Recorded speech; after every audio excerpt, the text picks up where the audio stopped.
Sorry, I'm having a moment.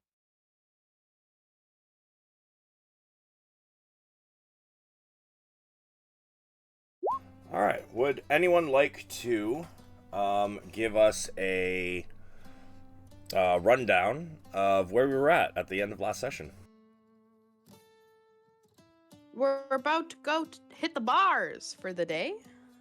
Because we found Gundren and met him back in town, and we're gonna go find the cave because we have a map. We just and we'll get money for it. But first, we're taking a down day. All right. So I believe you guys had just woken up in the morning, correct? Mm-hmm. Excellent. So you guys all wake up. You guys can smell breakfast being cooked downstairs in the tavern section of the inn. It smells quite good. What would you guys like to do? I'm going for breakfast with extra meat, please. All right. Zin will grab a bite to eat. He's just whatever they have. All right. And Val and Ray? I will join them, and I am going for lots of extra crispy bacon. Thank you. Yep, they basically bring out some good portion-sized meals. One second. It's got like my music's a little loud. There we go. Yeah, they bring out some pretty good portion-sized meals, and as you guys enter, you happen to see Gundren across the other side, with Silidar also getting some breakfast.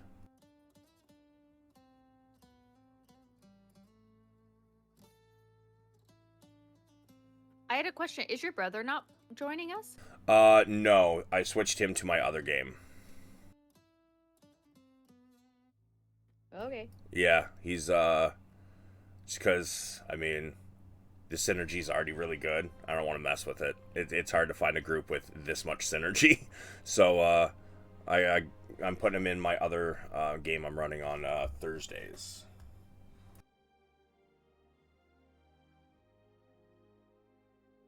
But yeah, Okie dokie. you guys see your you see Gundren and Silidar across. You guys got your plates in front of you with ale, and I'm sure Ray, you wanted some milk. Only the finest warm milk.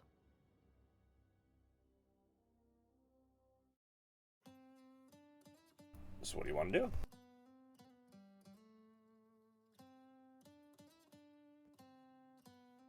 I'll just look at them and if we make eye contact, I'll make a nod and then continue furiously eating. Yeah, for sure. But you guys you finish up your breakfast. Sure you've those of you who need to prep your spells probably prepped for the day before coming down.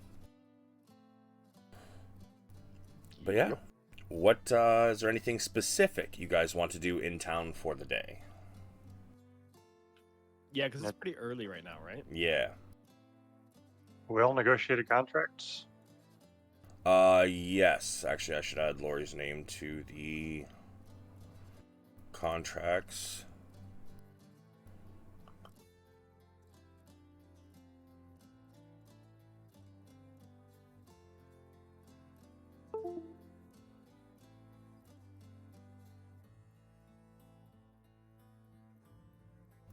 Oh, sorry, Ray. You wanted the percent of profits, was that correct? Yes, please. Smart. Druid life be expensive.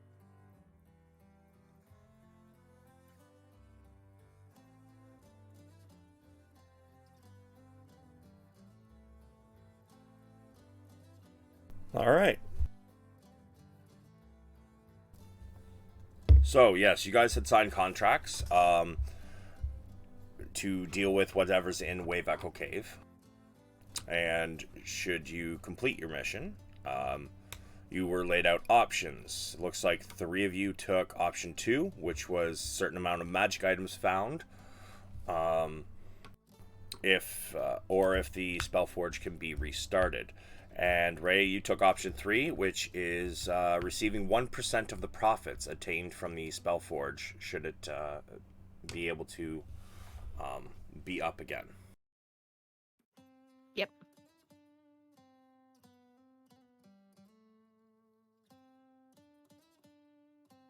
What time about is it right now?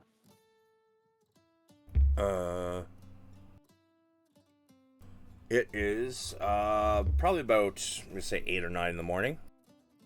Okay, it's still pretty early. Okay. Depending on what the group does, like if the group is gonna run around town, Zin might go for like a short hunt. Sure.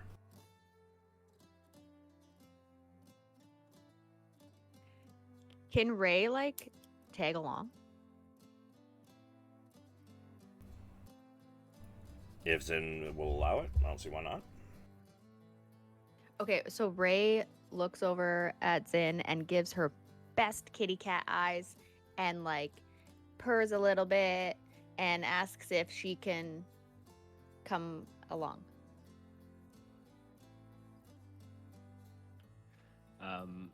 Zin nods, but he's like, "You gotta be quiet." Ray will take like a really big yawn and then be like, just like nod. Okay. And with your day, Ren and Val, what do you guys wish to do? Ren, I'm still not comfortable enough to go out without my party with unpredictable people around. So I will probably chill in the inn, work on making my tooth necklace, and sharpening my things, and just like relaxing, and also doing any like repairing any weapons and like making them all ready to go on our next adventure and celebrating how strong we are. Okay. How strong you are, that's cute. Hey, we beat some baddies, and that's Ren's goal, man. Oh, just wait until you are actually powerful. That'll be fun. I mean, she's more powerful than when she got beat up by some wolves. That is fair. Alright, so Ray and Zin are gonna go hunting. You're gonna work on your necklace, maybe sharpening some blades, that kind of stuff then. Yeah. And Val. Are there any institutions or organizations dedicated to helping the poor or the infirm or the aged? I mean, the Lord's Alliance is, probably the closest, and they're more of defenders. But I would say if anybody was going to kind of, help the downtrodden with, like, healing abilities and so on, you're probably looking at Sister Gariel, who I'm gonna go. who did curse 2 of your party members. Yeah, I'm gonna go pay her a visit anyway, because I don't know that she cursed 2 of our party members. I don't think I do. No, you know what? I don't even think party members remember they're cursed or know they're cursed. Yeah. I do. I just never roll 20s. Well, but wouldn't you guys not know? Like your character not know? Oh, yeah, I Yeah. don't think we know. Yeah. So you guys would still think she's like a nice lady. Perhaps. Yeah. Yeah, I don't think I... Yeah, because Don't you wouldn't put know it it. too You wouldn't often. notice until we maybe rolled a nat 20. Savage, is that how Yeah. that works? You'd be Yeah. like- Yes. yeah. Nat 20s on attacks and saving throws. And I think the only Nat 20s I've rolled are on like checks. Yeah. So yeah, and then you like, so I guess something would just feel off, and you'd be like, "Oh, I'm cursed," type deal. All right. So I'm gonna go by her house first, and knock and see if she's in. All right. Yeah, sure. So everybody starts heading out of the inn to do their own thing. Ren, actually, are you doing yours in the inn? Yeah, I'm Okay. staying where things are familiar. Fair enough. I take it you're probably doing this shit in your room, though? Like making a Yeah. tooth necklace and... Alright, yeah, that's fair. So everybody starts to leave the inn, and Ren goes up to her room. So, we'll start with Val. Val, you, Sister Gariel's home is not far from the Stonehill. It's like a 30-second walk, if that. It's pretty much across the street. But you knock on the door. For a moment, there's silence, and then you can hear footsteps coming towards the door. Yes? Yes, I just wanted to talk about some opportunities for maybe doing something for the less fortunate in the city. She opens the door. Ah, Valoran. Nice to see you again. Hi, sister. I just wanted to. I've been fortunate enough to have some success adventuring, and wanted to drop off some of the benefits of that. And with that, I'm going to hand her my silver pieces, which number 295. 295 silver? Damn, you generous, bro. I like it. She her eyes kind of widen as you hand her this like heavy pouch of silver coins. Oh. Well, you know what they say. Sometimes you have to make your own luck, yes? Sometimes you have to help others that could use it, and I've been fortunate. I'm still alive. I haven't lost any body parts. The gods have shined on me, so I thought I'd try and pass it on. I hope you can use it well. I will see what I can do. She thinks for a moment. She's like, well, there's no orphanage here, but with this amount, I might be able to build a small home for the less fortunate. Maybe they can stay for a couple nights here and there. If they don't have the money for the inn. Probably Is be that able. enough for?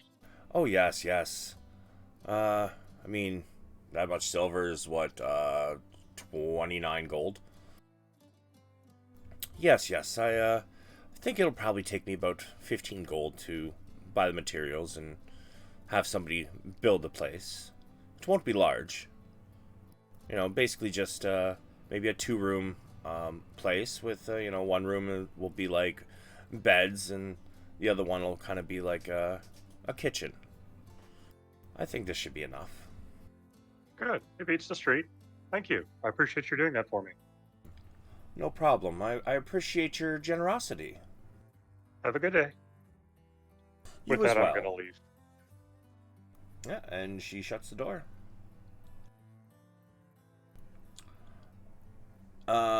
We're gonna go to Ren next, just because it would take you guys a little bit to get out of the town to go hunting. Ren, you sit in your room, and you can hear the din coming from the tavern downstairs. It's not really busy, but there's definitely a few people. You can hear cheers going up for Gundren, as he is kind of bragging about the fact that he's going to start bringing profits to the town pretty soon when he reopens Wave Echo Cave.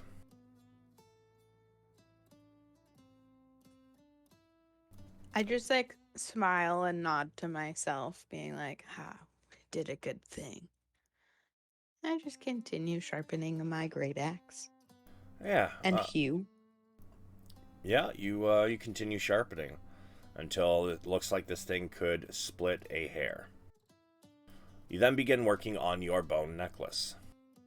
Now this one takes a little crafty work because you've got to get a hole into the tooth and then string the string through.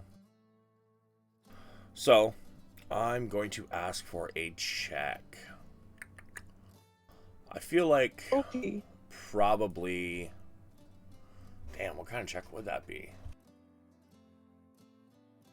Also, just so everyone knows, it is 10 goblin teeth, 2 elf human teeth, and 1 dragon tooth. Damn. I'm gonna say we're gonna do a survival, I guess, because I can't really think of anything else that would really work. That's fine with me.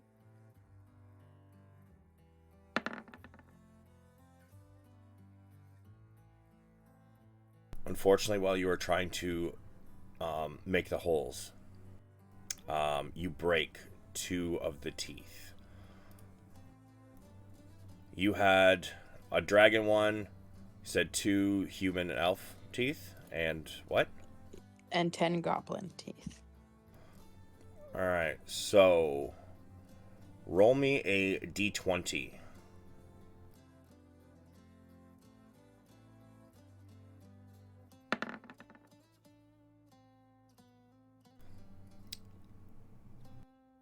You break 2 of the goblin teeth. Okay. But the rest of it, you seem to be getting through it without too much of a hassle. I'll just keep the broken one still, but like I'll make can I get like a little vial or something? I'd have to go and buy it probably. Yeah, you couldn't get vials for like a silver a piece. I'm not gonna make you RP that out. You can just add a vial and drop a silver. Okay, the vial is for broken teeth. As for the other 2, you guys head outside of town. Takes you a little while before you're able to get far enough that it'd probably be good hunting ground. So, how do you guys want to do this? Well, I mean, I'll start looking for tracks initially. Okay. Give me a survival.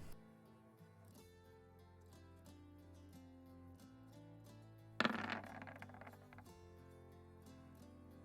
sorry, not advantage. It's 13. You do happen to find some tracks. Okay. Give me a nature. Did you roll that while whispering? Yeah, he's whispering them to me. Oh, You Okay. have I no said- idea what these tracks are. okay. That's fine. I will I'll point to the tracks and look over to Ray and be like, "Oh, I see a set of tracks. Let's follow these."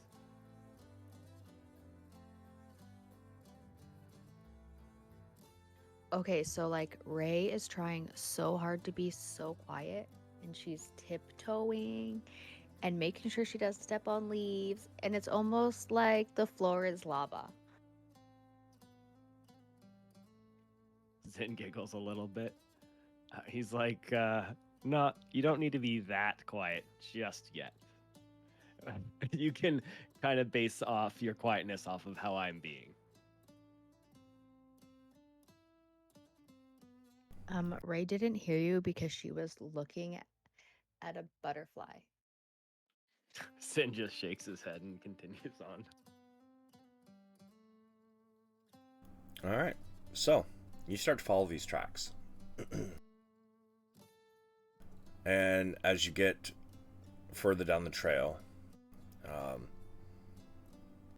the ground seems to soften, and you can get a better look at the tracks. Give me another nature.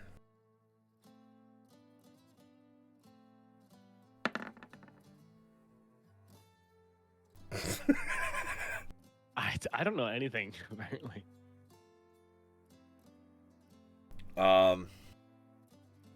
Yeah.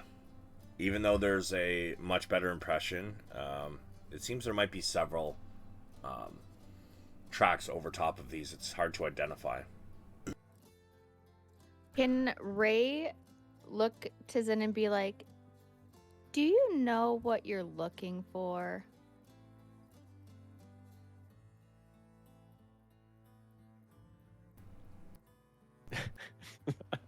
It's not so much as to what exactly I'm looking for, it's to what direction they headed. Ray kind of feels like maybe you're lying. And can I help him see if I know what they are? Sure, you can give me a nature.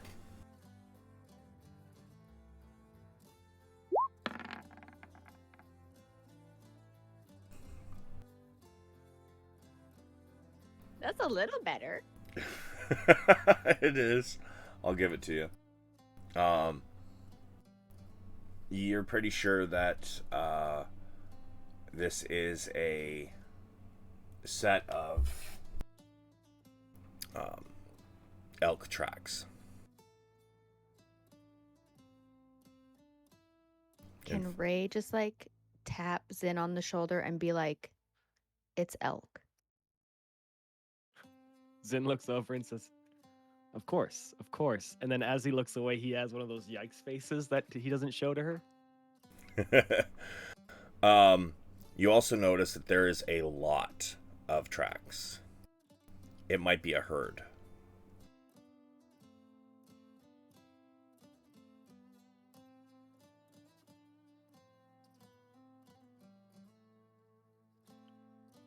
Okay. Zin continues to move forward, but he starts getting a little more quiet with his steps, and a little more calculated with them. Okay. And Ray will just like follow behind him, kind of like in his shadow almost. So doing exactly as he does and stepping exactly like in his footsteps. Oh, getting real smart about it, huh? All right. And you're trying to be quiet about this, I take it? Yeah. Zen? Yeah. You need a stealth, or we get to continue forward? Throw me a stealth, both of yous.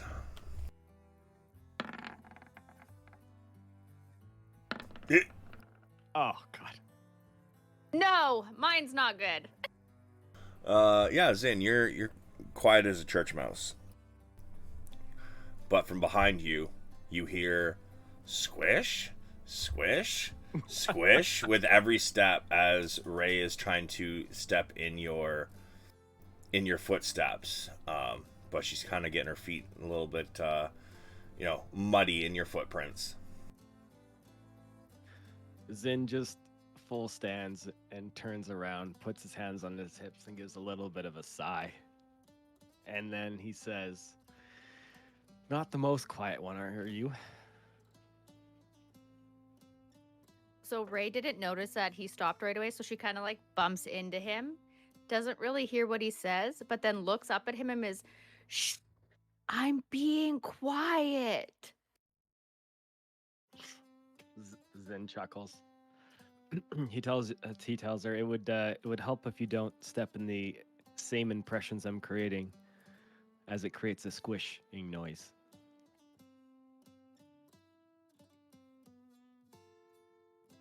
Saying nothing, Ray kind of just like takes a step to like over so that her footsteps are right beside his instead. And then like puts her hands on her hips and then looks up at him. Give me another stealth, Ray.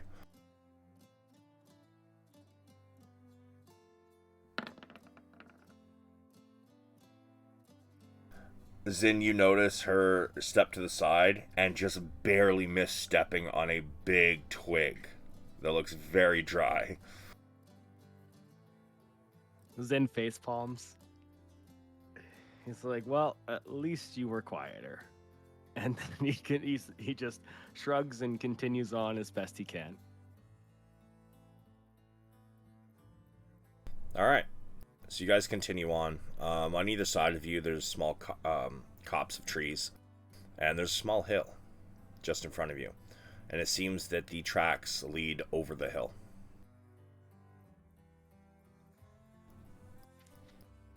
So Zin points in the direction that he sees the tracks heading off, and signals to Ray that he believes that they're over there, and he continues to go that way. All right. Ray just looks at Zin with like a super serious "I'm in it" face, and then just like nods aggressively. Okay. So, You guys are approaching this hill. How are you doing it? So, is there any like foliage up towards the hill? Not really. But like it's you can see the crest of the hill and it goes down on the other side. The hill Okay, itself is nothing probably in about between now 50 and the feet. crest. Yeah, okay. So then I'll kind of creep up to the hilltop till I can just see over it, just in case. And then if I, then that way I can peek my head down real quick. Yeah, sure. Give me a stealth as you peek your head and crest the hill. Nice. Yeah. Wow. You and Ray, what are you doing?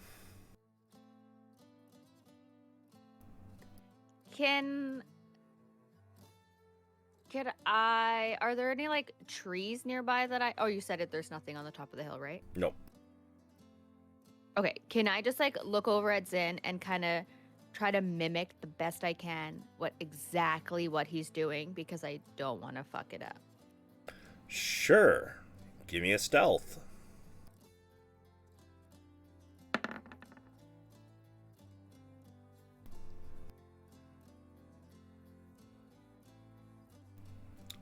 As you try and follow exactly what he's doing, you unfortunately start walking on some dry dead grass. However,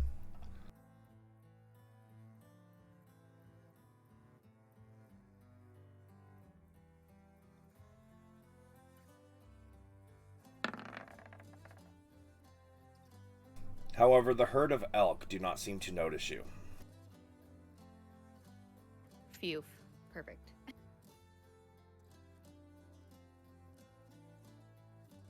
Over the crest of this hill, down kind of almost like a valley between the hills, you guys see approximately 30 or 40 elk just lazily grazing on the grass in the area.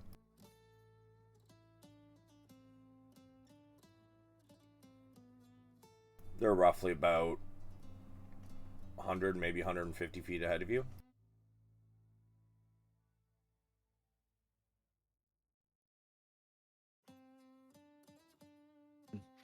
So Zin kind of peers down at the herd, still trying to be quiet, just so he can just see them. Does he notice like a trophy, like a trophy type elk, a little bit bigger, more points? Okay, so you're looking for like a 5-point buck kind of thing. All right. Yeah. Give me a perception.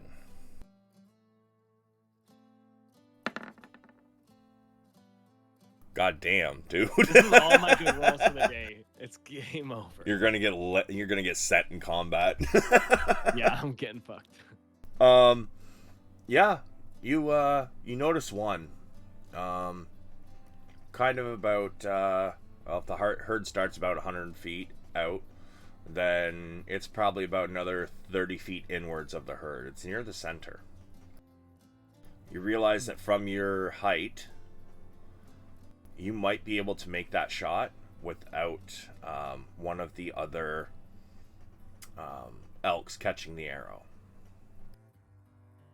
Nice. Okay, so Zin ever so slowly starts to pull the arrow out of his quiver to knock it. Okay. He's gonna pull the arrow back, take aim, exhale slowly, and then he lets it loose. Okay. Roll me your attack.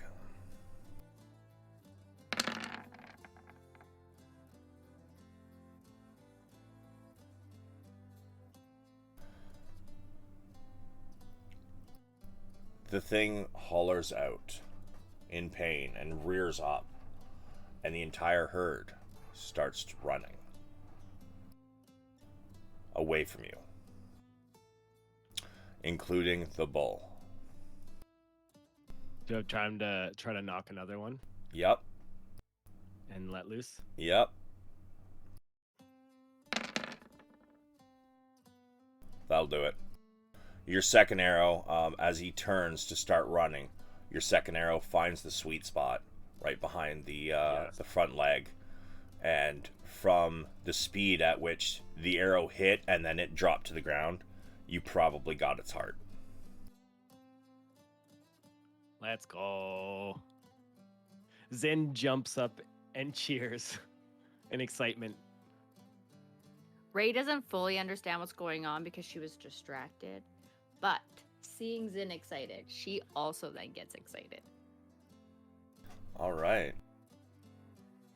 Yeah, so the bull has hit the ground. The rest of the herd is off running. What would you like to do?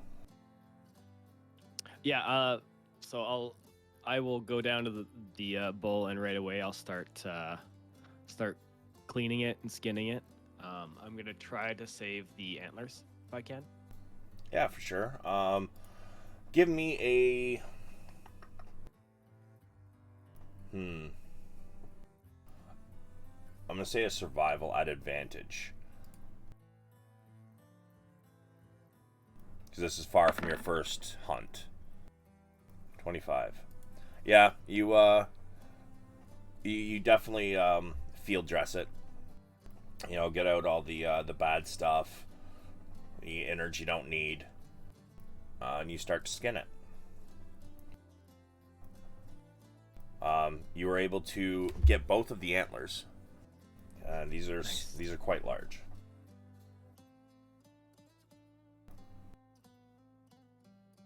Now, what would you like to do with the skin carcass? This, I'm going to say this is probably going to take, between the hunt and field dressing, skinning, whatnot, you're probably looking at, probably took you a good few hours to do all this. Yeah, I assumed it'd be a bit of an ordeal. So I guess so. I've taken all the meat off and sectioned it up into a way in which I can get it into the bag of holding for now. Sure. Because how wide is the bag of holding? It can open to 2 feet. Oh yeah, that's plenty of space if I'm sectioning it correctly, for the meat. And then for the hide, it's not really my deal. So what I will leave it there. Unless Ray wants it. Can I keep the hide? Yeah, sure, why not? I mean, you can always get it, take it in and get it tanned and whatnot, a leather worker. Do you guys have the bag of hunter yet, or are you guys still waiting on that to arrive? No, we didn't. We couldn't afford it. Right, It's, right. It's like it ended up being like 15 grand, so we're not there yet. That's why I was with just the other bag for now.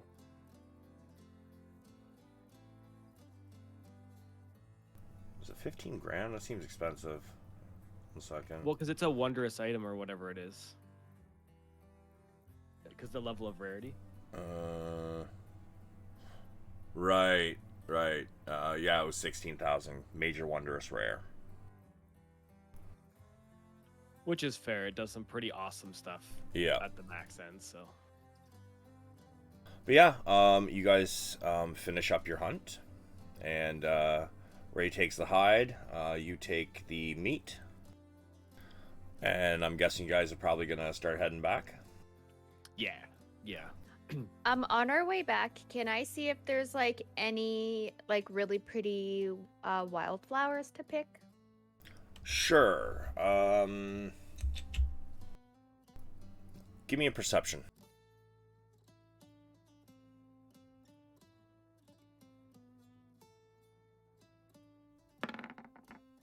Yeah, you find enough wildflowers. You can make a pretty bouquet if you'd like.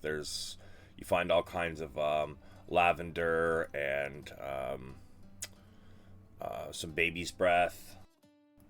I don't even know what grows in the wild properly. Say you find some orchids too. Why not? Okay, can I braid these into 2 like bracelets? Flower bracelets. Sure, why not? Give me I'm gonna say a nature on that one. Or a sleight of hand. Your choice.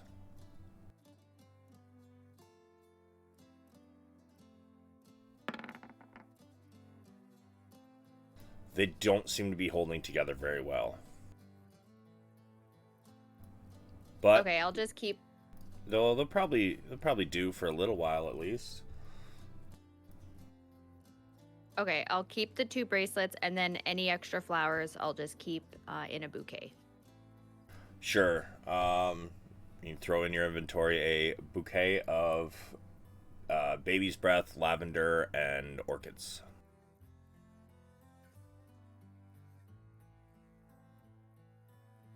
So that's probably going to take you guys another 2 hours to get back to town. So by the time Ray and Zin get back to town, it's probably going to be...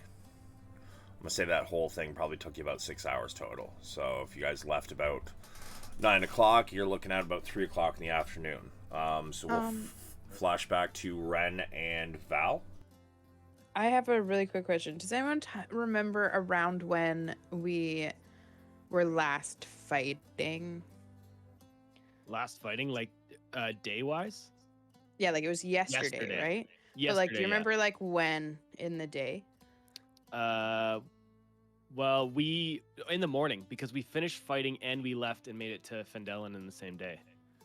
Okie Because I think, Savage, correct me if I'm wrong, we got to where we started fighting the goblins like right away that morning initially. Yeah, it was a couple hours after you got up. Even though it was over, yeah, even though it was like 2 sessions, those 2 sessions were fights, so that's why it felt like it's been a long time period. But fights are actually quick, right?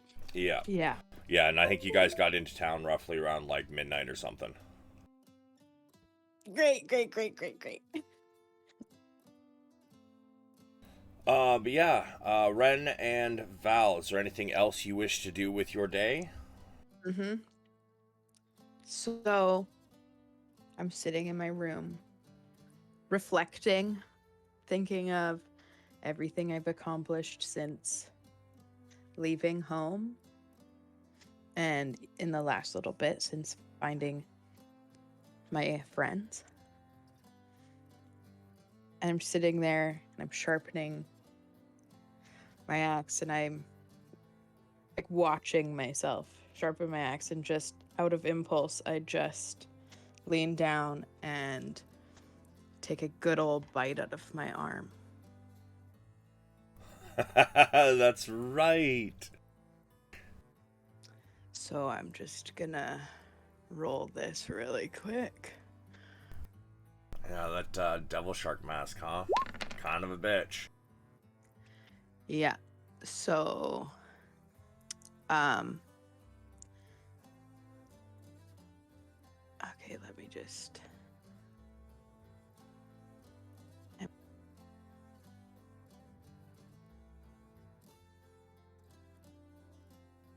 So yeah. That's what then y'all will see that when you get back, I guess. Yeah, so are you gonna, try and bandage it up after you take a chunk out of your arm? Or are you just gonna let it free bleed?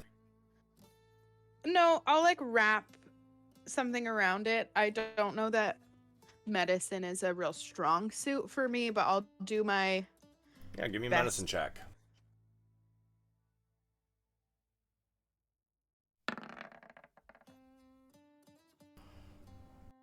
I mean, you didn't do the greatest job, but it does seem like it is holding up. The bleeding didn't really, stop very easily because it's, a chunk. But you do manage to wrap it up, although the bandages quickly become red. Great. Is there anything else you wish to do before Zin and Ray get back to town?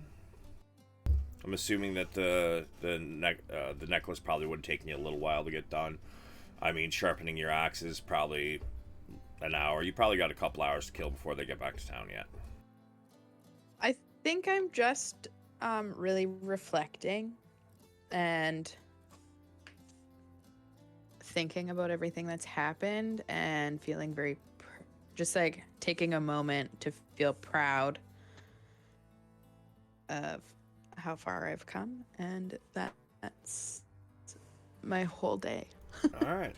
So even as you're kind of looking at your arm, freshly bandaged, you can't help but feel a little elation at who you were growing up versus who you've become now, and slowly a very large sharky grin kind of spreads across your face, even as you're staring at your bloody arm. But Val, anything else you'd like to do? I mean, it probably would have taken you all of 10 minutes to take that money over to Sister Gariel. So you got Yeah, you got several hours. just two things. I'd like to run by the supply store and pick up some soap, if it exists. Some soap? Soap. Yeah, sure. You can get that at Barthen's Provisions pretty easily. Cool. I'd like 2 bars. 2 bars. I don't know what that costs. Let's go with 5 copper total. Got Okay. 2 for 5 on today. There you go. And anything else you'd like to do? Yeah, I have no idea what I'm doing. What sorry. the shit was that?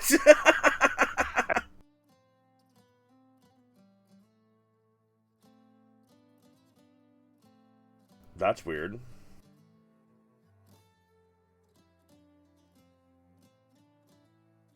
There's something wrong with your sheet, sir. What is that?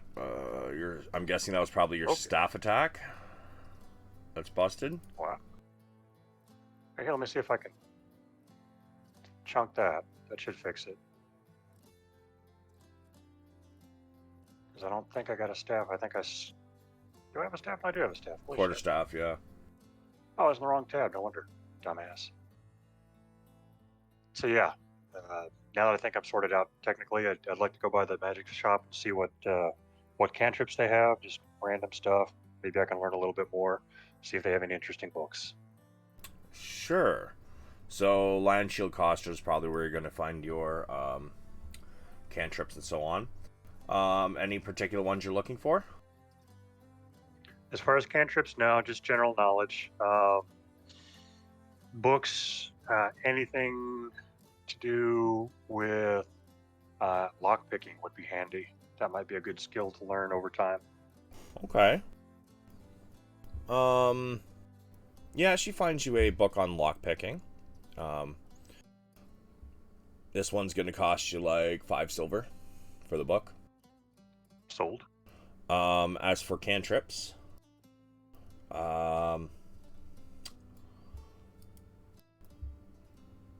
give me a D10.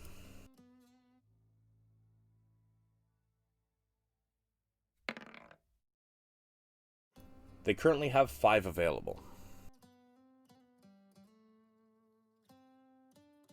Awesome, and I hate to do it to you this way, but what do they have? Please. Oh, let's see. Firebolt, Toll the Dead. I believe Guidance is a cantrip, right? Guidance. I'll take guidance. That would be great. But I'm not sure if it's for wizards. It is Artificer, Cleric, and Druid. Never mind. They do have Mage Hand. You know what? Let me do this.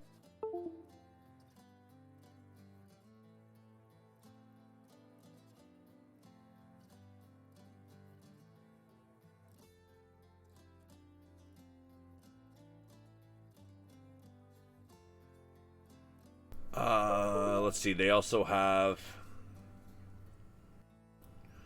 Magic Stone and Ray of Frost. I'd like to buy a Ray of Frost, please. Sure. And going by magic item prices, 50 gold. Done.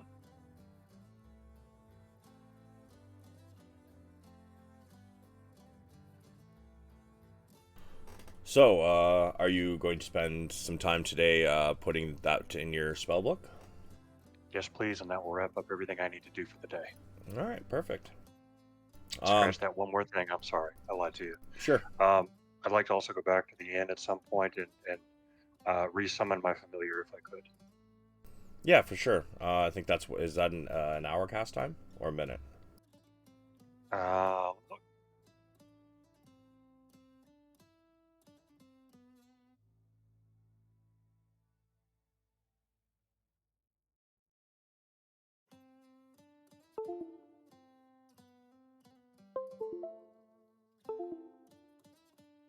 does not say.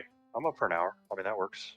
I can put the ray of frost in later if it's easier. Yeah, it's casting time 1 hour. It says in the spell there at the top. Oh, how did I miss that? So yeah, so you lose your 10 gold worth of charcoal, incense, and herbs, Yes, sir. and your little cousin It pops out. Yay. Seems happy to be there. Kind of like leaps up on your shoulder. I'll pat him gently on the back of the hand. I think it's Thing, not It. Yeah, that's right. It is the one with like 10-foot The long fur. hair. Yeah. Yeah, that one. So, that takes to about 3 o'clock, and at this point, Ray and Zin, you guys are coming back into town. Now, as you guys enter I take it you're going back to the tavern, correct? Yep. All right. Can I, on my way to the tavern, stop and drop off the hide at a leather? What did you call it? A leather worker or a tanner. Yeah, that please. Yeah, you can find somebody at the Line Shield Coster that does things like that. It'll cost you about a gold for them to do it, though. Deal. Says it'll be ready in 3 days. Fantastic. Yeah, you guys head back to the inn. It's not exactly popping in there, you know.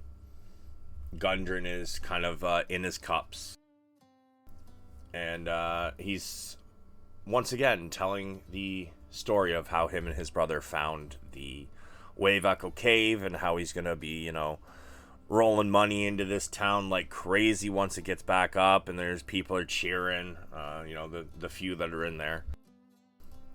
He's looking a little staggery, but seems he's happy that he's, you know, no longer a captive. What do you guys want to do with the last of your day? Well, quickly, what I want to do is I would like to, because I got a whole a pretty big elk buck.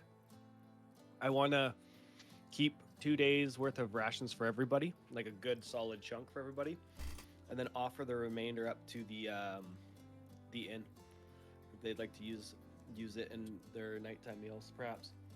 So you only want to keep 2 days worth? Because what you're looking at for 2 days worth is like basically a thigh. This was a big bastard. Yeah. Well, because it's only gonna last for 3 days, right? That is fair. Unless you get it like, you know, jerkied, turn it into rations. Yeah. Okay. So I'll take 2 days worth of fresh, and then I'll take another, like, what is it?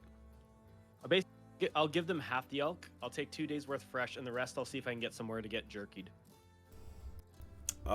Yeah, actually, since you're kind of donating, you know, half an elk that could, you know, feed half the town for a day or two, they'll in fact jerky some of it for you for free. Oh, fantastic. Perfect. Yeah. Well, then that's what I'll do, that, because I don't want to waste any of it. Yeah, for sure. So it's going to take about We all know what happens when you waste meat around here. Yeah, exactly. Right? it'll take until the next day to actually have the jerky ready to go. probably about 24 hours from this point, so it'll be ready, just short of dinner time. Cool. But yeah, is there anything you guys wish to do with the last of your day before you go for your long rest and hopefully start your journey tomorrow? Time to hit the bar. Okay. Celebrate, and also preemptively celebrate, because we don't know how tomorrow's gonna go. That is fair. And Val, Ray, and Zin, are you joining in the elation? Absolutely. Yeah, of course. I didn't know that if Matsuya was down or not. So like, because we had just gotten in, so I was like, I didn't know how it was gonna unfold. Yeah, she comes down as you guys are finishing striking your deal with what was the innkeep's name again? I believe it started with a T. Where?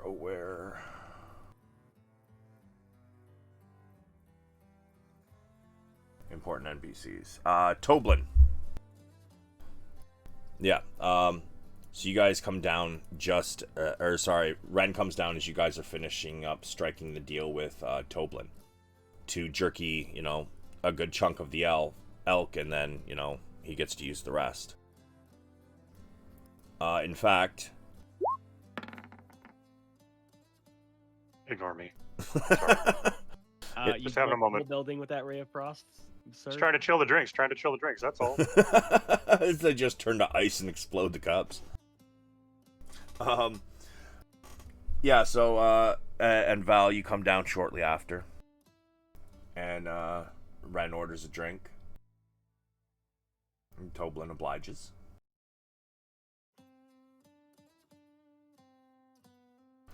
RP away if you wish, or we can skip forward. It's up to you guys. I would like to buy everyone around of our party. Well, before that, as soon as Zin sees Ren come down, he turns to her right away and he smiles and he's like, "We got quite lucky today," and he instantly pulls out his antlers to show her proudly. Congratulations! Because he knows she's a fellow hunter. Oh wait, and as Zin is doing that, Ray pulls out the bouquet of flowers that she found in the forest and hands it to her, and then also like hands this semi-good braided bracelet as well. And I will turn to Ray and be like, "Thank you so much," and like give her like a little gracious head bow, and then turn to Zin and just like grab him by the shoulders and be like, "Drinks on me!" Zin cheers. as she does this, I would like both Ray and Zin to make a perception check.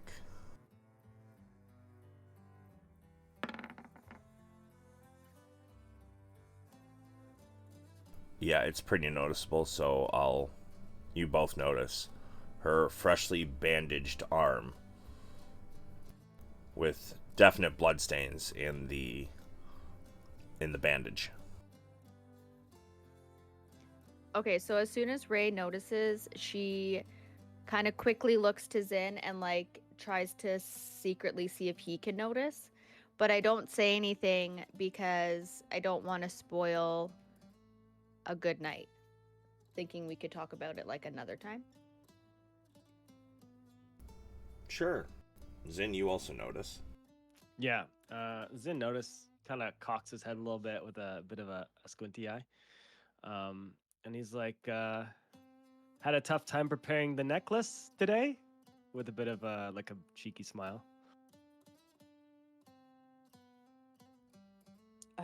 It put up a bit of a fight, you can say. Teeth can be treacherous. And then I'll turn to get my drink. Zin just nods and is more focused on the drink and the celebration. Yeah, sure. And Val, the bartender puts a drink in front of all of you. Says, this one's on the house for the, donation. I think my patrons might get a free meal tonight.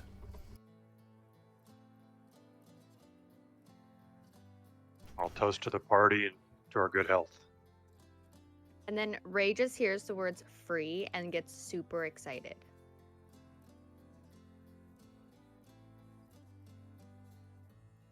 All right. So yeah, the night goes on. You guys get your rounds of drinks throughout the evening. Eventually, a fresh elk stew is delivered to everybody in the tavern. And as everybody gets their stuff, their bowls, Tobin says, everybody, the meal is on the house, thanks to these fortunate people here. And everybody kind of claps, cheers, raises glasses, whatnot. This stew is excellent. It is spiced perfectly. And you guys can't help but think that Garg would be proud of this particular stew.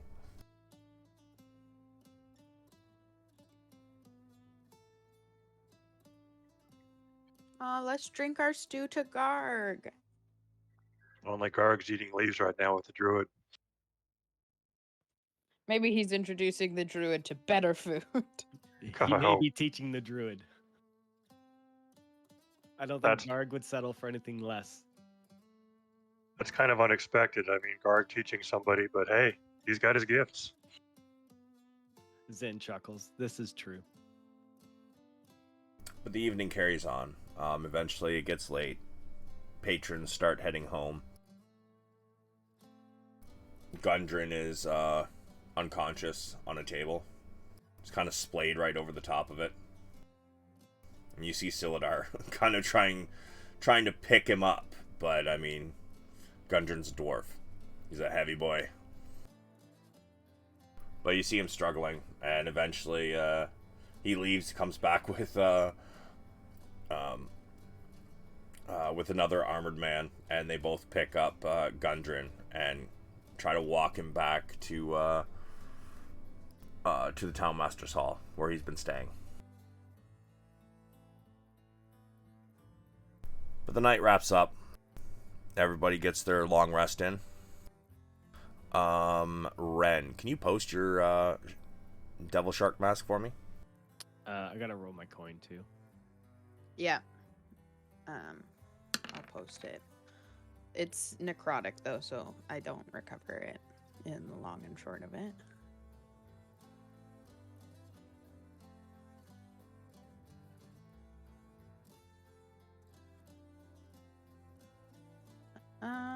How do I post an item? You have it set in your... One second, let me take a look here. Like all of the writing is in my item thing, I think. Here, I can probably copy paste it. Okay. Okay, yeah. I thought you had an explanation, like what it did in your magic items, but you don't. That's fine too. I can just look it up. I sent you the curse part.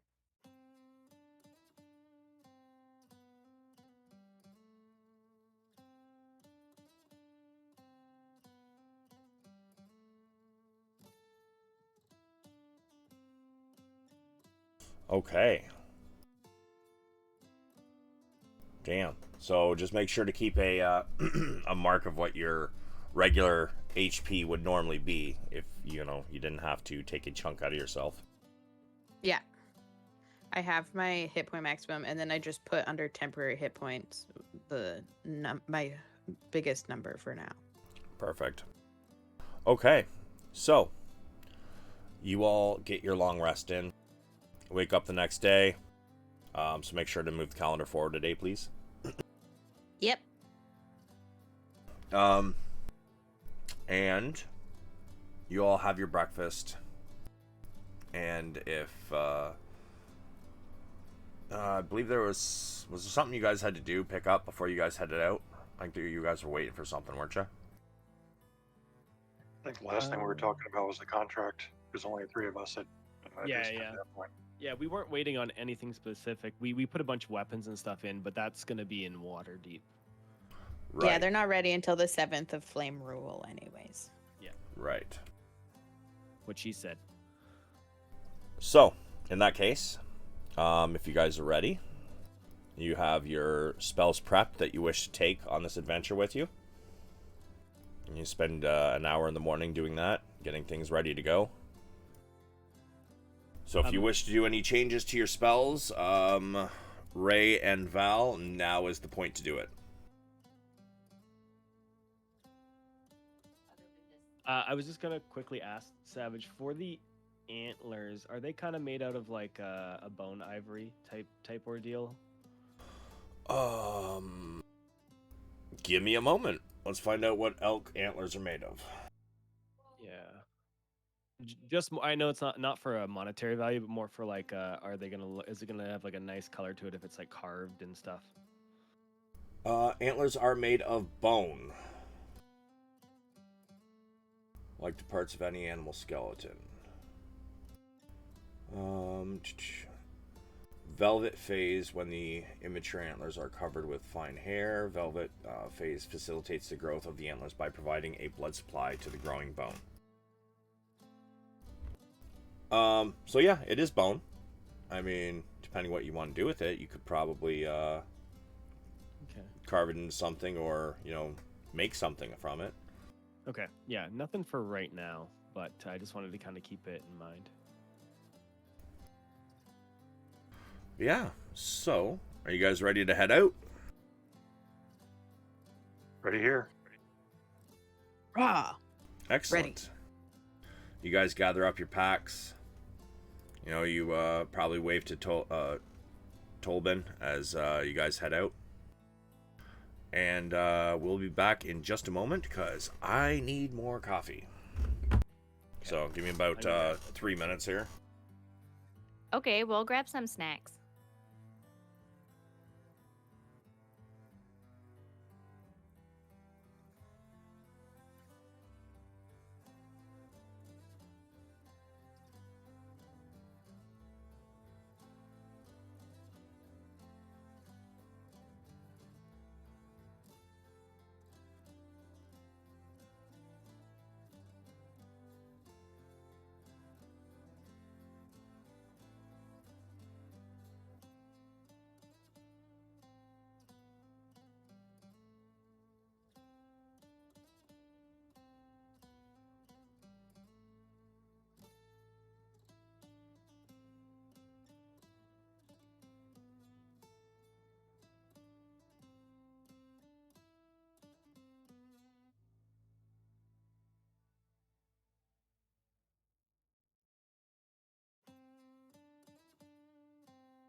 All right, I am back. How about you?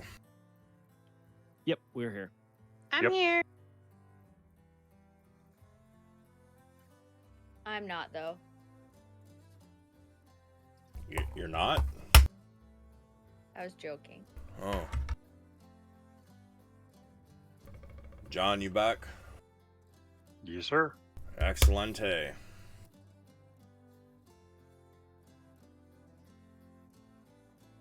So although Gundren didn't give you the map, he did do a rough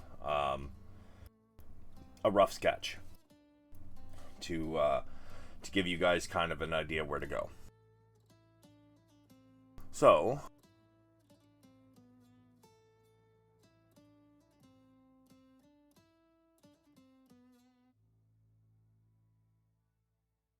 as you guys start trying to follow this map, you believe it's roughly about 15 miles east, somewhere in the deep vales of the Sword Mountains. Great. Which it is, takes you guys a little while to get there. But as you do find your way, you realize you're getting very close to the border Oh, fuck. of this druid. Is it... Oh, do we have to go in to the Sword Mountains to get there? Is there no way around? Nope. However, although you guys are getting close, you have not yet actually entered his region. Okay. That's why we needed raid off. Fuck. Couldn't we just be like, yo, your bro can vouch for us? Like, just ask him. It's horrible. What? All druids just know each other now?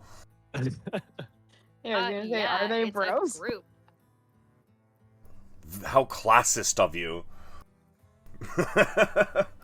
Well, didn't Radoff mention the other druid? I don't think he I did. don't think so. Okay, I might have been... Maybe I'm just imagining it. I thought he did for some reason. But as you guys try to follow this map, this very, very rough sketch, I would like you... Who's leading? And who's got the map? I got the map. All right. So are you going to lead the way? Perhaps in conjunction with our ranger friend who's better at survival and navigation and land nav than me? All right. So in that case, I will allow one of you two to make a survival check at advantage. Not it. Got it.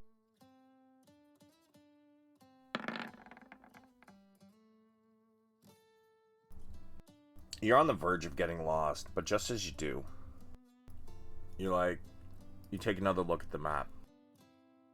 Like, it's got to be around here somewhere.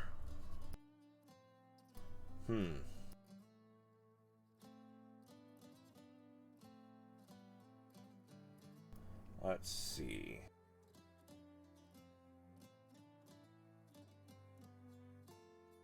So, as you guys continue to search, give me a... I will allow 2 people to give me perception checks as you search for the entrance. You are aware it is hidden. I'll I take a stab can, at but that. I don't have to. I'll take a stab at it. Sure, that's one person. Who's the other? I can. Yeah, do it. Do it. Oops. Well, could be worse things. Ren gets distracted by a butterfly that happens to be floating and flying They're all toxic, around I'm telling you. all around Ray's head.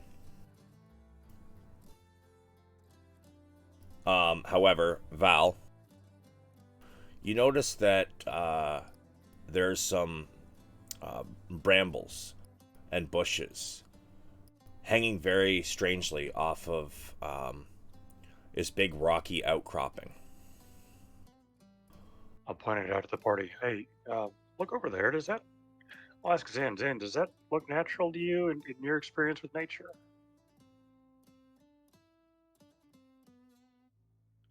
So I'll take a look at it. It does look natural, but the way it's hanging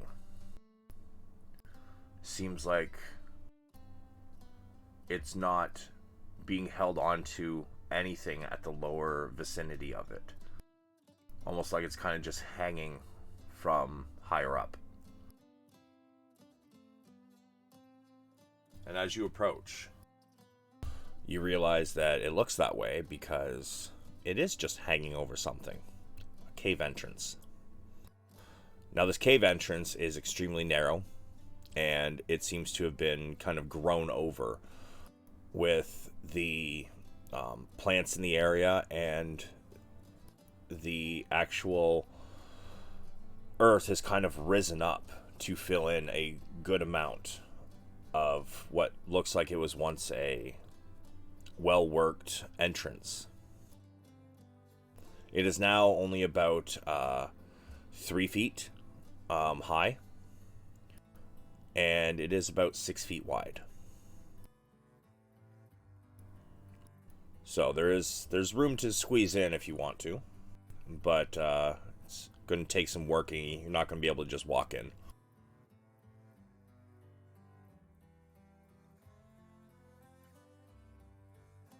Could we like send something smaller in?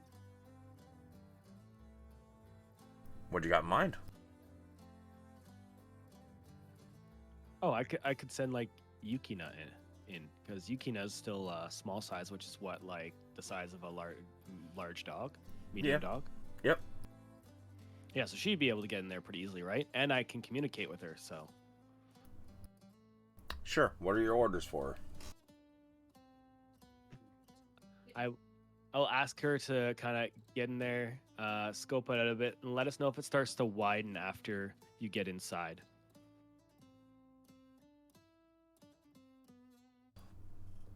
She immediately scampers off, and she kind of like squeezes her way in. As she gets in, she disappears for a couple minutes. She comes back, and in Draconic, she says, "Yes, about 60 feet in, it becomes worked stone." Do you think we'd be able to squeeze the party members through to get to that 60 feet? Yukina kind of looks back at the rest of the party. Says, "Big one might have some issues, but she'll make it." Zin nods and gives Yukina a pat on the head. He turns to the party and lets them know that Yukina has told him that about 60 feet in, it widens up, and she believes that we can all kind of make it if we crawl through.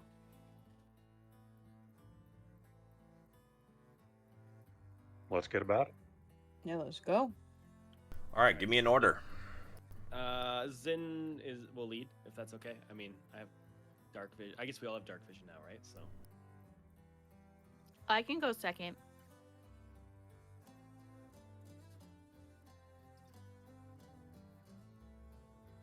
I'll go third.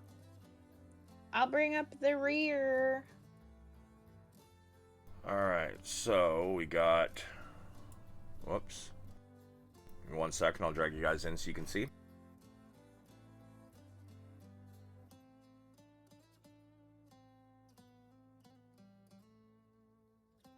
There's Zin and your little dragon buddy.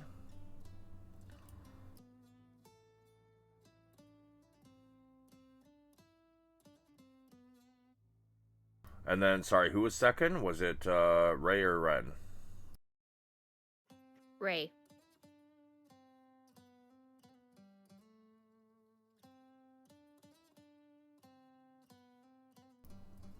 Oops. And then your crawling claw. And then Ren.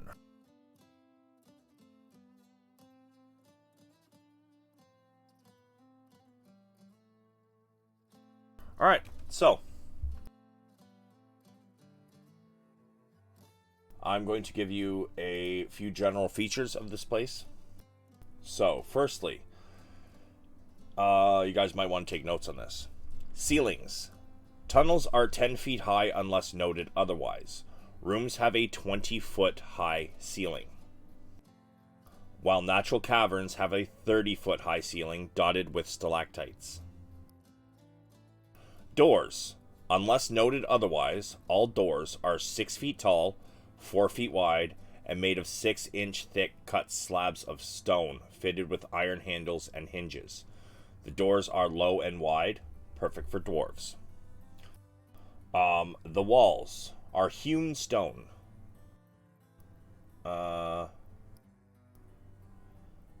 In a few areas, they are dressed with well-fitted stone blocks, which, when we get to those areas, I will let you know.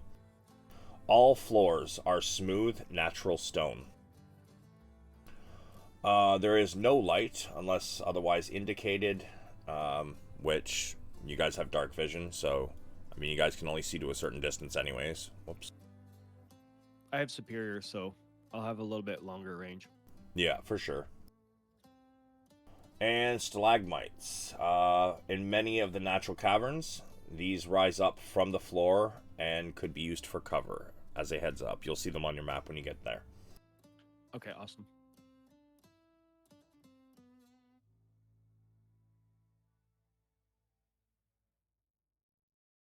As you guys enter, there's sounds coming from deep within. There's a rhythmic thunder of what sounds like pounding waves echoing throughout this mine. It's loud enough to make the stone underfoot shiver. About every 2 minutes apart, the rhythmic thunder grows louder and louder.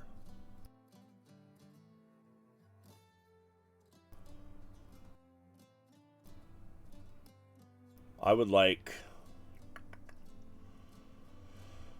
a nature check to see if you can figure out possibly why you guys can hear the sound of waves even though you're nowhere near an ocean. From everybody, or Yeah, everybody can give me one.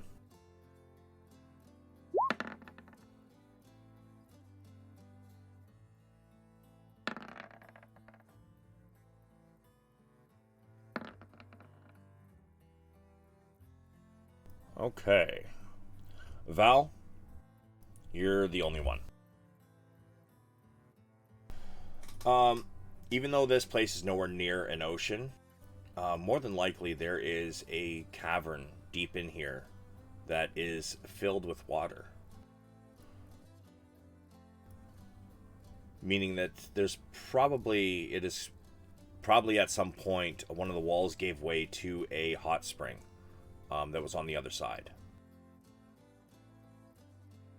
So the sound is probably, the surges of the hot spring. I would say to the party, I would hypothesize, based on the evidence presented to us, that there is a hot springs deeper in, along with a cavern of some significant size and a body of water associated with it. I think that would account for the sounds that we're hearing.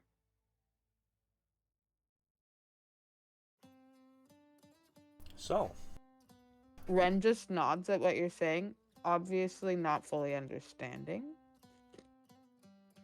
Zin walks over and puts his hand on the shoulder. Can you speak in dumb for me, please? Hot springs, water, there's a cavern somewhere here that's pretty big to justify that much water making that much sound. Ah, yes. Makes perfect sense. Ray just hears the words hot springs and gets so excited for a bath. yeah, down here, you might catch a bath. I don't know if it's going to be the kind you want, though. Hey, I brought enough soap. As long as I don't drop it. All right. Put it on a string. Exactly. So you guys have now entered what you believe to be Wave Echo Cave. What would you guys like to do? Well, I think we all remember that there's supposed to be baddies in this area, so I'm gonna start like creeping forward, trying to get a better advantage, but moving quietly. Sure. Give me a stealth.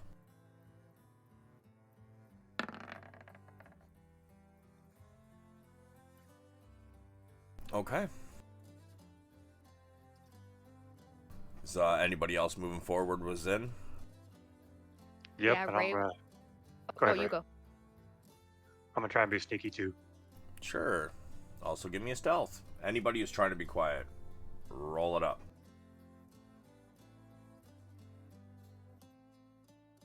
I'm doing like I did in the woods when I was trying to be quiet. Yeah. If I notice everyone else being quiet, I'll try. Yeah, you all feel stealthy. Y'all feel very quiet. As you enter this room, the entrance tunnel leads into a large cavern supported by a natural pillar of rock and containing 3 stalagmites. In the the western part of the cave, behind a column of rock, are 3 bedrolls and a heap of ordinary supplies. Seems to be sacks of flour, bags of salt, casks of salted meat, lanterns, flasks of lamp oil, pickaxes, shovels, and other gear. Amid the supplies, you see the body of a dwarf miner. He's been dead for at least a week. The northeastern section of the cavern has collapsed, forming a 10-foot wide, 20-foot deep pit. A sturdy hemp rope is tied off around the nearby stalagmite and dangles down the side of the pit, at the bottom of which is a rough-hewn tunnel heading northwest and east.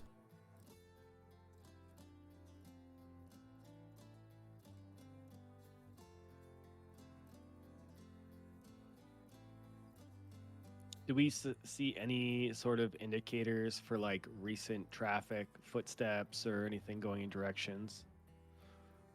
I guess it's stone floor, so it'd be hard to see most of that stuff. Give me a survival at disadvantage.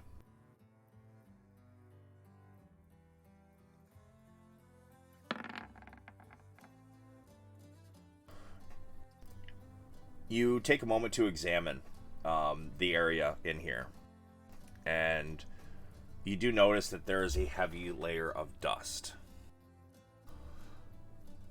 Now, other than yourselves, you do not see much in the way of footprints, other than Yukina's, who got into this room to check it out.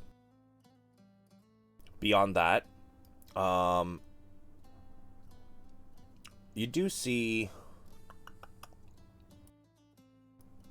I would say, yeah, you do see an area where it seems the dust has just kind of been cleared away. It's kind of a straight path, but Let's it search for a seems little- very clean. Can I search our dwarven fellow while we're doing this? Sorry, search the what? The dead dwarf? Sure. And he's only dead about a week. Yeah. Tasty. So, let's see. I would like you to give me an... You know what? Give me an Arcana, Val.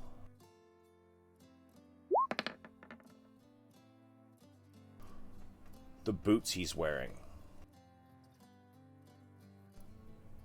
It seems they might have some sort of magic to them. Yoink.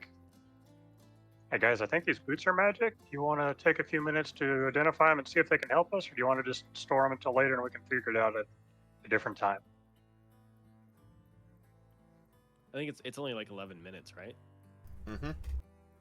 I mean, that's fine by me. I can just scope out slightly ahead just to make sure things are okay. I do notice that some of the dust seems to be cleared in this direction, pointing to the direction of the cleared area. So I could just lightly probe that direction. Ray like stands behind him while he does his little thing, and is like, "I got your back." Sure. So Zin, you're gonna scout ahead. Yeah, just a little bit, like lightly, nothing too crazy. Maybe just kind of peeking into the next corridor or room, depending on what I see at the next section. So to get into any other area, you have to go down that pit. Oh, Yeah. well, then maybe I'll start prepping the pit stuff. That's gonna take a moment. There already putting is meat and a stuff. hempen rope tied off to a stalagmite right about here. Even better, then maybe I can test the rope and kind of start going down, so I can make sure it's safe at the bottom for the party members, because I have the longest dark vision anyway, so I'd be able to see the bottom before, hopefully, anything could see me. Sure. Give me an athletics as you move into that pit, trying to climb down.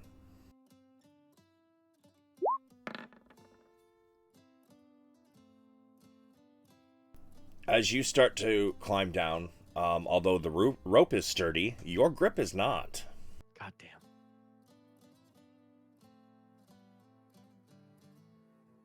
Let's see. 1d6 for 10 feet fallen, and the pit was how deep? 10 feet by 20 feet. Can I see him falling, or am I too far away? You were in the middle of casting your ritual spell. Who Never thought I mind. wouldn't be able to climb down a goddamn rope? So let's see. It is 20 foot deep, 10 foot wide. So 2d6? Yeah. Let's see.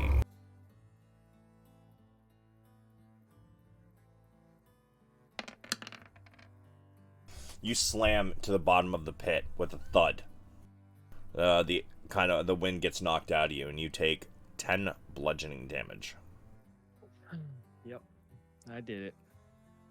But I mean, move yourself into the pit. So over here. Can Ray just like run over to the edge of the pit, hearing like a huge thud, and be like, "Are you okay?" Yeah, sure.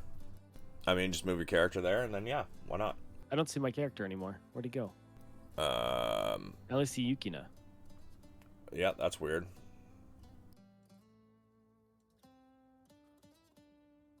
So you remember the old cartoons where they fell into the ground and there was a little silhouette of the shape of the body? There, dragged myself in. Yeah, like they like broke the ground a little bit. That's it. Yeah, Val, you're still casting your ritual to identify this particular object. Oh, my bad. And Still. it's cool.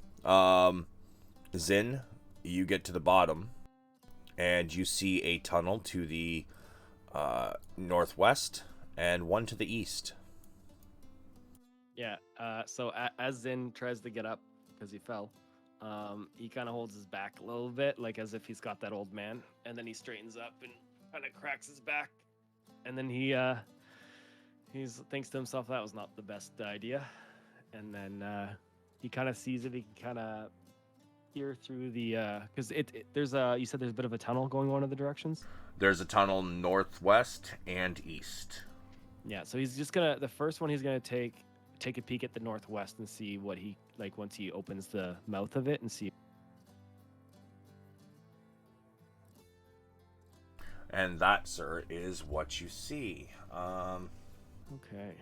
This area consists of numerous intersecting passages. The ceilings here are only 6 feet high, and several of the passages end in partially excavated rock surfaces. Okay. Because he's still waiting on the party, he's not going to go too much farther in there, but he was going to take a peek at what he sees on the east side as well, just real quick.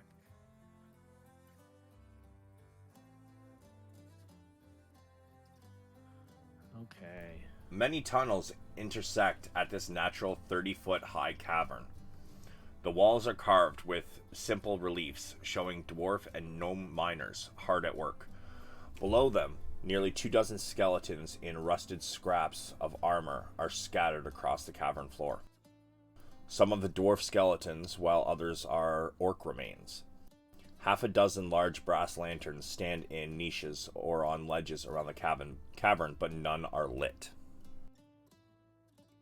Wow, okay. He's not going to go any farther without them, so I'm going to go back into the bottom of the pit and hang out there for a bit. And I think I'm going to cast probably Cure Wounds on myself at this point. All right.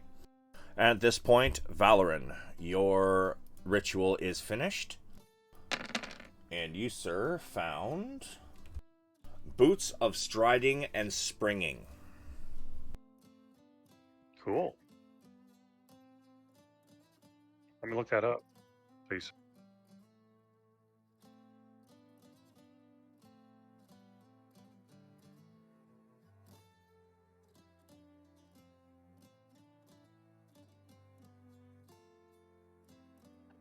I gotta get rid of my other damage rolls for now. So, with that, those of you up top, Zin is waiting for you down at the bottom. What would you guys like to do? I'll try to join. Hopefully without falling. This was a 10-foot wide hole? 10 foot wide, like from,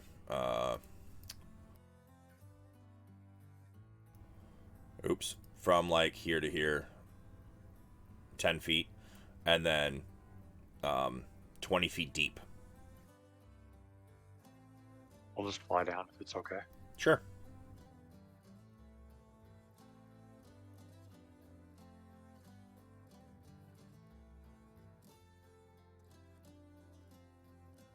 And I'm going to put thing on my shoulder. Remind me, if you would, Savage, I apologize, how you attach your pet to your character so you can move them as one. Just click and drag like you're trying to highlight something. Oops. And then, there you go. And then you can just move everything in the square. Awesome sauce.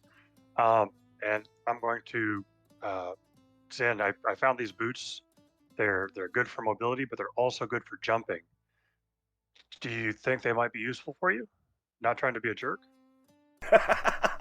I mean, Zen clears his throat awkwardly. I think I could possibly find a use for these. I'll hand the boots to Zin with my blessings. Thank you. What was the name of those boots? Boots of Striding and Springing. Okay, thank you. I'll try to climb down the rope. Sure, give me athletics.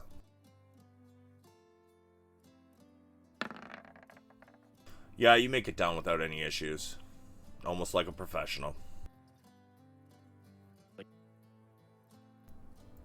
And Ray, how are you getting down? Can I reluctantly take the rope?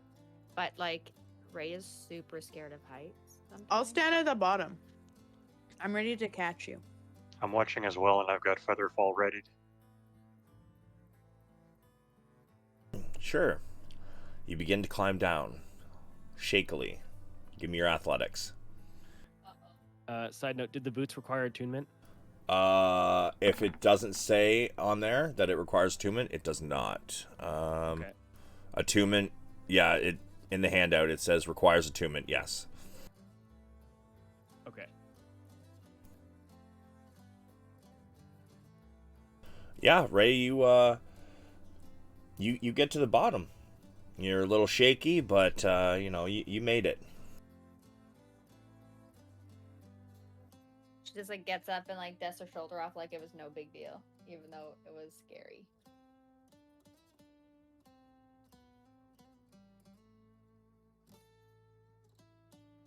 So, now you're all in the pit.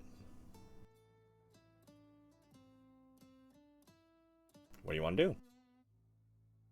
What did you see when you scouted, Zin?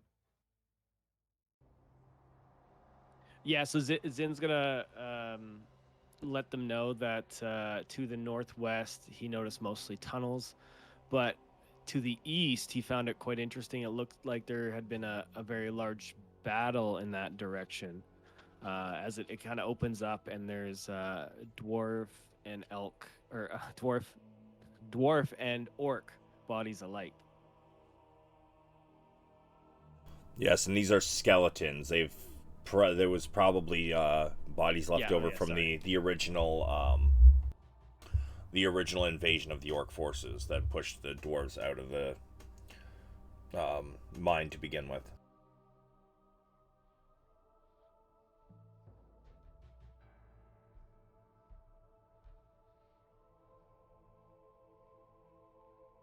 I would wonder if it's the case that the large cavern you described, in which there was a battle, might have been a path towards the forge, because it would seem that defenders would try and stop the forward aggression.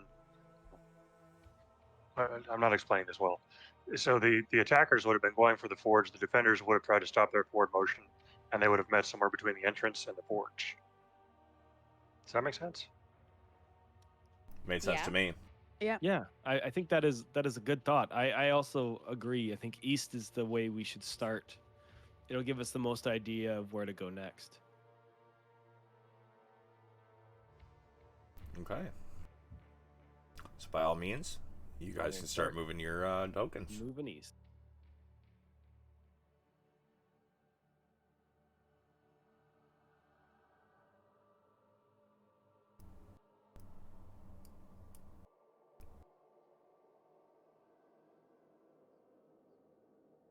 No, go north there, Ray.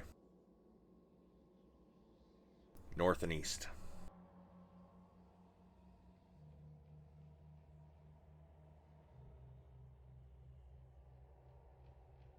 So,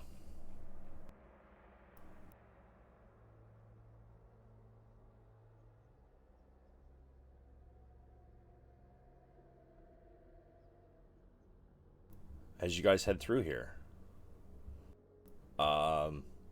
just remember it is a 30-foot high cavern with skeletons all over the floor. I would like. How are you guys going through here? You guys trying to be quiet? I'm still trying to be quiet. Yeah, everybody give me that stealth.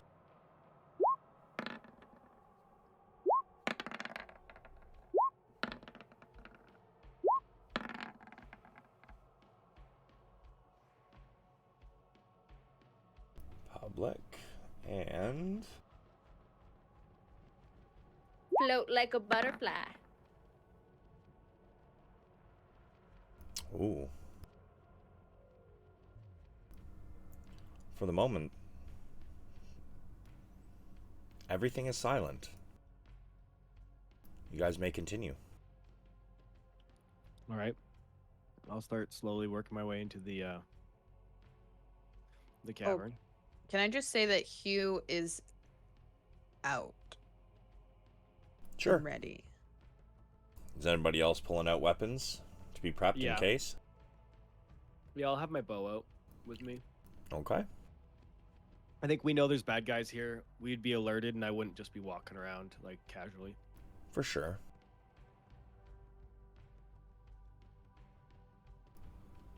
And is anybody stopping to look at check out the skeletons? Or are you guys just heading on through? Like, you mean? I would like to look to see if there's anything of worth value. Yeah. All right. Sure. Is anybody else? Are you guys continuing, or are you guys stopping to help? I'll wait, but I think I'm very specifically not looking at the skeletons. I'll stop and help. Cool. Zin will like stop as well, but he's just kind of more watching out for what's going on in case there's something happens. As you guys begin to check over the corpses, you may give me a perception.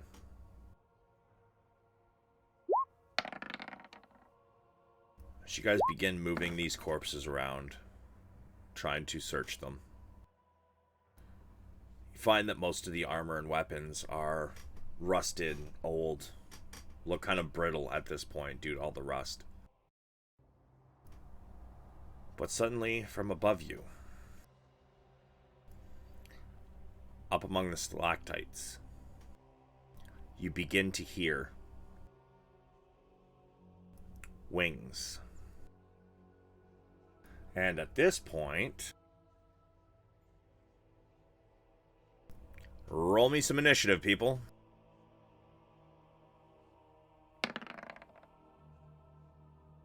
Don't forget to click on your tokens first. It's alright. No, yours fine. Yours came up. Oh, I clicked my companion, apparently. I need to switch that. Sorry. Alright, hold on. It's got double people here. I gotta... Let's see.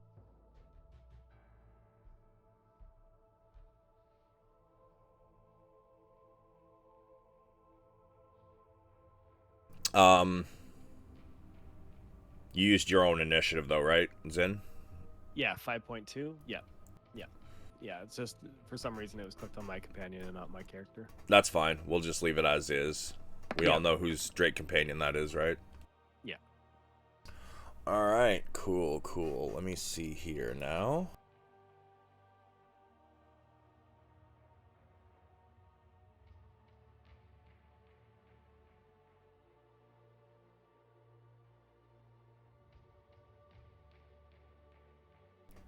Wings start beating, and from the roof, or the ceiling,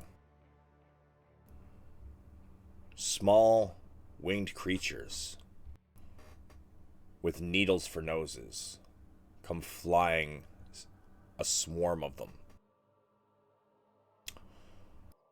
These things look like mosquitoes, if mosquitoes were about knee-high.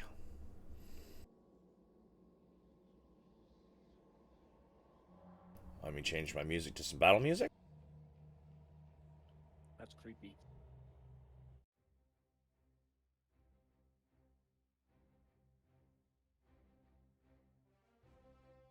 And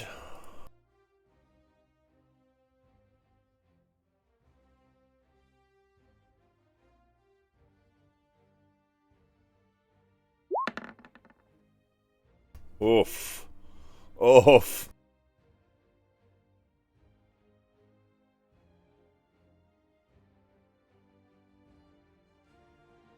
Holy shit. So these things start 30 feet above you. Okay.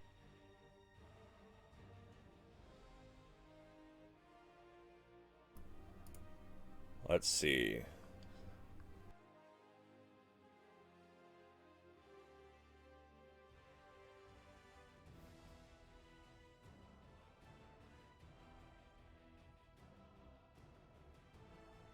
Seeing how Zin is front and center, Yup. Zin and Yukina are gonna take some attacks here. Let's see. Okay.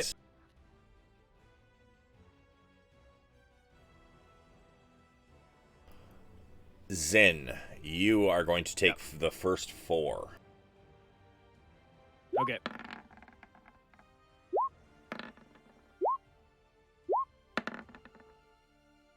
Seven obviously doesn't hit. Does a 19 hit you? Yeah, it does. It does.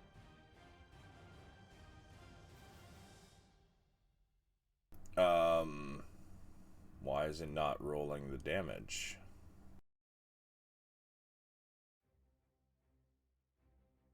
That's awesome.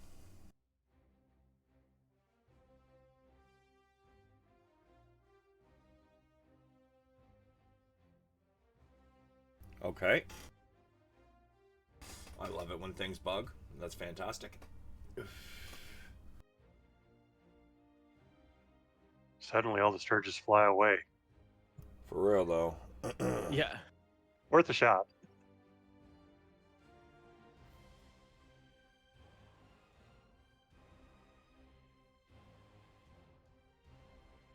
So, that is the first damage you take. All right, and then my cloak of the eel goes off. Okay, and what's that do? Deals 2d6 damage if dex save is missed, and then attacker gets a disadvantage if they hit with a metal weapon. So I'll just roll the 2d6, and then I'll figure out what that dex save is. 1 second, let me take a look at the item.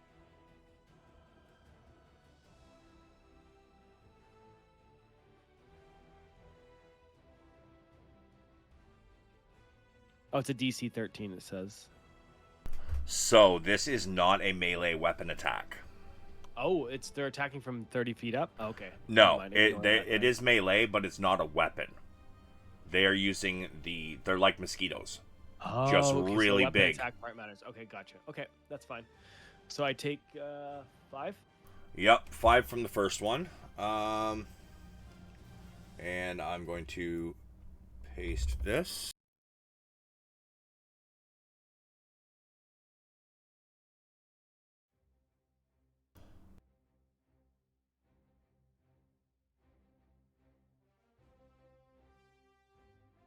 So, the first one, it is now attached to you.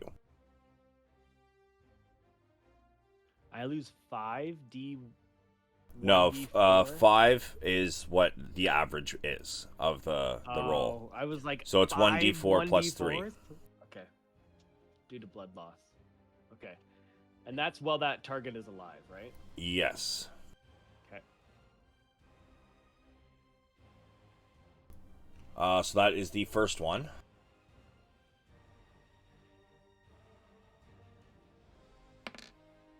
The second one attaches to you and buries its basically buries its face needle into you as well. That one takes 7 of your health. Okay. And then the next one is a crit.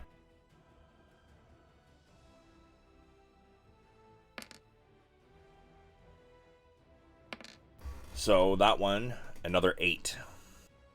Okay. And the last one misses you. Yukina is going to take 5. All right.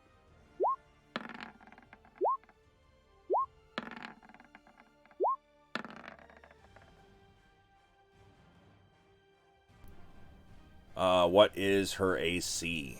16. So, only one of them hit. Which, of course, is not going to work. So, although 4 of them are flying around her, one of them lands and buries its needle into the back of Yukina's neck.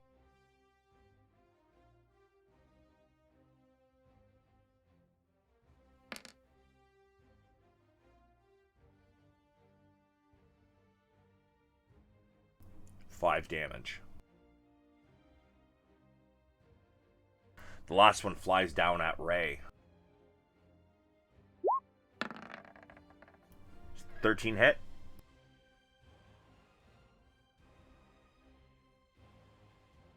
No.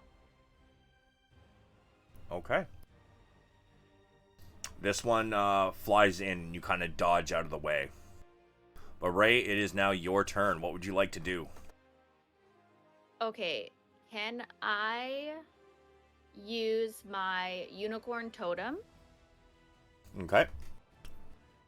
Drag it out to where you want it. Perfect. So I will use that, and then can I do my...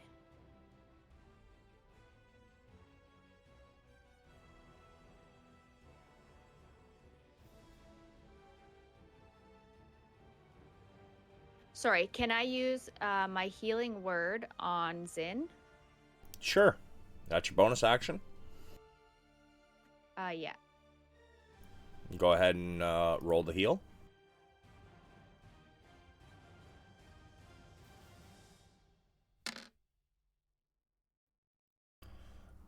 Zin, some of your wounds begin to close up Yeah. as you gain What's 5 the- HP. what's the bonus from the totem? Is there extra health for that one or on this one or no? I believe the totem basically allows anybody else in the vicinity, I think it's like 20 or 30 feet of the totem, to get extra heals. It's everybody other than the person being healed. Ray, could you perhaps post your unicorn totem for me?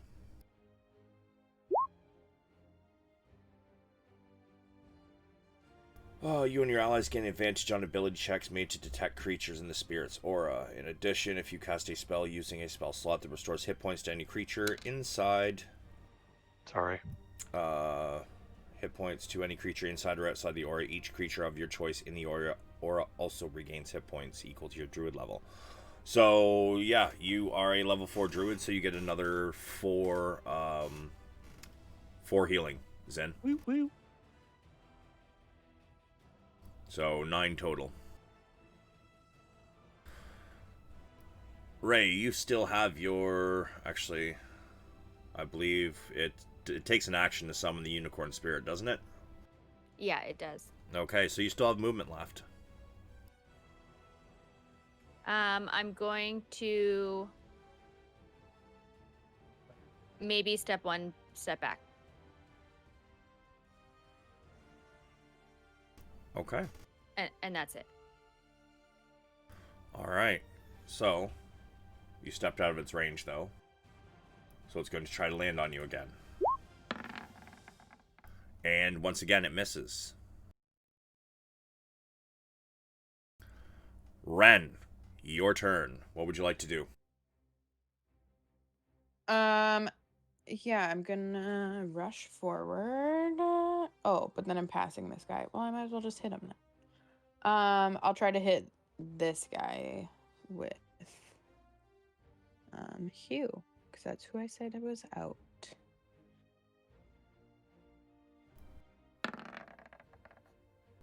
Damn. You swing at your axe at this thing, and it kind of dodges out of the way.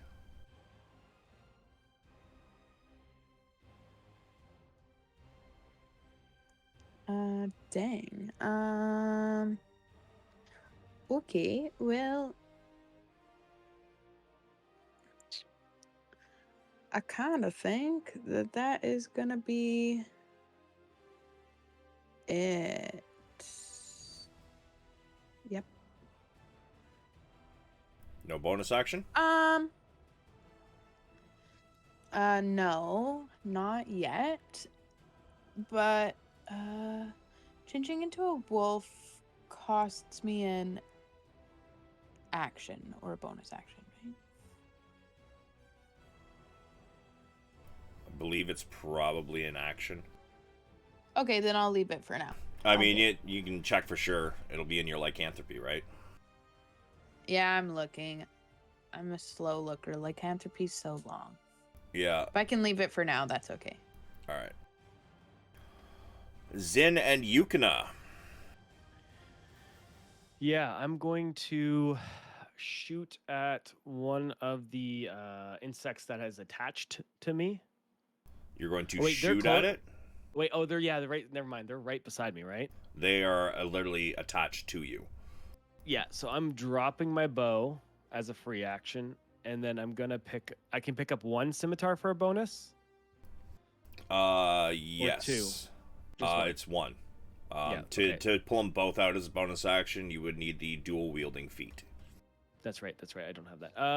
So then I'll pull out one, and I'm going to slash at one of the ones that is attached to me. Sure. Give me the roll. You slash and you sever one of the creature's needle nose from the rest of its body. It falls to the ground and blood just kind of spurts out. But it looks like it's probably a mix of both its blood and yours. Love that. I don't really have a way of moving out of this. Because if I move, they're attached to me, right? I can't Yep. just yeah. And they're attached, so if you go, one of them didn't land his attack. Yeah, so he gets the attack, and then the one that's attached to me is just. Yeah, they're just gonna go with you because they're attached to you. Yeah. Yeah. Okay. No, I'm staying where I am then. And then I guess that's everything I can do for my turn. Val.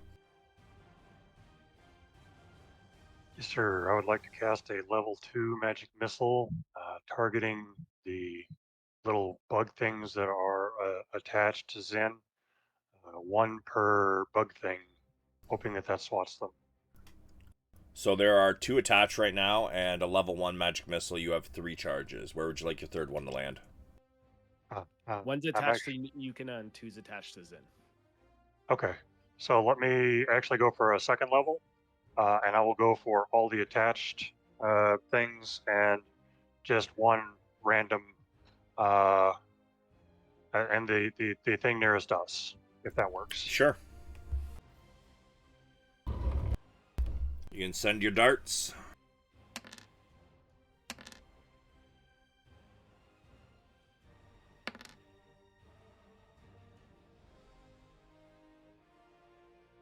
Yeah, your magic missiles fly from your hand, and it seems to hit your targets perfectly, because that's what that spell does.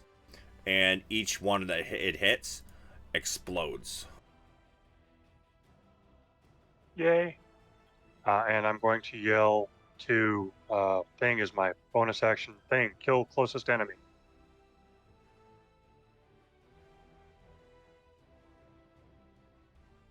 Sure.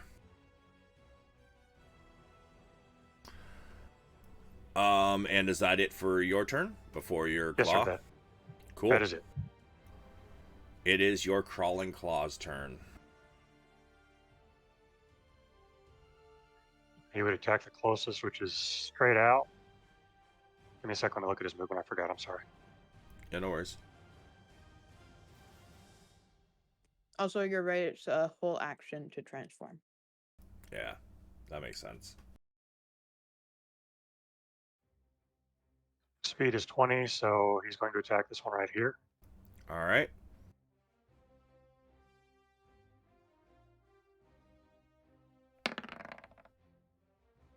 Unfortunately, as it leaps up, this thing skitters out of the way as it's flying around. Such things happen. That ends my turn. All right. Sturges. We have 5 left. So, first one, actually, first 2, Zin, are going to be for you. And then the other 3 will be for Yukina.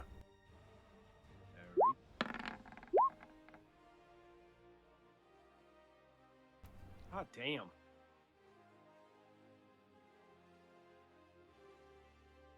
My AC is 16, so I think both hit, right? 2 of them attach to you and start drawing blood. 12 damage. And then the other 3 are for Yukina.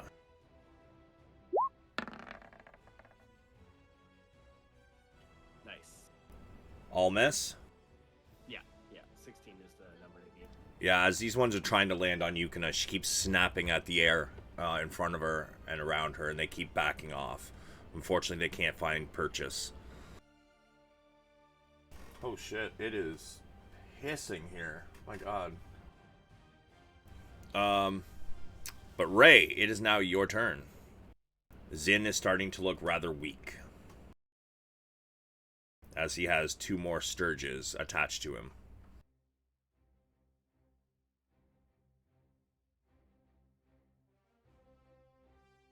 Okay, I will use my healing word again on Zin.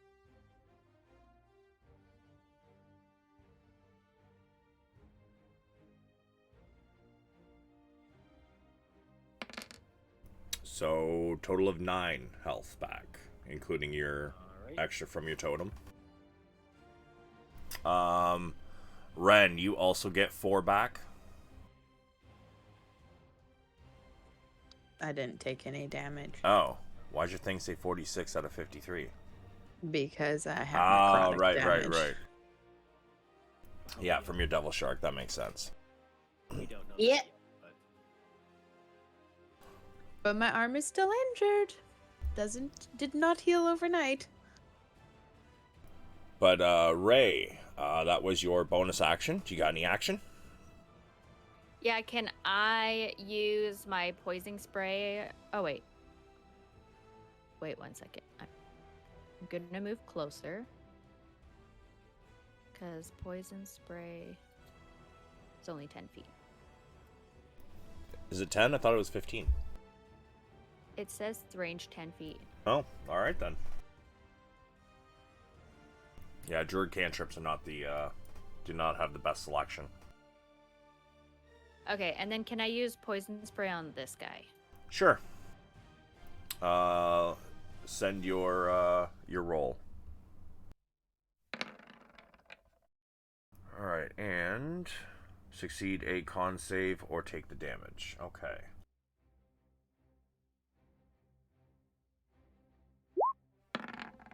Fails. And yep. Okay. So, as you reach your hand out and a cloud of green gas shoots forward, Sing flutters for a moment in the air before dropping to the ground.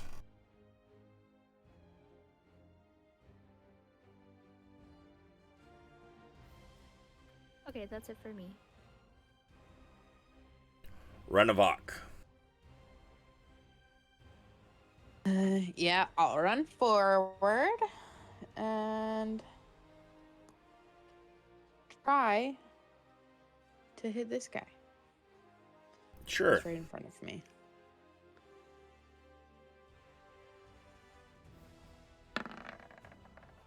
Hey, look at that. Woo.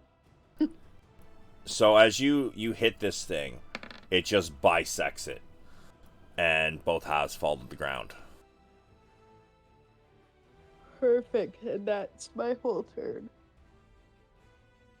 Zin Right. and Yukina. How much damage am I taking? Right, start of your turn, right? Yeah. 2 of them attached. Yes.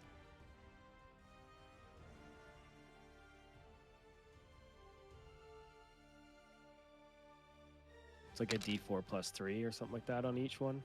11. Oh, great.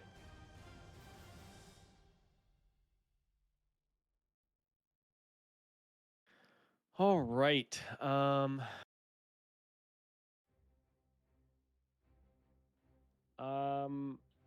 going to. Oh, sorry. That is actually at the start of their turn, the Sturge's turn, not yours. So you Oh, don't. so not yet. Yeah, no, you don't take that. Okay, I will undo that. Sorry, I didn't know the exact one. I thought I just figured when I moved, I'd probably take damage, but that works for me. So I will attack one of the Sturges that is attached to me. All right.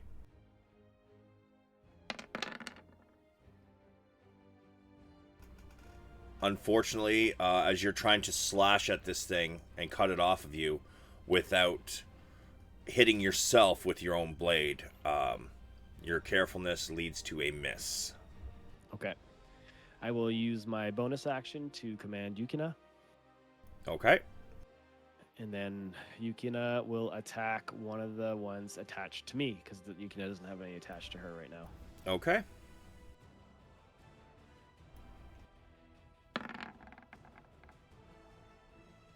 Damn, bro. Yukina kind of leaps up to grab one off of you. But as you're kind of like trying to, move your body slightly so that she can get a better view, she unfortunately misses. All right. And that is the end of my turn. Valoran. Yes, sir. The ever predictable magic missile level 1. Aiming 2 at the one attached to Zen and 1 attached to any other random creature. The other one is not attached to anything, but yeah, you can you smoke all 3 of them. Oh, okay. Let me send it.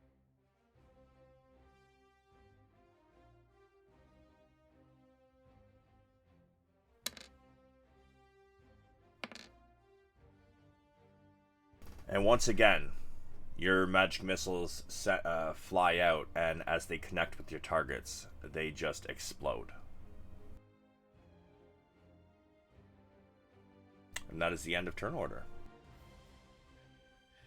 Oh, Zin's taking a lot of damage today. Zin got a little too ballsy, I think.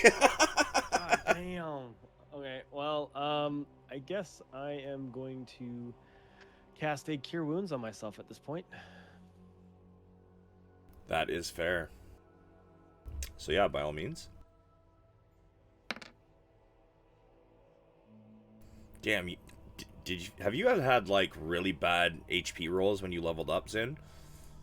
Yep, every single one. Okay, yeah. Yeah. I was gonna say, because like the druid is outshining your health by a lot.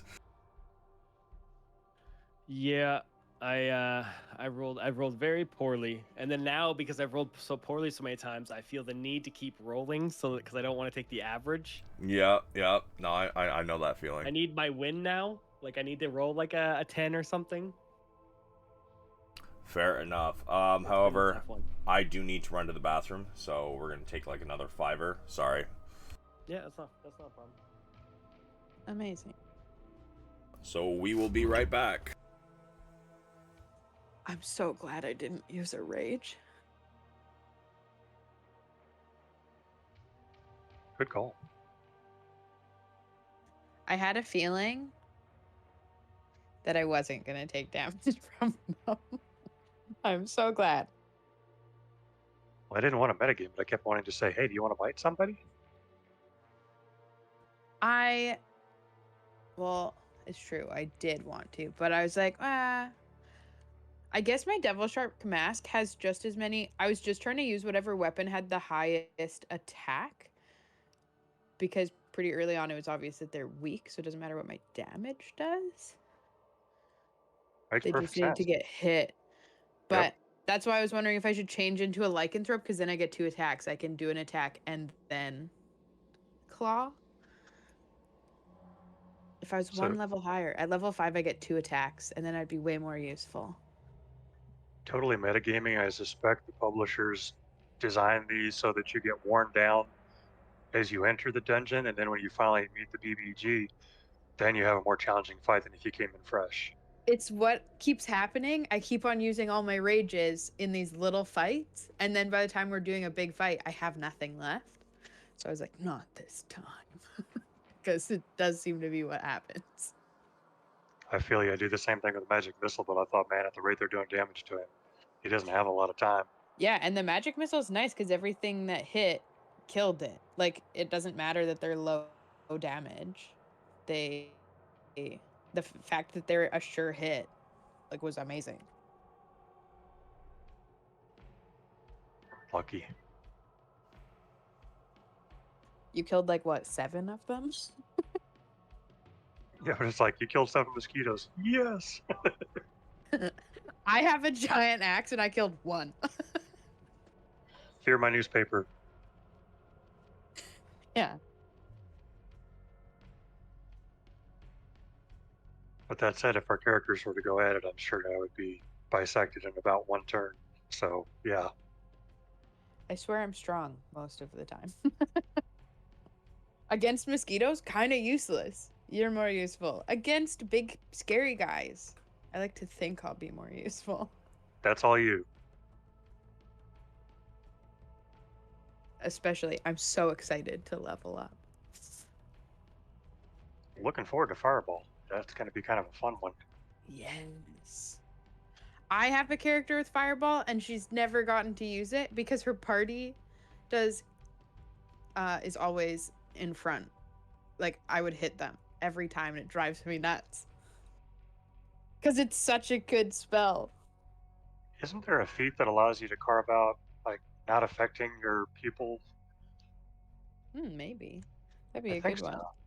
I can't remember the name of it, but I think there is. Like, if there's they all make their saving throws, and if the saving throw results in them getting half, then they get no damage. I just don't remember the name of it. Because I play a super useless wizard because she hates magic, so all of her spells are like mending and Like all of these like cute little nice spells, I have one damage spell, and it's Fireball. I never get to use it. But when you do, it's going to be glorious. It's gonna be so good when it happens. So good. I'm gonna use it against a hag, and we're gonna win the fight because of me. For Or one. a room full of skeletons would be just juicy. Yeah. Just light them up.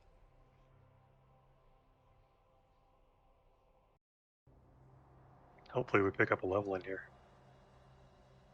I think, just like to talk above the game or whatever, I'm pretty sure that this like Fandelver thing is levels 1 to 5, so at the end we'll go to level 5, and then Mad Mage starts at level 5.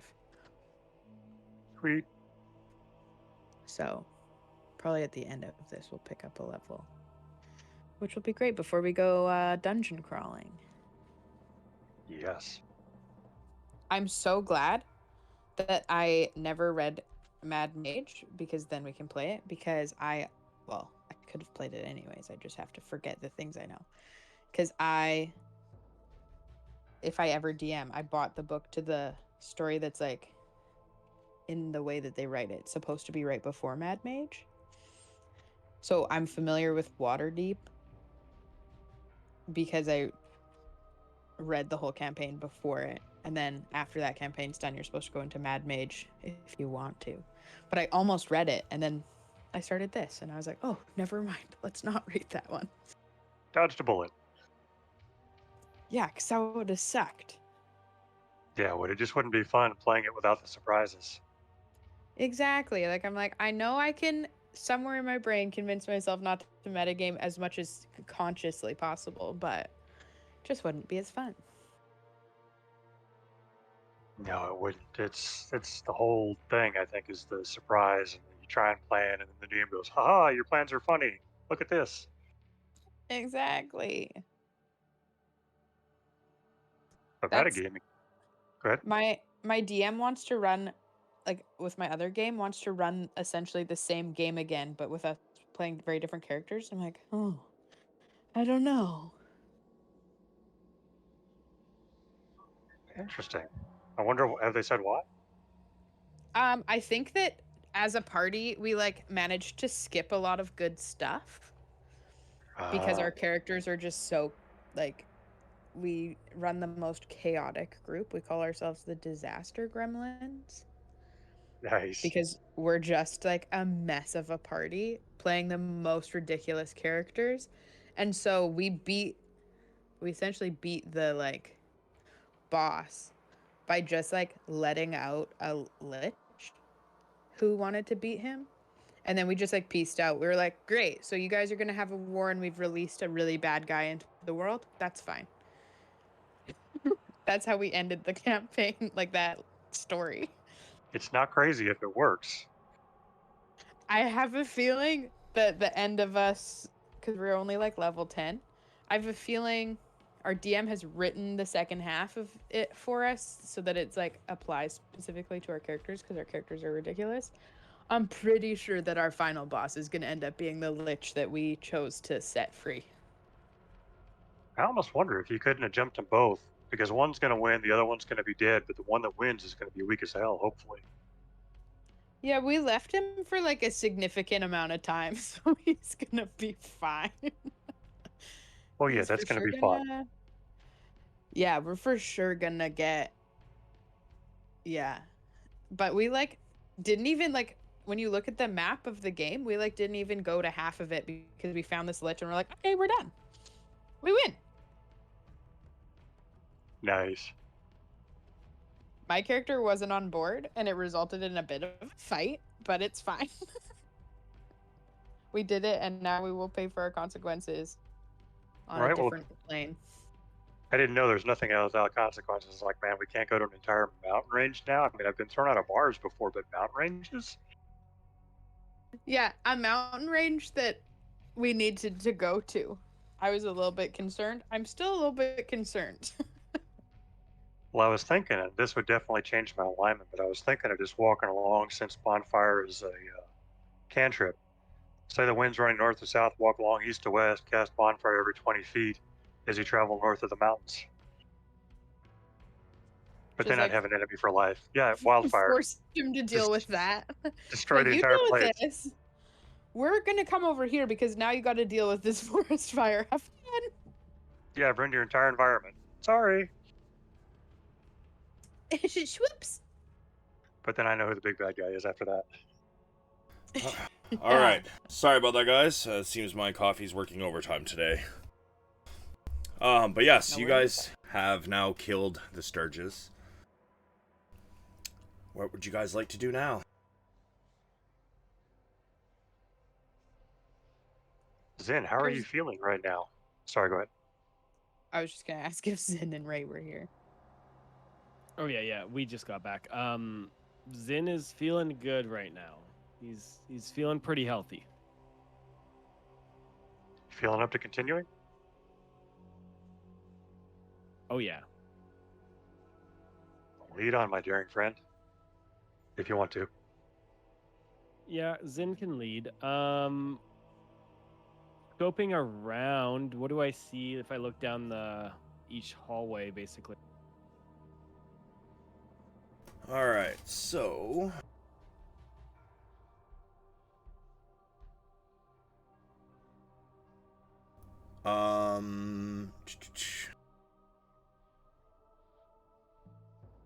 to your east, you see what looks to be give me a nature.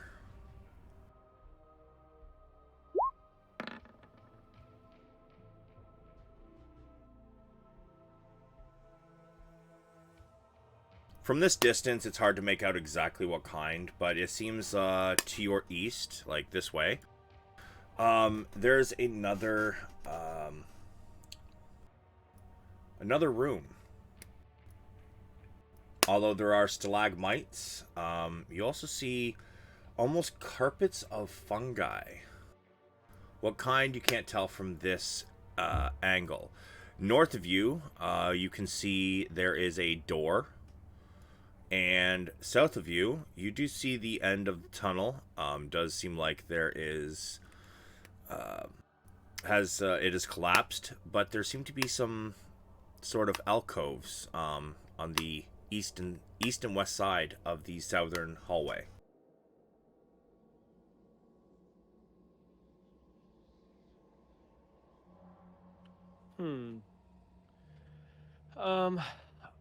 I think I'm gonna let's go east a little bit first, because I think that's where I see the biggest opening, so it'll be the easiest to explore.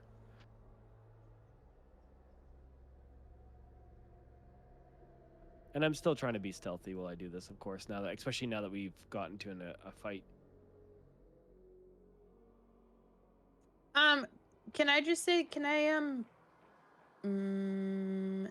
now that we're not in a fight, actually go into werewolf form? Your kindred form? No. Can I be oh wait, I forget which one's which. Can I be a werewolf and not a wolf? Are you able to just transform like that? I think so.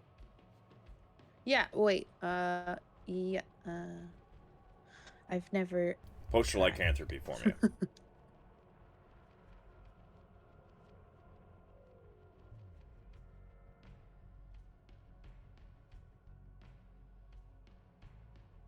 Yeah, at level 2, you can also use an action to transform by choice, and I think that is either form. I think.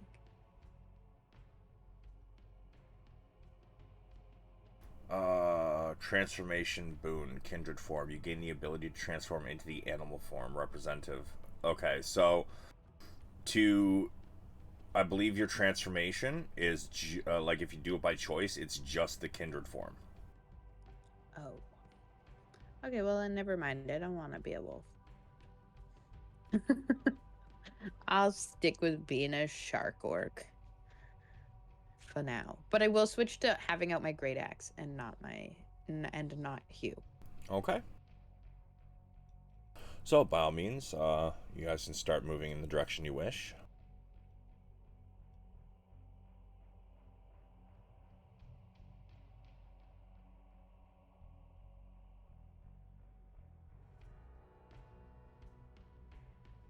Hold up, Okay. I think there's right. As you guys get to the edge of this cavern, dense carpets of weird fungi cover large sections of the floor in this cavern. The growth includes puffballs a foot across, weird shelf fungus growing on stalagmites, and large stalks and caps, a good 5 feet tall. Some of the puffballs glow with an eerie green phosphorescence. Can I recognize them? Give me a. Do you have alchemist or herb kit? Anything like that? I do. Alchemy. Okay. Use your alchemist kit, and you may when it asks for what to query, I'm gonna say nature's wisdom, right? Yeah, I think so. Let's go with wisdom then.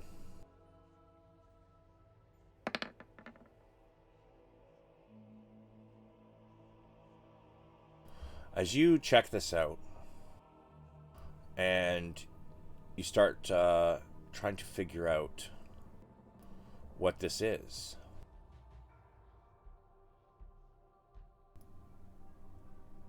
you are able to decipher this particular puffball tends to give off a sweet odor. Is it venomous and or flammable? Or poisonous, I should say, excuse me. Funny you should ask that. As you're checking it out, a puff of gas releases. Give me a con save.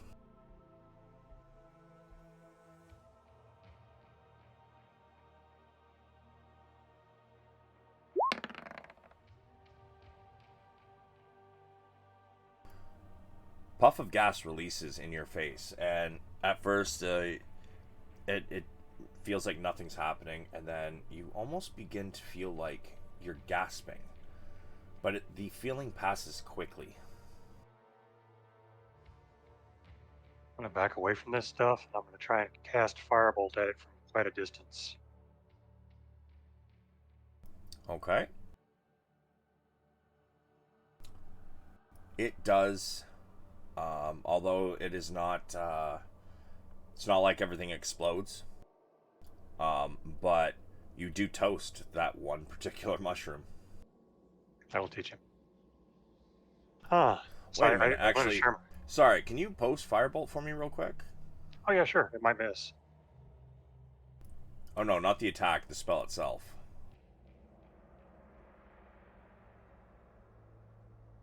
Creature or object. Okay, yep. Yeah, no, you toast it. Do any of the mushrooms near it also catch fire?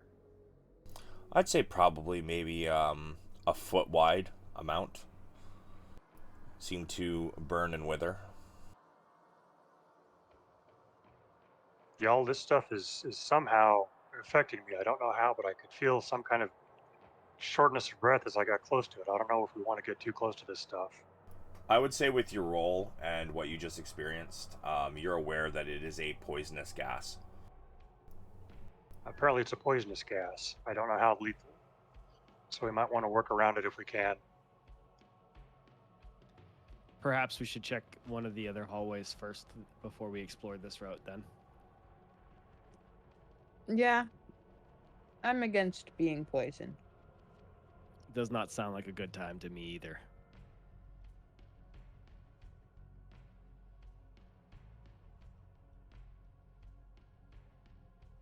Well, then perhaps we head north. Yeah, north looks interesting.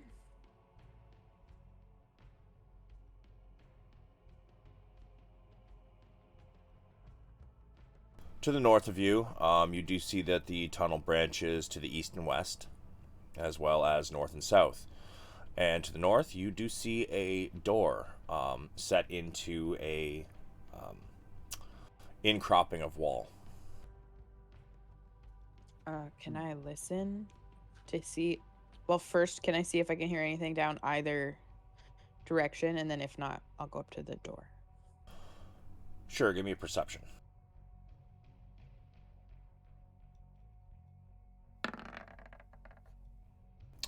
You don't really hear anything. It seems, other than the the waves thundering, that's about all you hear.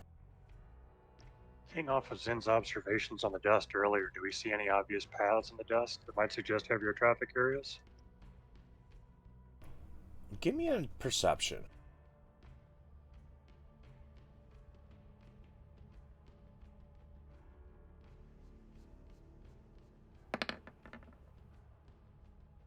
No. No, you do not. Sure.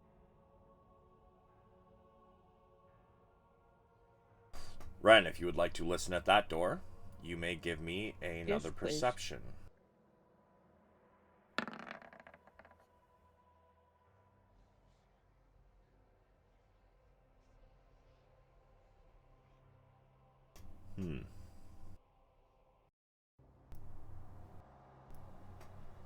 You hear something through the door.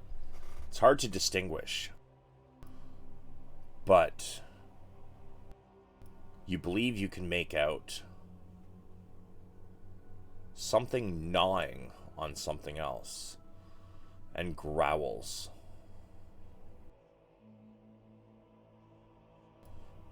And eventually you hear a raspy voice. Mine!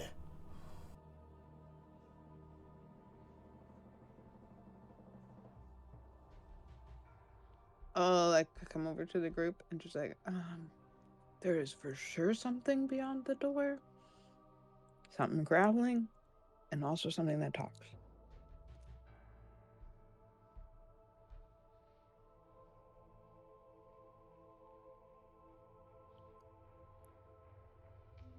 Well, we are here to find the black spiders. Perhaps it's one of them and one of their dogs, or something worse. The Black Spider is the name of... oh yeah, his gang. The No. Black Spider and his gang, right? Yeah. Black Spider is a person. Yeah. So him and his gang of misfits. Can we just do a really quick reminder of the money? Is it more money if we bring in the gang or kill the gang? I can't remember. Bring in. And if we kill them, we get nothing. You get less. You don't get nothing. Yeah, you get less. Yeah. The big one is For the them- leader. The rest of the gang is a little bit less. I think it's 100 per that we bring in alive, and then 10 dead or something like that. I believe the it is in leader's the like- contract you guys signed, which you guys should have access to in the handouts.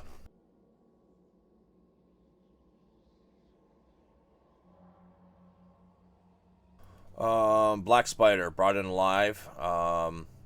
You guys will split 4,000 gold. If brought in dead, 500 gold. I thought there was something for the gang members too, but I thought there was maybe like 100 gold or something, but if they're dead, we got nothing. I can't remember. That's it. I wrote it down. 100 per head, alive, captured, nothing. Or dead, nothing. Okay. So we want to bring in as many as live as possible. But if we Main- kill them, we don't have to worry about carrying them around. yeah, main focus I Because- would say would be the leader with 4,000 gold, right? Yeah.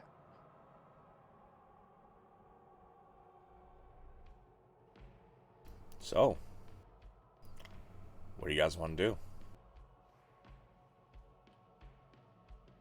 You do notice that to the west, the tunnel is collapsed. To the right, to the east, it just ends. However, partway to the east and west, you also see there's another hallway that goes north on either side. Or there's the door in front of you. I would say the two options to me are we go in, we hope that this is a small amount of people, maybe one person in a thing, or because that's all I heard, but there could be more, and we try to get answers about where people are or whatever, or by us going in there, we might make sound that alerts other people.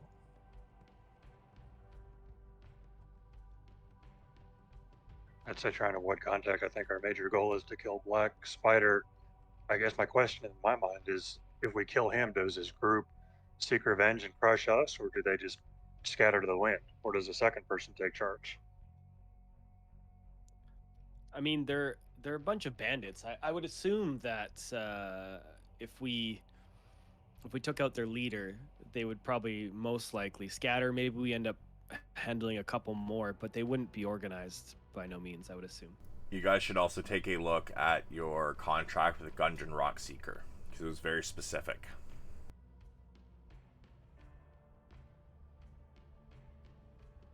Yeah, we have to clear them out for sure.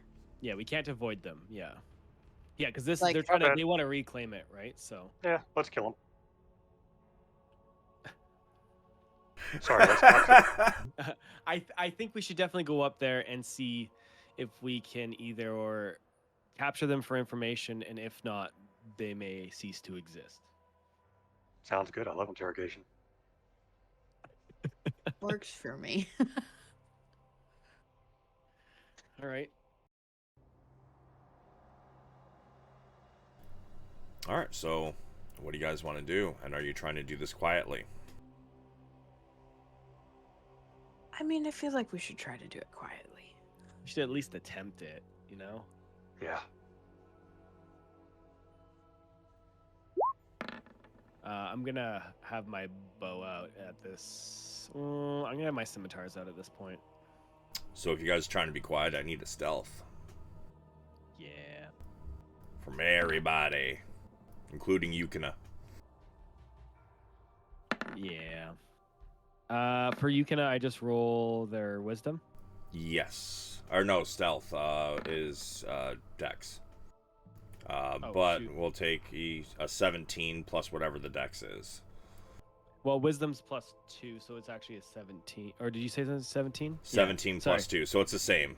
It's well, Dex is 1. It's 18. Sorry. Okay. But either way, as you guys are trying to sneakily get into position, Ray trips and stubs her toe. Ow! Suddenly, the gnawing in the other room stops. And you hear, food, food, fresh meats, and a burst of movement. And at this point, we are going to roll initiative. So stop moving. Roger that. Sorry. No worries.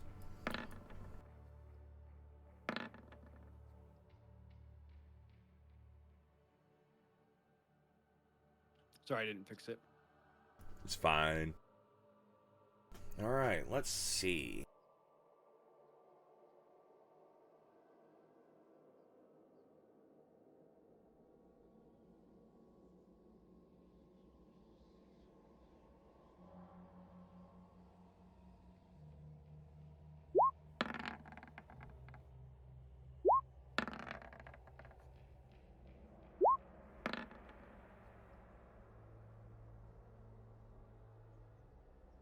And it seems we are missing Ray's initiative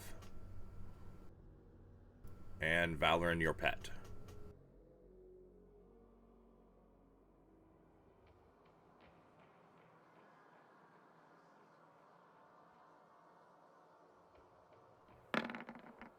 Whoa.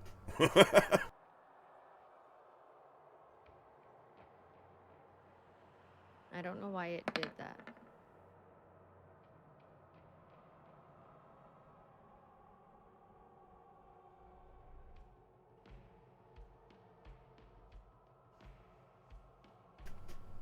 Val, what is your dex? I think 14. Let me check.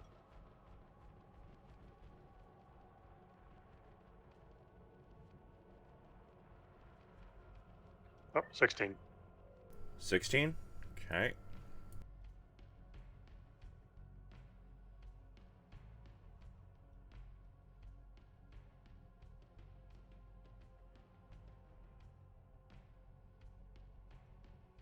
All right. And with that, combat is started. Val, you hear footsteps rushing towards the door in front of you. What would you like to do? Move back quickly because I am squishy. Is the door still closed? It is.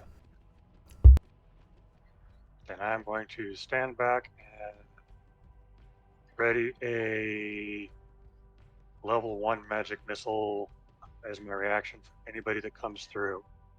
Okay. And then I'm going to say, thing, attack closest.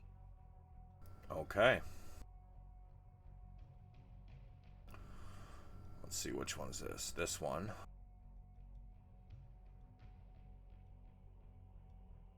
Um.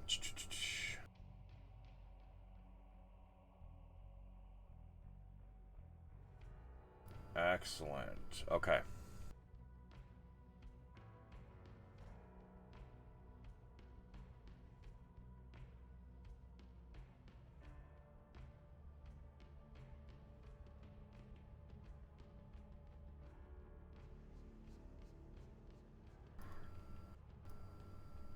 Ren, I would like you to give me a perception before your turn starts, please.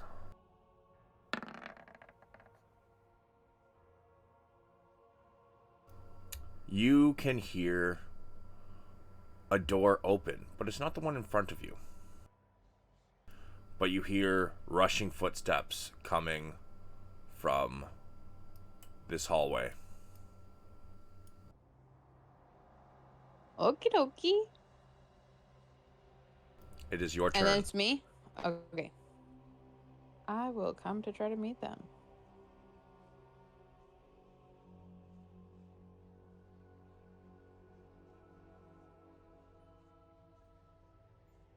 Oh, I can't quite reach anyone.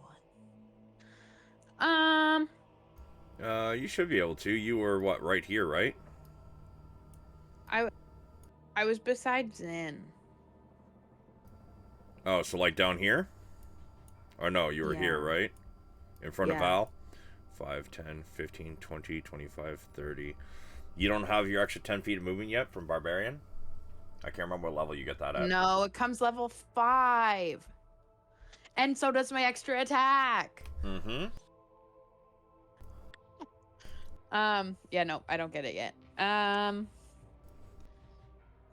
it. Okay, I can't really do anything. I guess I'll be ready to hit him when he comes at me. Do you want to burn a bonus action first? I can just see and hear the one guy, right? You definitely hear more footsteps, but that is the only one in your sight. I'm gonna leave it.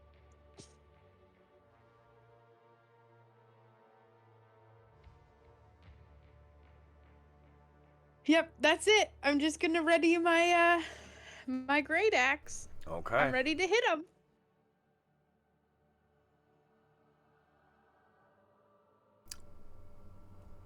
So Val, your crawling claw. Nobody has emerged within your sight as of yet, I don't think. No, sir. So he does nothing but sit there on my shoulder, I think. Okay. Ray, you see Ren tear ass to the west and start to turn around the corner.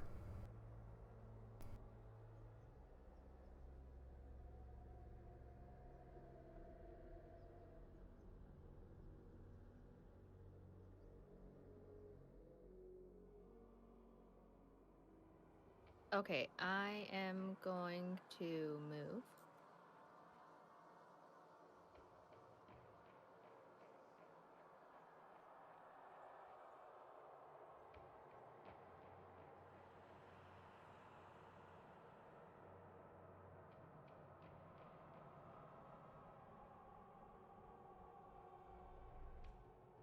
And then can I please ready my poison spray in case like somebody comes at us? Sure.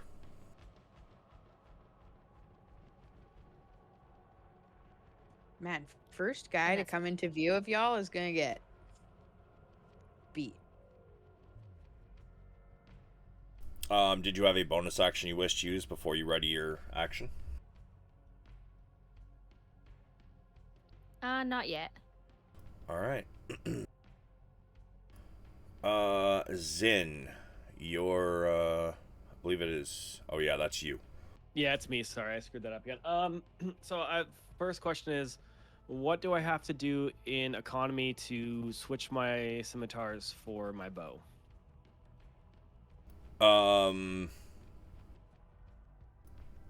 So I would say you could probably put both of them away as a bonus action. Okay, and then to pull out the bow would be an action. Yeah. Okay, Or that's you fine. can just drop your scimitars for the moment as a free action and use a bonus action to pull out your bow. Yeah, let's do that because I know we're fighting. Let's do that. And then I guess I'm going to move.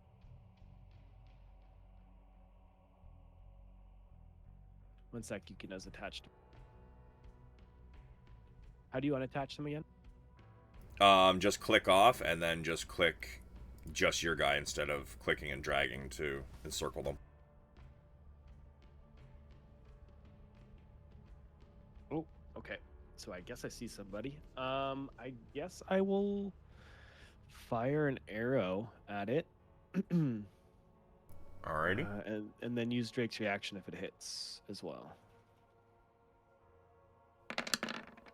So I think Yukina has to actually be able to see the target, does it not? Has to be able to see me. Okay.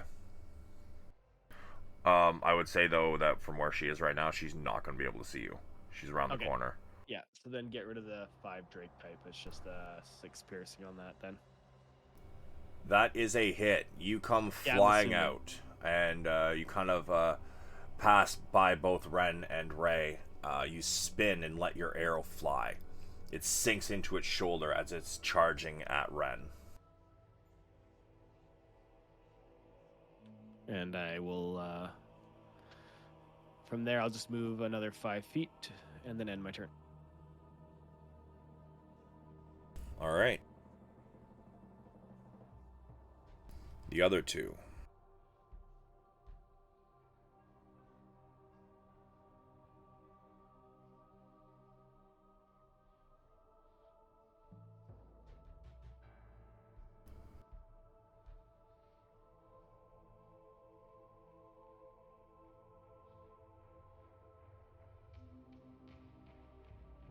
Val, the door in front of you whips open. And this being with hunks of, with a bone still in its mouth, spits it to the ground and then begins to charge at you. He can get to there, but he cannot make an attack. He had to dash to get there.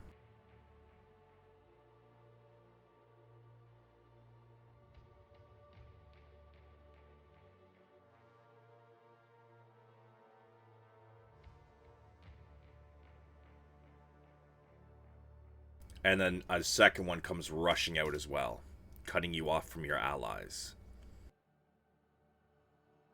He also had to dash. Did you have a held action, Val? I did. I had a level 1 magic missile. Alright, well, this one would be the first one that came into sight.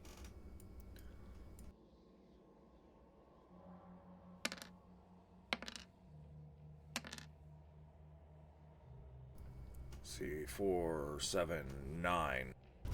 Yeah, your 3 darts of magic missile all hit this target at the same time. You hear the cracking of bones as it screeches and continues to charge at you. That's not good. But it is now your turn. Yay me. Oh, I will throw another level 2 magic missile into this fellow right here. Sure.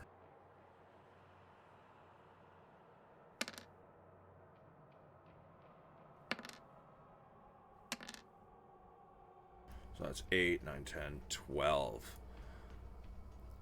More bones crack and break. And much of the bones that you've broken are now protruding from the skin. It has slowed down. It's still coming at you, but it looks extremely weak.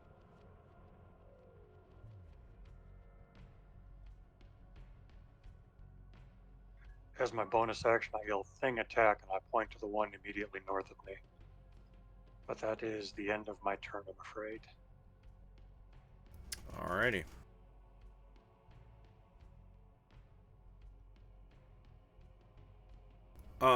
Actually, you had your crawling claw would actually have its attack as well.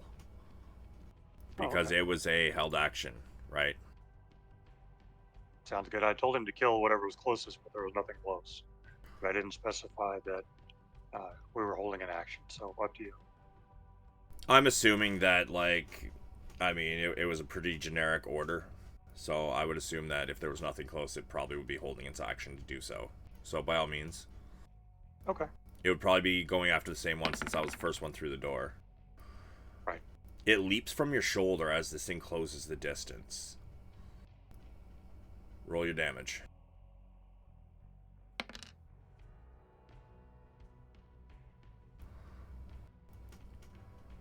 It, as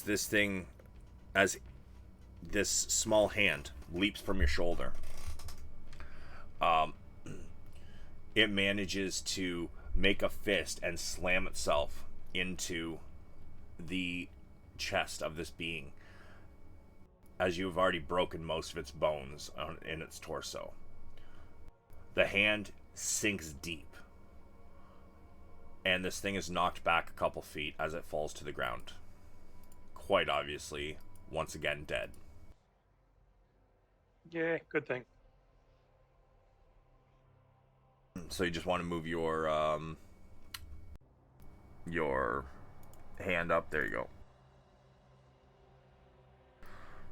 go. And were you giving it another order for your bonus action? Yeah, same command. Thing, kill nearest enemy. All right. This ghoul charges up at Ren. Ren and Ray, both of you get your held actions.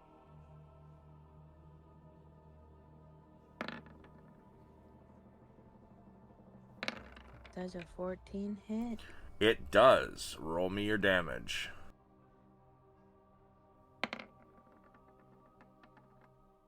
Damn. Oh, I accidentally rolled that to myself.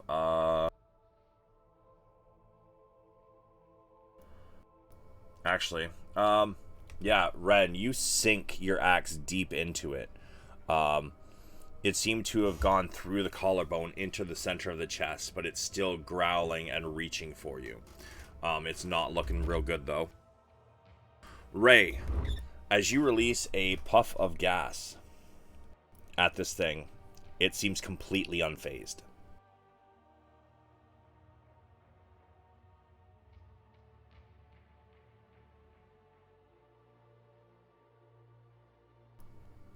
But as it closes the distance on you, Ren, Yep. it seems your axe burying itself, or you burying the axe into its chest, has made it harder for it to reach you. And he tries to swipe at you with his claws and misses.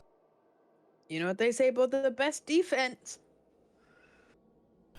And it turns out it is now your turn. Perfect. I'll hit him again. Hopefully.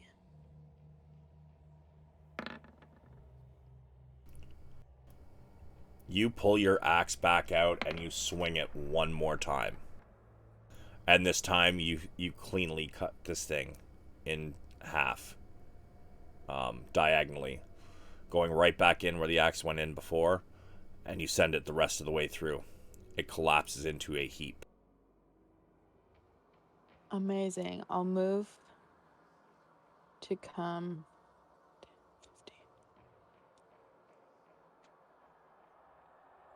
15. We'll go really close, but not quite there. I'll run over to try to help out Val, and I'll let out just like an to try to get this guy's attention. Okay. Crawling Claw.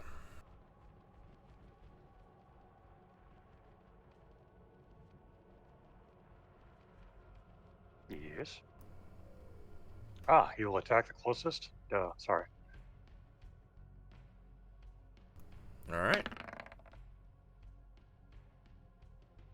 And roll your damage.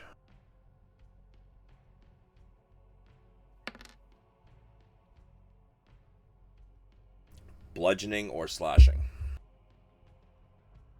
Let's go with bludgeoning. Alright, this thing leaps up after finishing off the other ghoul, and leaps at this thing and just punches it in the side of the head. It staggers for a moment before righting itself again.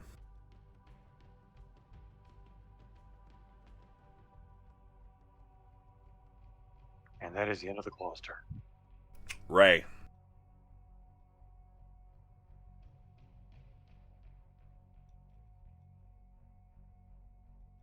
Yes.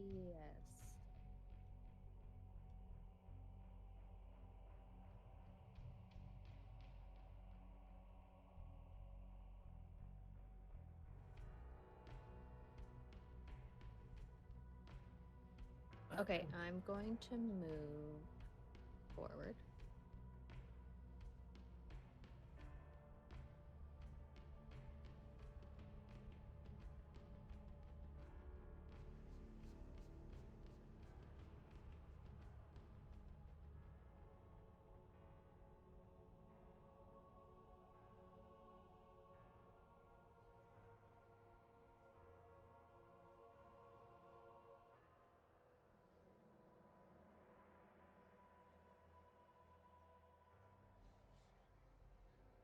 Can I just try to stab it?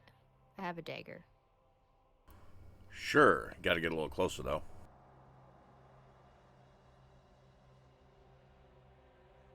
So you're going to use a bonus action to pull out your dagger, and then you're going to attack with your action. So you can go ahead and roll your attack.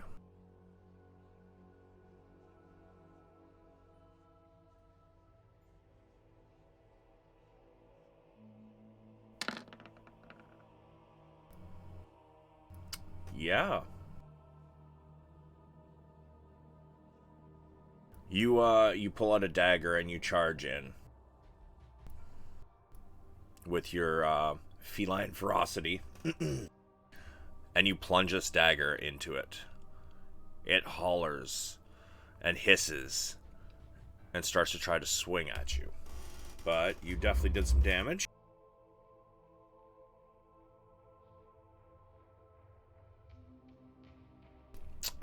Do you have any more movement?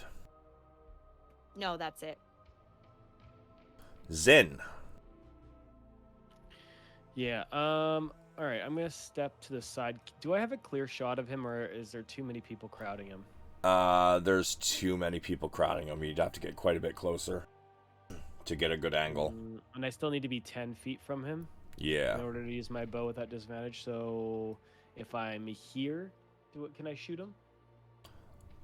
I would say he probably has like quarter cover. Okay, let's do that then.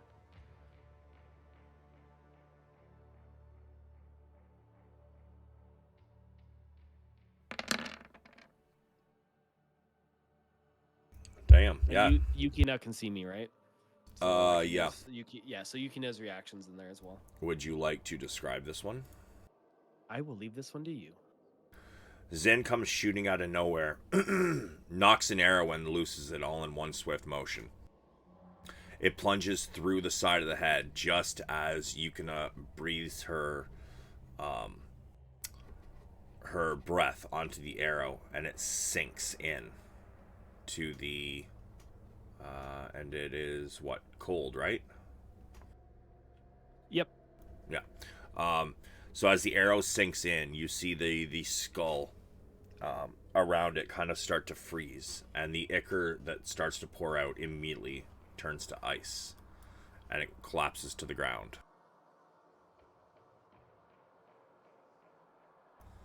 And that is it for turn order. Noise. I'm gonna pick up my scimitars All right. and my arrows that are inside bodies right now. For sure.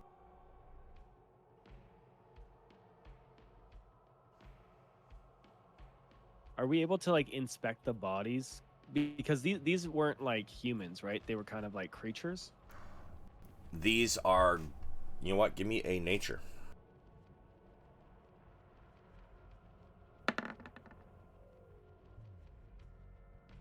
Not a good nature. You know they're undead of some sort, but you don't know exactly what kind. Oh, they're undead. Okay. However, Val, if you wish, you can have advantage on your, I'm going to say nature or arcana for you. Since this is kind of up your alley. Can I also use guidance? Oh, never mind. Val, you know that these Yes, are sir. ghouls. I'll share with the party. Hey, everybody, ghouls. How fun. So we're probably dealing with a necromancer? Oh, how lovely. Yeah, I hate those guys.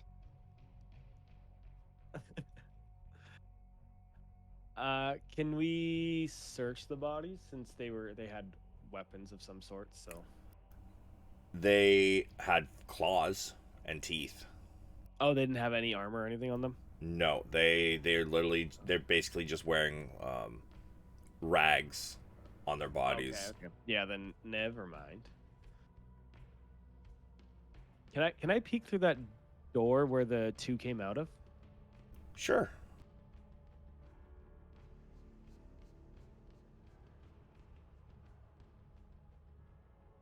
As you get to the doorway, old stone bunks in orderly rows line the walls of this chamber, and a corroded iron brazier full of old coals stands near the middle of the room. The bones of a half-dozen dwarves and orcs lie strewn about, clad in scraps of armor.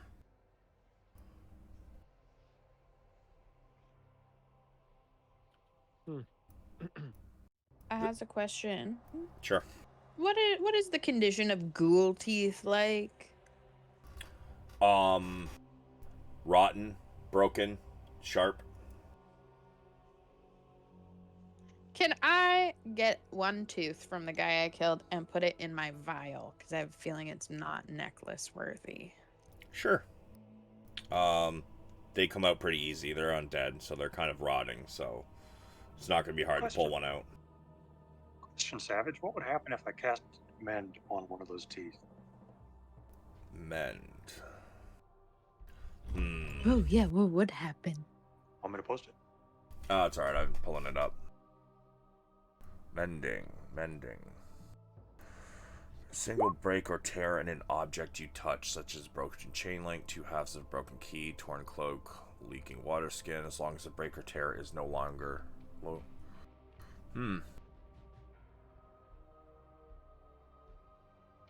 Leaving no trace of the former damage. You know what? Yeah. You want to cast mending? Yeah, I'm gonna mend all the teeth that that Ren wants me to mend. Give her another chance at a necklace that I don't know about if she wants. I just want one. Cool. I shall mend the tooth. Yeah. Call me Thanks dentist. so much.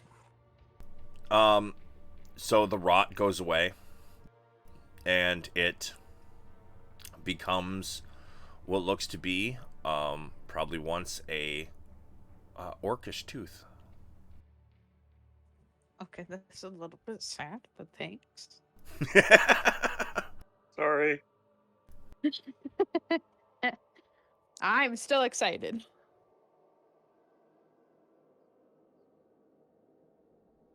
So, what would you guys like to do? I'm gonna keep following Zin. Blair, real quick. Lori has a staff of defense. Yep. Which she was looking at for abilities, but it doesn't state what it does for damage, like bludgeoning or anything like that. It would you just can be a use it. regular, like, it would do like a regular staff damage. Okay, so just look up a staff and we can put that in for her Yeah. damage modifier and stuff. Okay, that's what I thought, but I wanted to confirm. Let me take a look at her sheet.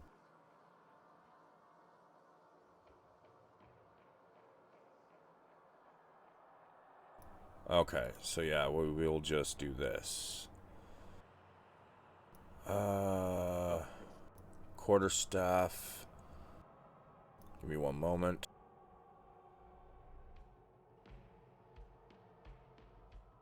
Quarterstaff, 1d6 bludgeoning, two-handed was 1d8. So it's going to be strength, I think.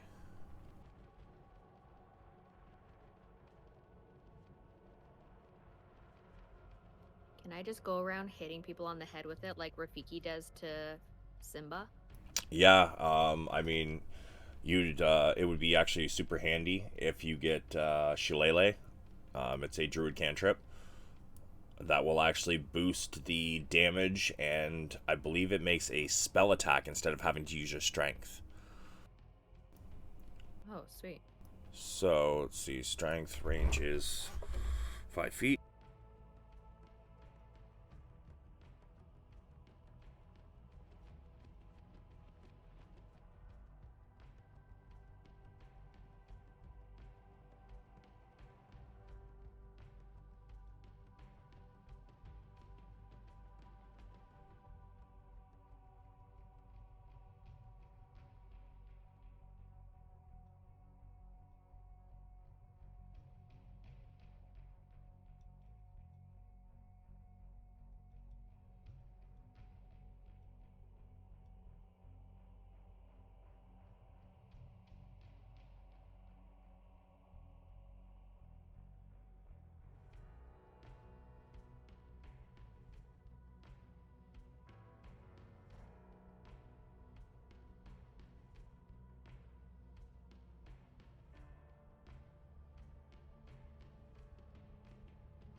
There you go.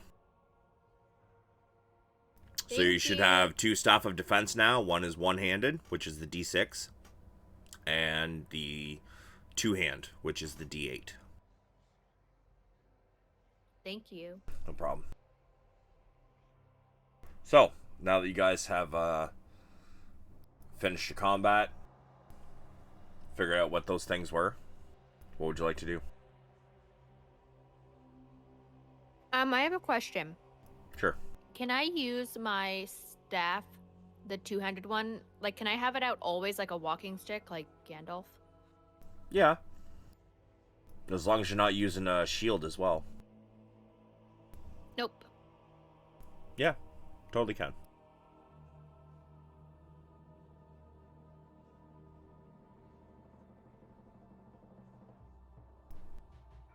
So what are we doing? Search the quarters. Yeah, can I search this room? Yeah, you guys kind of toss the room.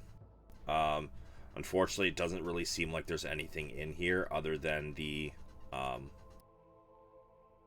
half dozen dead bodies in scraps of armor, also rusted and rather useless.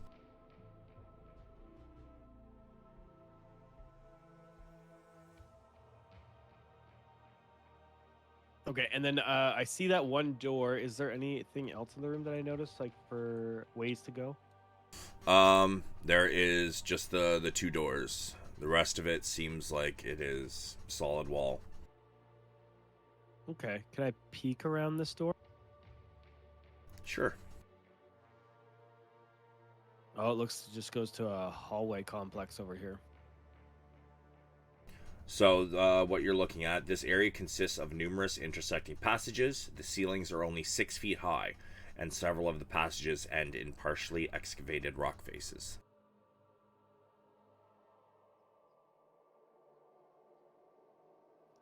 All right. Okay, I'm gonna head back towards the group and check the other way. Maybe there's a taller place to go through. 6 feet's not a lot of room to move.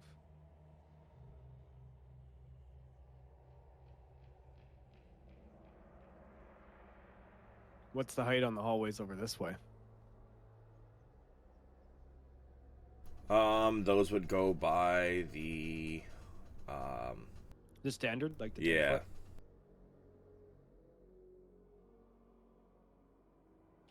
Perhaps we should check down this way first. What do you guys say? I think that makes sense. I think maybe the bigger passageways are the more commonly traveled ones. Yeah, that makes sense to me. Okay, awesome. Like, I would think that the bigger ones would lead to, yeah, the more important areas. Yeah, let us hope at least. So as you peek around this corner, the eastern wall of this chamber has collapsed into a mass of rubble. To the north, a door stands slightly ajar, leading to, at this brain, you wouldn't be able to see exactly what's in there due to your angle, but you know there's a door inside that room, the north side of the room, that seems to be open slightly.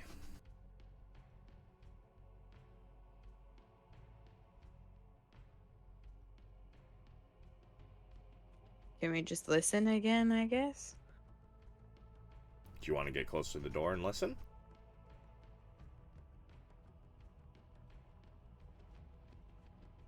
Honestly, not after the last Yeah. door. It couldn't happen twice to us. Right? I'll just listen sneaky. Hey Ray, you just chilling back there or what? No, I'm coming. Alright. Ren, as you're creeping up to the door, give me a stealth.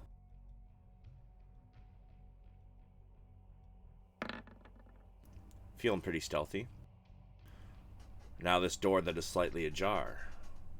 How do you want to take a look at the room, or are you just listening? Yeah, just listening. Perception.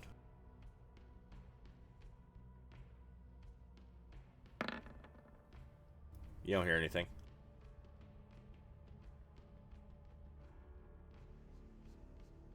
I'll signal to you guys see if you want. I'll like look at you, be like, should I look in the door? I don't hear nothing. I'll like point at my ears, be like, I don't know. Zin will nod.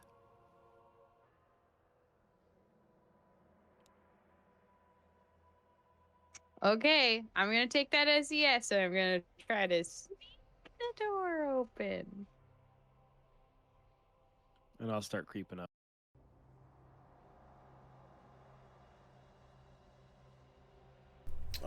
So, as the door creaks open, dusty kegs are stacked neatly against the walls. All of them are cracked and split open from age.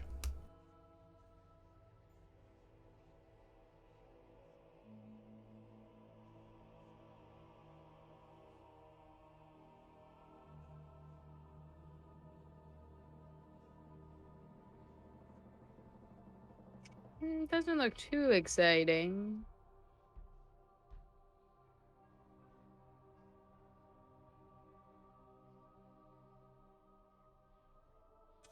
And I'm not trying alcohol from any dungeons.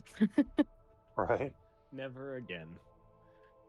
Yeah, we don't notice anything about the room that's off if we're like trying to take a look. Nope. There doesn't seem to be anything off. The only thing you guys really notice is that since all of the barrels are cracked and split open, it seems that there is Nothing here.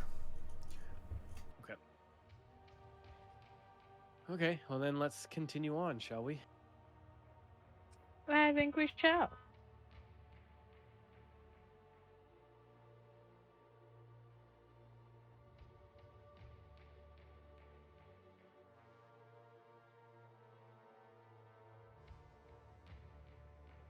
As you get to this room, steep escarpments divide this large cavern into 3 sections. High ledges at either end and a lower section in the middle. Carved stone stairs climb up to the ledges.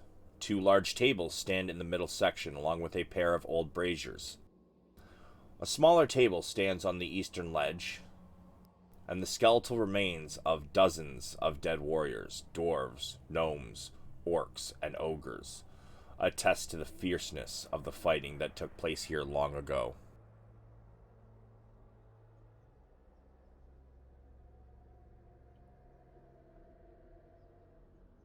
Can I look around to see if I notice any signs of movement or areas that might look like they've been more traveled with less dust, things like that? Yeah. Can I look up and just check for more mosquito things? Smart. That was Ren that wanted to look up. Yeah. You can give me a perception, and Zin, you can also give me either a perception or survival. Ren, you don't see anything. Zin, you do see what seem to be lots of footprints in the dust. Do I see a direction? They go in all directions. Oh, this is heavily traveled. Okay. Okay, so I'll just turn back to the group at this point. Being quiet, just do like a little finger marching thing, and then just bring my hands out wide as if to say everywhere. If you guys want to try to understand what he's signaling, you can give me an insight.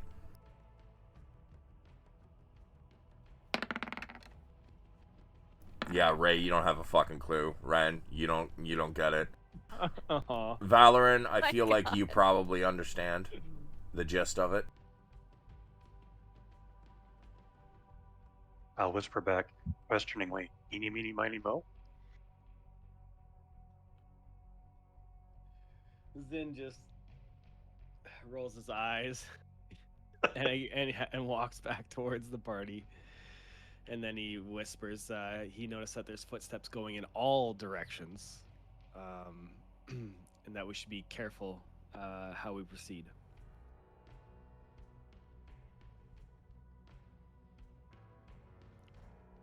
But he'll go back to kind of sneaking through the room, taking a look around, listening for anything.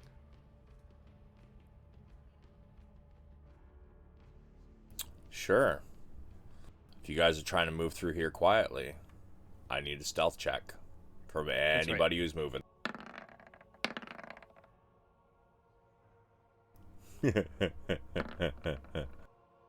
Alright, give me a second. Oh boy. Stealth is hard. Okay, guys, it's okay. Wow. Yeah, I'm gonna say because the amount of them, they probably have advantage. So, yeah. At this point,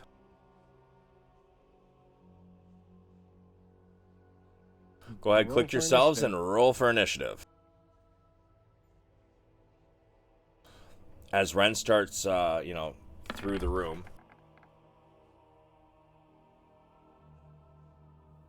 she unfortunately accidentally kicks one of these bodies in armor, and a clang rings out. And as it does, you hear, "Ah, meat!" I would just like to be clear, I almost never pass a stealth check, so We should just be prepared for this every time. Fair point. Managing expectations, all good.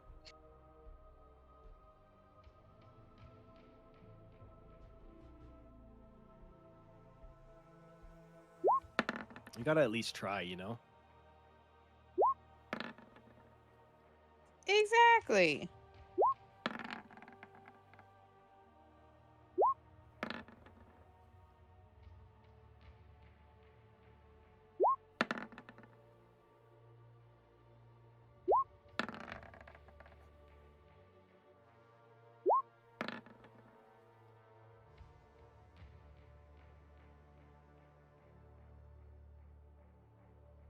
Damn, your guys' initiative rolls, dude. Holy shit.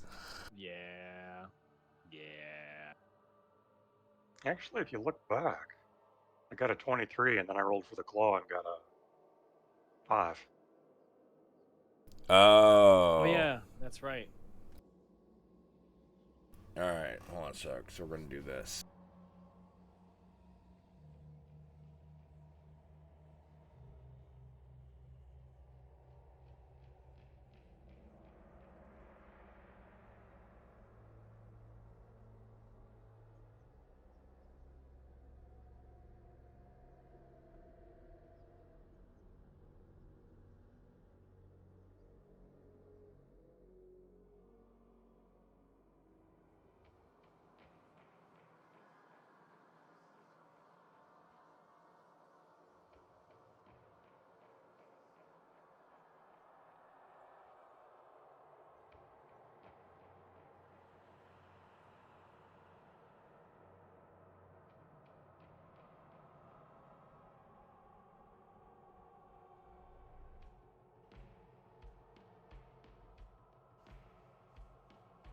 So,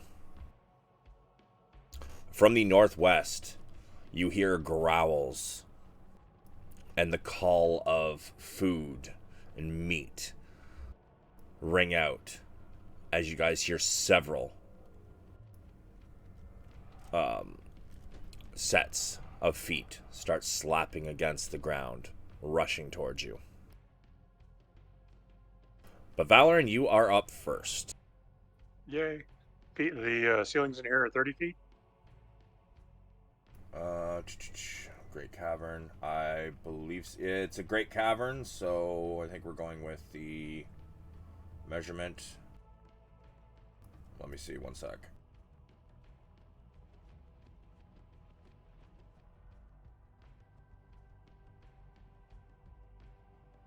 General features. Natural cavern's 30 feet. Yep. So, like, this lower area down here is 30 feet. However, up on the escarpments, I believe I said those stairs were, 20 feet high, right?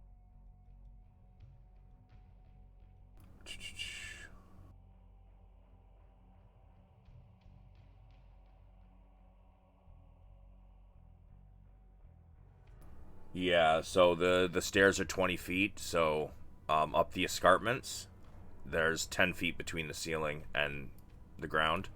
But where you guys are, it's 30. Got it. I'm going to hover where I am at about 15 feet and ready a firebolt spell for the first enemy I see. And with my bonus action, I'm going to tell Thing, kill the closest enemy. Sure. And that ends my turn.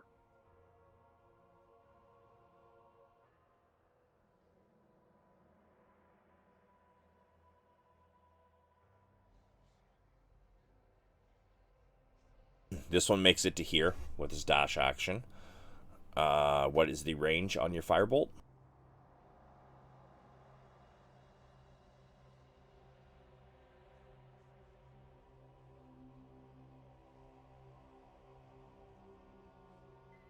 $120?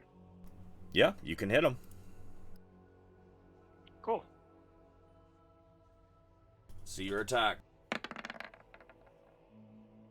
That is a hit.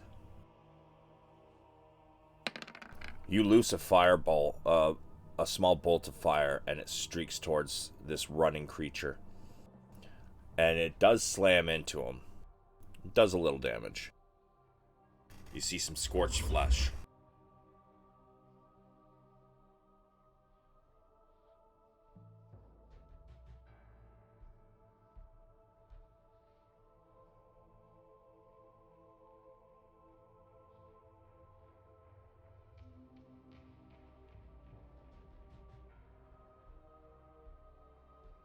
Another one comes running, and he leaps off of the escarpment here and lands halfway down the stairs. Turns and charges. That's as far as he can get.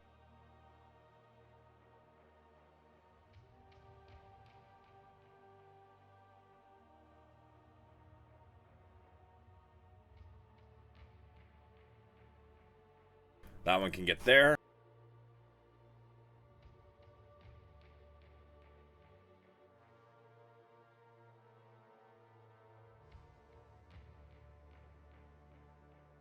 That one can get there. And Zin, it is your turn. Okay.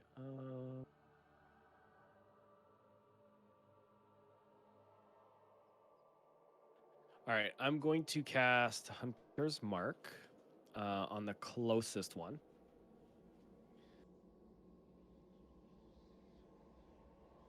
And then I am going to fire an arrow at it.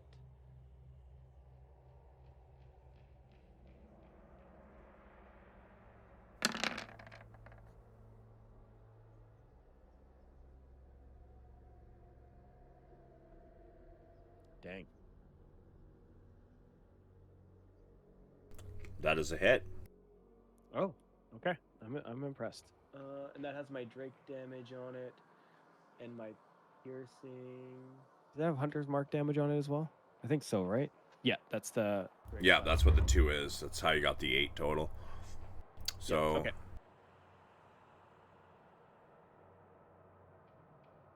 your arrow flies, piercing this thing's shoulder. Kind of lurches for a moment before it continues to run at you. Okay, and then I'm just gonna back off a little bit here.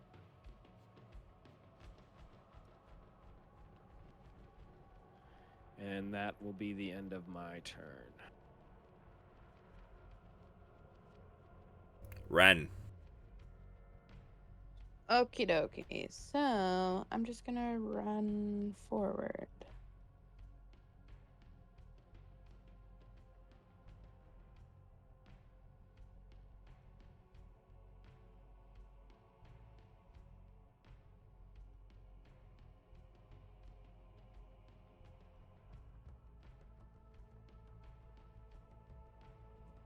And oh, it's so hard to decide.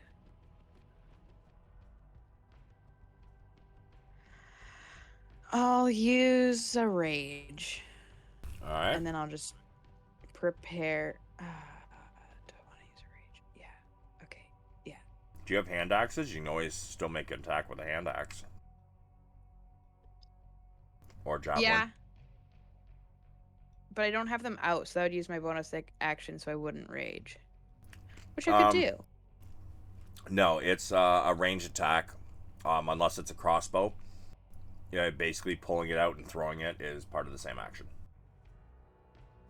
Okay. Just like Zin can pull out an arrow, knock, and An fire arrow. it as an action, right?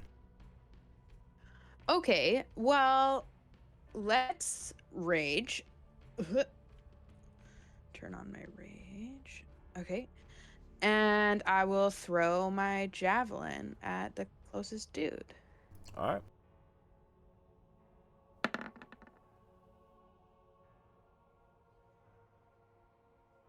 Yeah. You hit. You want to describe it? I want to hit him right in the eye, and just it goes straight through his head, knocking him backwards, and he lands skewered on the floor. Perfect. All right. So I guess that's probably it for you. Seems like you're full economy. Yep, it is.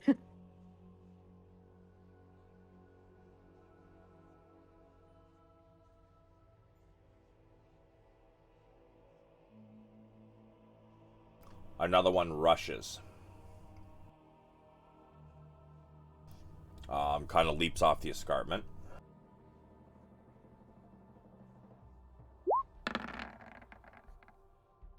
Lands on his feet and continues to charge.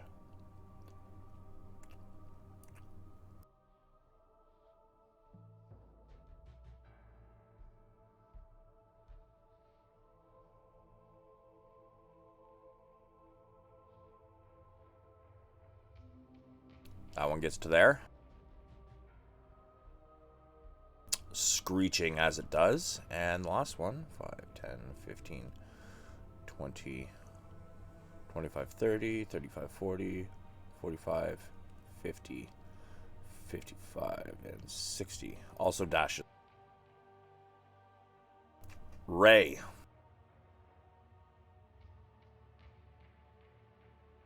Hey, so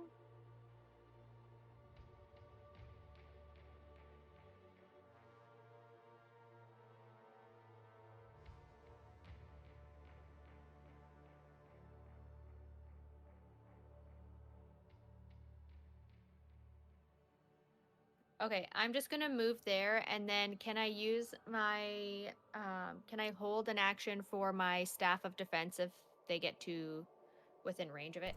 To swing? Yeah. Yeah, sure.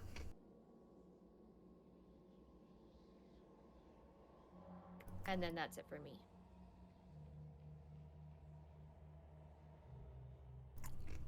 Crawling Claw. He is going to attack the nearest one. And my question for you is, how do we handle verticality? Does he drop to the ground at 0 cost, or does it take him 15 feet to move to the ground? Totally your call. I would say he'd probably just like leap off your shoulder and into the next closest space, which would take 5 feet of movement. Okay.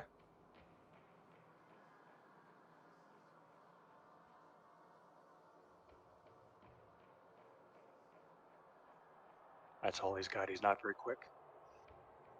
Fair enough. Valoran. I am going to fly forward. 3, 4. And is this one up here, has it been damaged at all? Nope. Or, okay, then I am going to cast Firebolt at it. All right.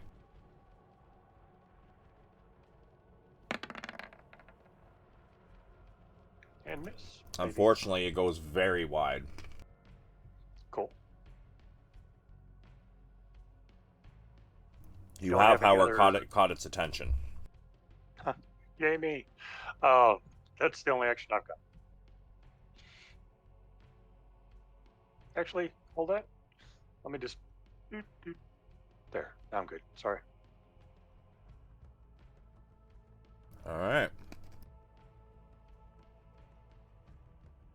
This one goes charging for the nearest quarry. 5, 10, 15, 20. It's going to hop up on the table and start taking swings at Ren. Does a 15 hit you? Just. You take 9 slashing damage minus your resistance. So That 4. rounds down, right? So 4. Yeah. Whoops. Just move my window. If the target is a creature other than an elf or undead, it must succeed on a DC 10 con save. Con save, please, Ren.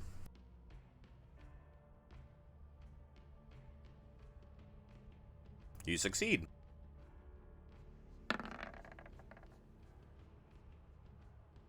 Woo. This one charges at you as well. A 9. Completely Yeah, misses. that does not hit. As it charges at you and leaps and goes to slash at you with its claws. It lands over here. And then turns back towards you after its miss.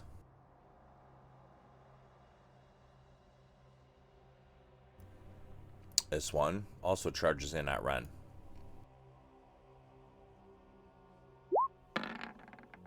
$21. So you take a total of 4 slashing after resistance. And I need a con save, please.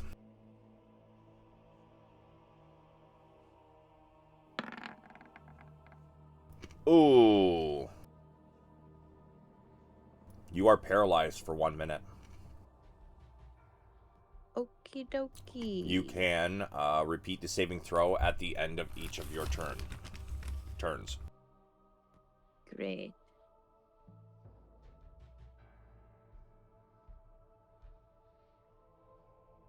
Zen. Yeah, so I am going to move my Hunter's Mark to this one with my bonus action. Mm-hmm. And then I am going to shoot at it. And I will use my Drake's Reaction Hunter Mark if I hit. That is a hit. See, that is... You want to describe it? Yeah, sure. So Zin points focus to one of the enemies, targeting his ally, knocks an arrow, and fires it. As it whistles through the air and comes in contact with the ghoul, you kind of hear a weird squishing noise as it flies straight out the back of its head. Alright, I like it. Any movement? No, I got a pretty good spot to see everything, so I think I'm okay.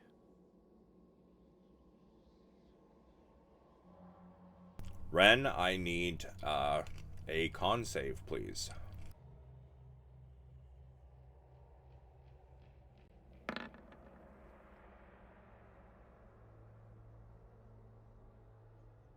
You are no longer paralyzed.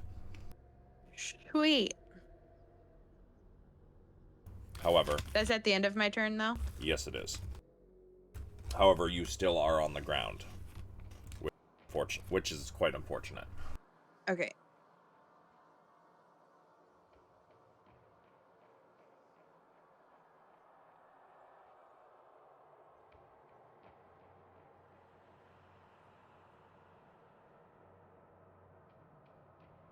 All right, so this ghoul, having seen Val send a firebolt at it and miss badly, charges straight for Val.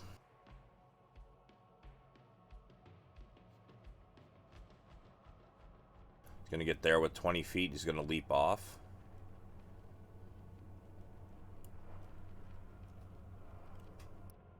Wait. Yeah.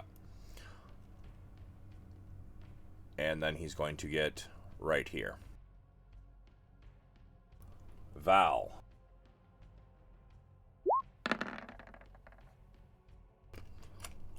As it charges in and takes a slash at you with its claws, it misses. Question: how tall is it? I'm gonna say this ghoul is probably once say a dwarf. This one's a dwarf. Disrespectfully, I was hovering at 15 feet. Right. Forgot about that. So in that case, he would have actually went after Ray, because he can't. But Ray, I believe you were holding an action. Yep, I was.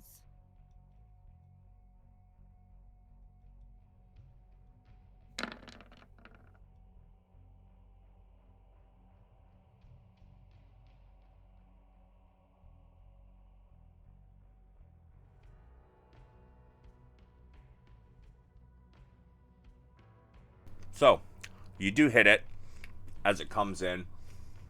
You do a little spin and bring your staff down on its head. You hear a crunch. There's a little dent left in his head, but he's still coming at you. He swings and he misses.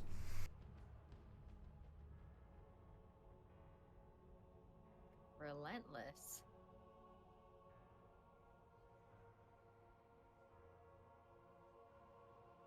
Alright, so this ghoul, he then Comes charging in at Ren. Gets here. He's going to make a swing. Actually, she is prone on the ground. So he's going to try and bite you. Which he has advantage because you're prone. And he still manages to miss.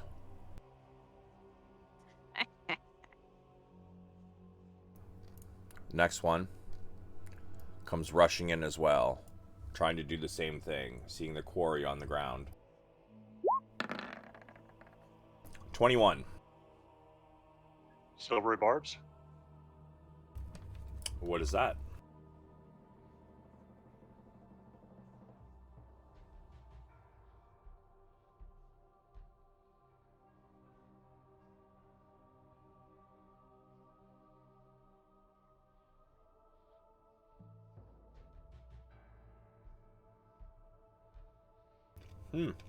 Okay. Alright, so I guess re-roll the bite, and we're gonna take the first roll from this. Which is a 5. Thanks. How's your spell slots doing there, bro? I got one left. Oh So boy. I'm sucking. But, I mean, you kept her from getting hit, so it was a good use of one.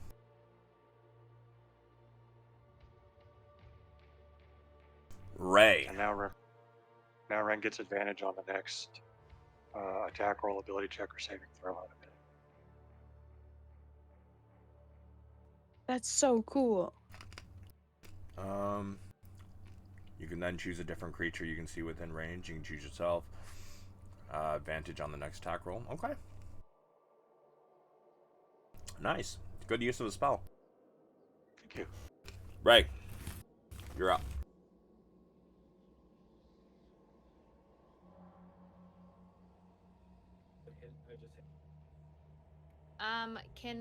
Sorry, my staff is a 10-foot range or 5? Pretty sure it's a 5-foot range. Hold on, let me check.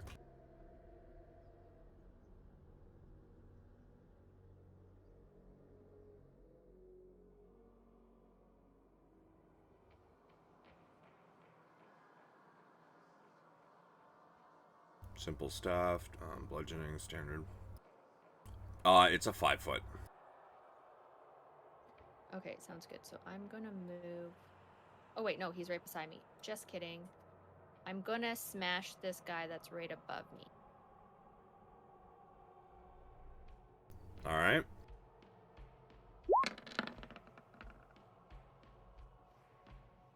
You swing, and it dodges out of the way.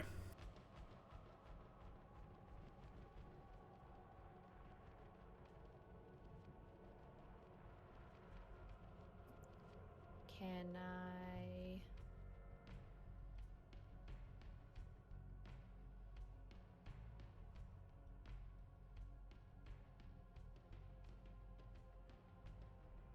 Okay, I'm just going to hold an action for my staff when they attack, and then that'll be my turn. Sorry, what? Never mind, I can't do that. I guess that's all. Alright. Crawling Claw. Attacks the closest.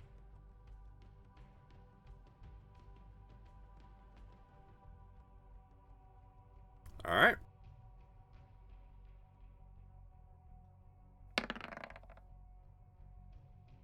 It hits. Is it bludgeoning or slashing?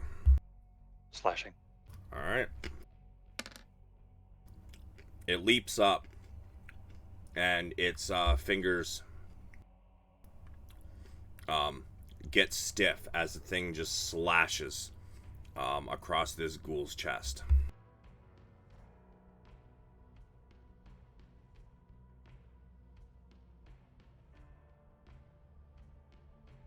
Anything else? No, sir, that is all he can do, I think. Then it is your turn. And I will cast. Of the 4 that are on Ren, are any of them damaged or injured? Can you tell me? No, they're not. I will aim for the nearest one right there and cast Toll the Dead. Sorry, which one? Uh, this one. Okay.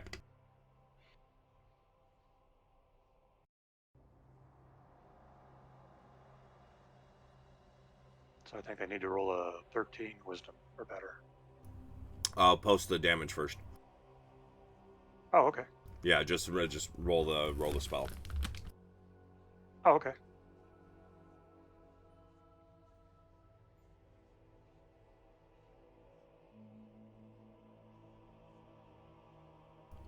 You gotta do it Like- from your like so? attacks. Ah, duh. Er.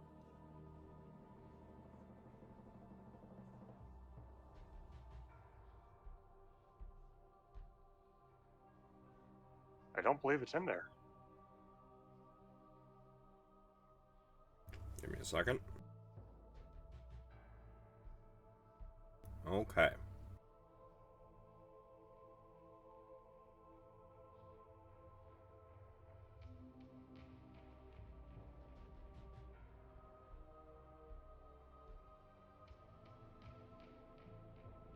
So they have to make a Wisdom saving throw versus a spell save DC 14. Yep. Save 1d12.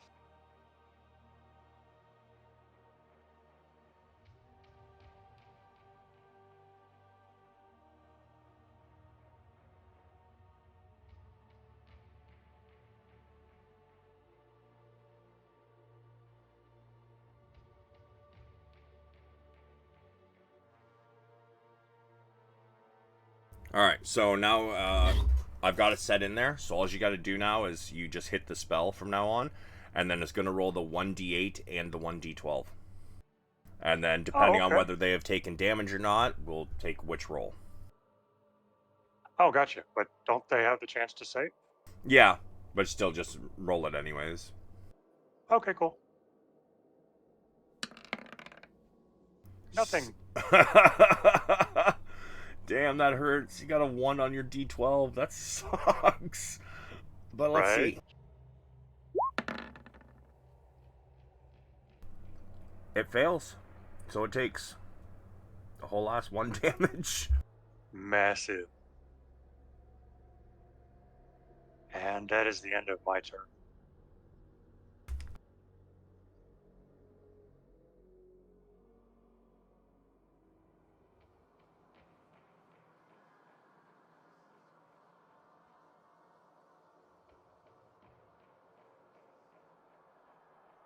All right, Ren.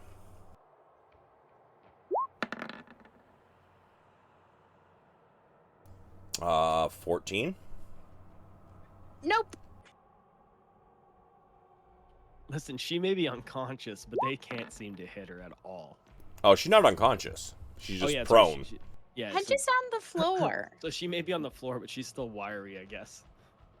Yeah, they continue I'm to. just resting. They continue to try to bite you, and you keep squirming away, and yeah, they are unable to hit you. And it is Zen's turn. Yeah, so I'm going to use a bonus action to move my hunter's mark to this target, and then I'm going to let fly an arrow.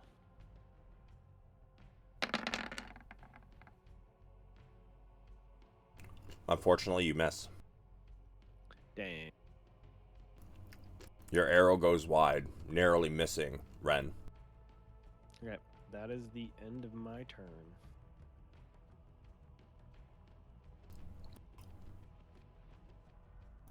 Ren.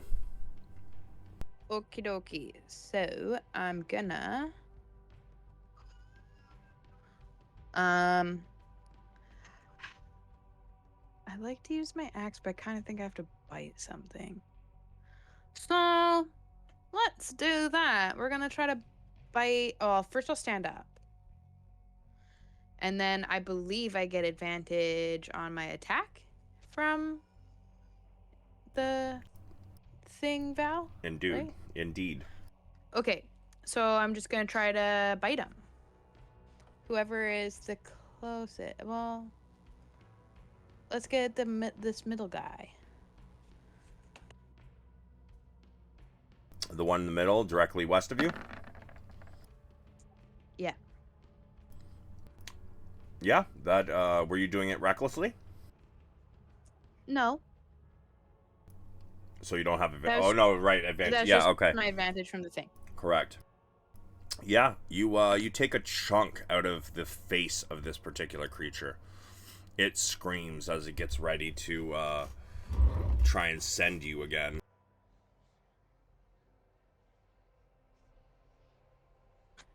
Okay, that's my whole thing. Alright. This ghoul has become annoyed with this creature.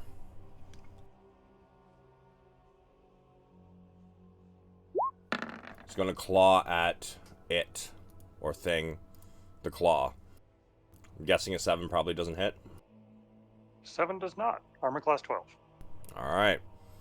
So, yeah, it goes to slash and it misses. This thing is going to try and claw at Ren again. Again, missing. This one is also going to claw at Ren. Jesus Christ! Also missing. My rage is barely even. My rage is barely even worth it because I'm not taking damage anyways. Yeah, what is this? For real. I get in combat and everybody's rolling 26s and 19s and she just can't be touched. Well, the RNG apparently didn't like you. No, I it did look- not. I look super scary. Ray, it is your turn.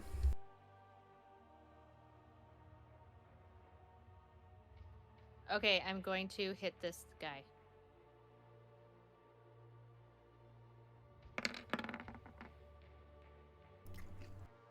Yeah. Once again, you hear a clunk. And there's another dent in this thing's head.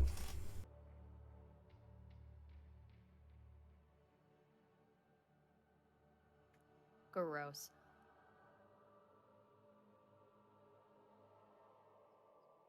Anything else? Oh, sorry. No, that's my turn. Crawling claw. Uh-huh.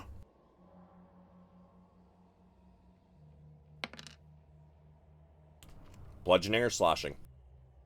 Slashing, and it's pathetic when your pet outdoes you. No, that just means you trained it really well. Right? High five. So, this thing once again leaps up. And this time it takes a chunk out of this thing's face. In fact, as it lands back on the ground, there's a rotten eyeball stuck to one of its fingers. Nice. And that is the end of Thing's turn. And now it's your turn. I will cast Toll the Dead on the one thing just attacked. Alright.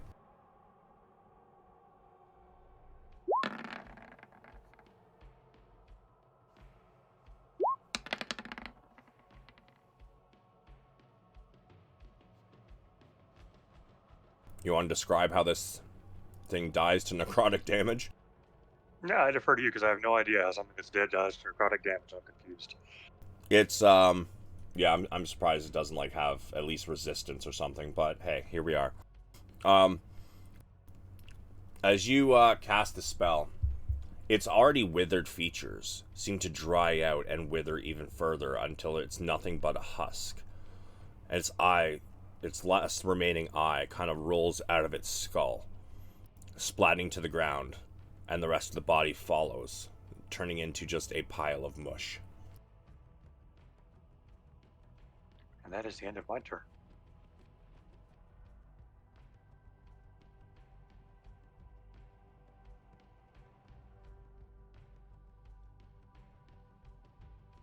Alright. This ghoul is going to break off.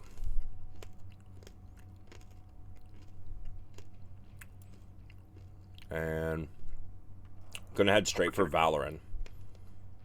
Opportunity attack? Yes. Ray, if you would like an attack of opportunity, you may. Yeah, please. You spin as this thing rushes past you. And unfortunately, your swing goes over its head. And it pays you no mind.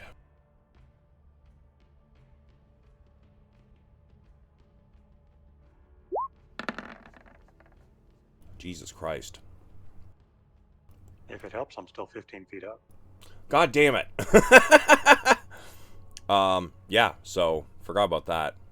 So it's gonna go for a ray instead again. Which I'm guessing a 12 doesn't hit. No, it doesn't.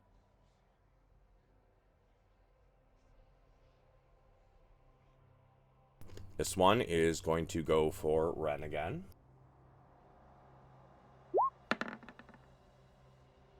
$20. Yeah, that'll do it. 4 slashing damage total. And a con save, please.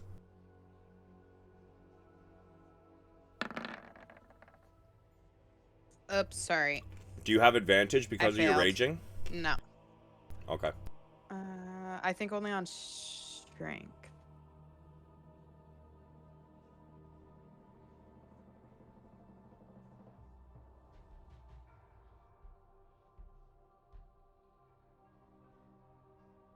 Yeah, no. I just forgot to take my advantage off. There's nothing that should give it to me. You fall prone once again, paralyzed. Zen. Yeah, I'm gonna start by shooting at the one that's marked. Yeah. That's a hit. Weep weep. And then I will use my bonus action to control Yukina. Sure.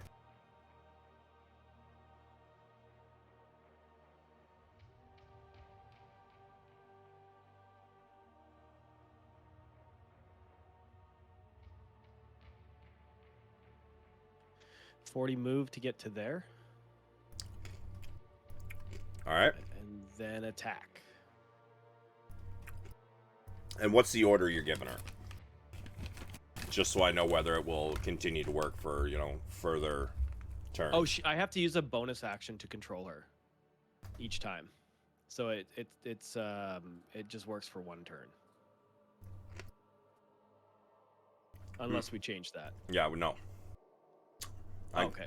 So, basically, it gets its own turn right after you, right? Okay. So, As a long bonus as I use the action to bonus give it action an the order. first time? Okay. Yeah. Got So, it. Yeah, depending on how you word it, it might carry over to further turns. Yeah, I'll tell him to or tell her to kill all the ones that I'm not targeting right now that we see. Okay. So yeah, she'll attack the closest one. I appreciate that change because it helps a lot. Yeah, no, I don't understand the Beastmaster and the Drake Warden Ranger being like, oh yeah, it takes your bonus action to control them. No, just give them an order with your bonus action. Yeah, that makes more sense because they're not that dependent upon you. They need some guidance. But that's Yeah. about it. So that is a hit. 4 piercing. Okay. And that'll be my turn. So it takes a chunk out of the back of the leg of this thing as Yukina rushes up behind it. Ren, end of your turn. I need another con save. See if you are no longer paralyzed. You are still paralyzed. Damn. Which, because you were prone and paralyzed, further attacks will auto hit. Melee. Gotta use that rage somehow. Yeah.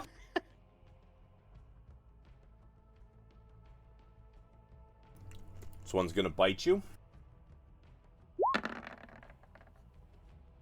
Auto hit for after resistance 4 piercing.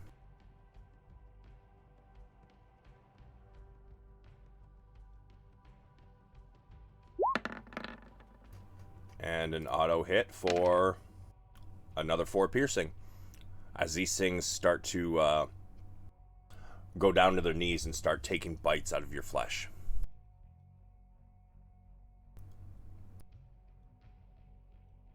Ray.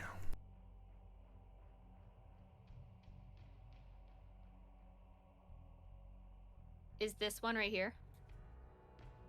It sure is. Okay, sorry, there's just a green dot in front of it for some reason on my screen. Okay, I'm gonna hit it with my staff.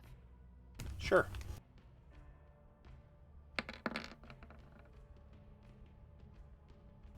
You do hit it. You hear his collarbone crack and push through the skin.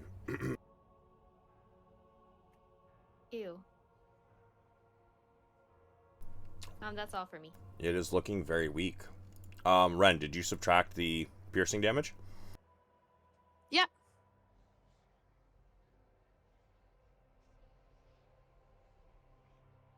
Oh, there we go. I'm at 20.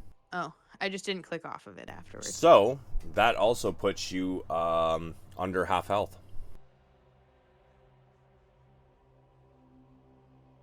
Oh, shit. Yeah, because it's off after my main health, right? Uh-huh. Not my temporary Nope, it's off your health. your total. So, what kind of save is that for your lycanthropy? It is. I haven't had to do it in a while. I got to. I think it's.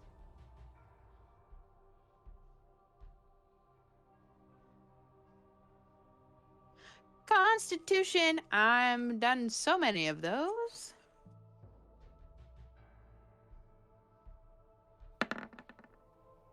And what is the DC I currently? passed. All right. 14. So now it's 15. Yep.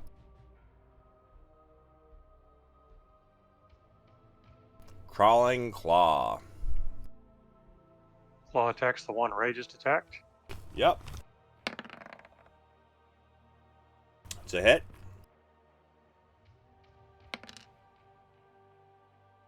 Bludgeoning, and that's the end of his turn. You want to describe it? No, sir. I'd leave it to you.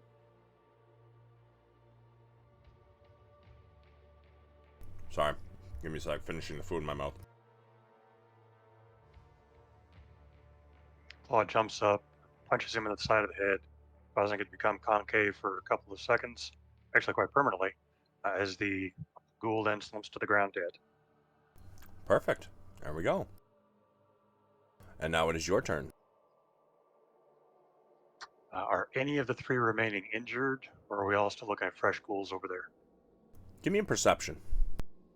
Cool.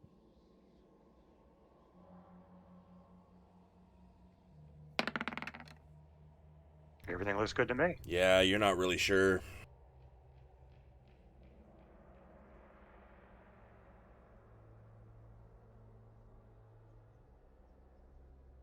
Let me go for a firebolt for the one in the middle. Okay.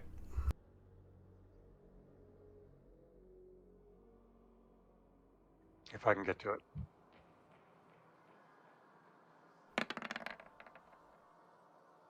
That's a hit.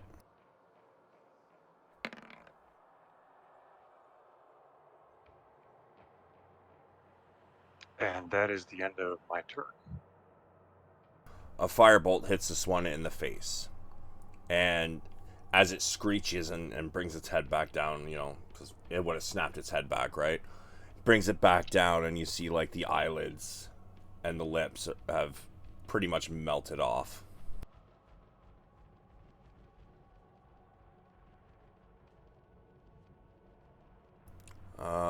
This one here is going to auto bite Ren.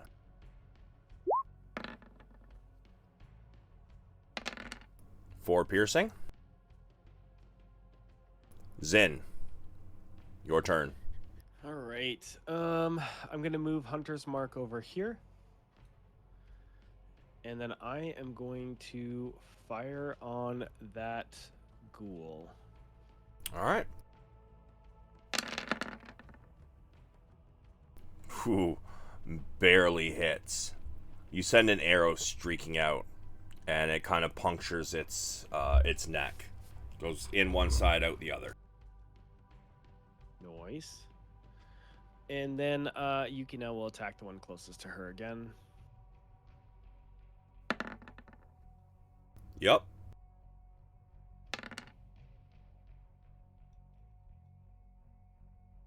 And yep.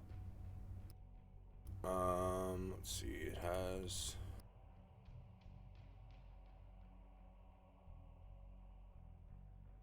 Yeah. Takes another chunk out of the back of its leg. Yeah. And that'll be the end of my turn. Ren, con save to get out of this paralysis. Come on, con save. Damn, there you go. It's a fail. It's a nat one. Oh shit! Yeah, wait, is that just it's attacks and ability And saving throws. And and saving throws. Yep, that's a fail. Yep, that is a nat 1 due to your curse. Make sure you mark down that you've had one charge go off, so Yep. you only have so many left. Just a whole 4 left. Oh my god. This ghoul is We're going having the worst luck. This ghoul is going to turn around on Yukina since it's taken a couple chunks. And it rolls a fucking 7. Missing Yukina. This one, having been attacked by Zin. Can it make it to Zin?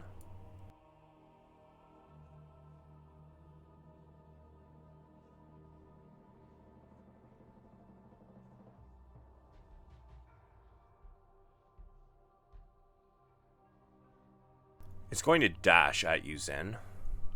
Oh. 10, 15, 20, 25. It's going to get to there with its first movement, and then it gets right up on you. But it cannot do anything else this turn. Ray.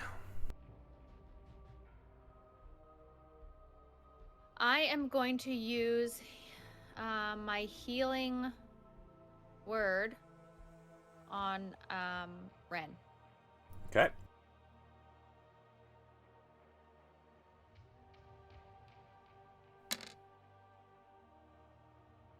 Seven healing, Ren. Thank you. That is your bonus action. You still have action movement left. I am going to can I step over the bodies, or does it count as more movement if I go through them?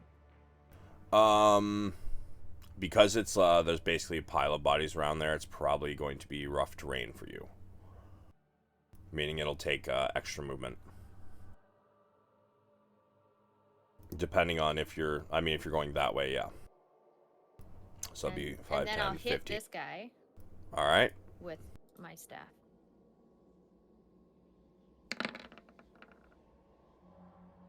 Yep, you crack this one in the ribs, and you hear some cracking of the ribs.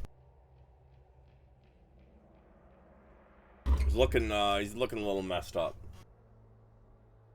And that'll be my turn. Crawling claw. Again, attacks the closest one.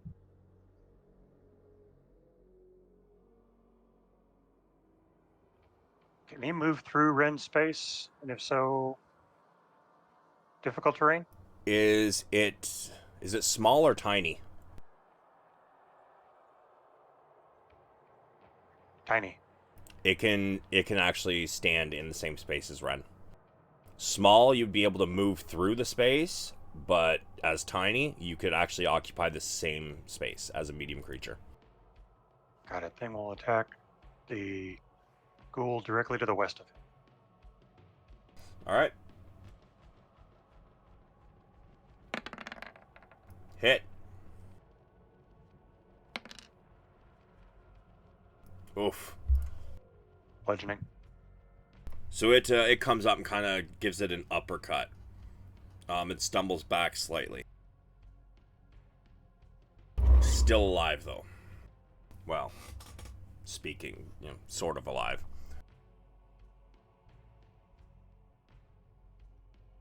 But Val, it is now your turn. Toll the Dead, doesn't matter. On the one directly to the west of Thing. Okay.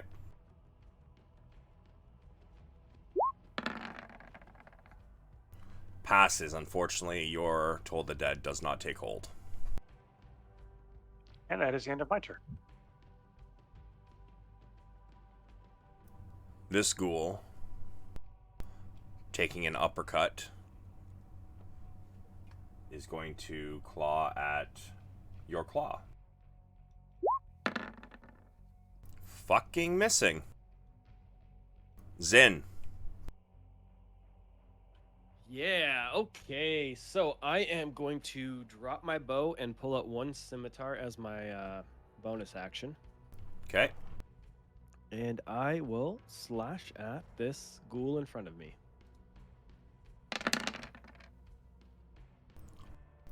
All right.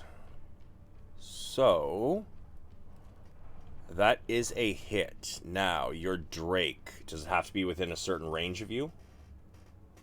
60 feet, I think. Let me double check. 30 feet. Oh, so my Drake's 40 feet. So the Drake part doesn't work. So, oh, wait, can you tell me the breakdown? So the 7 three and of it- 1, 8 total. Yeah, 8 total, yeah.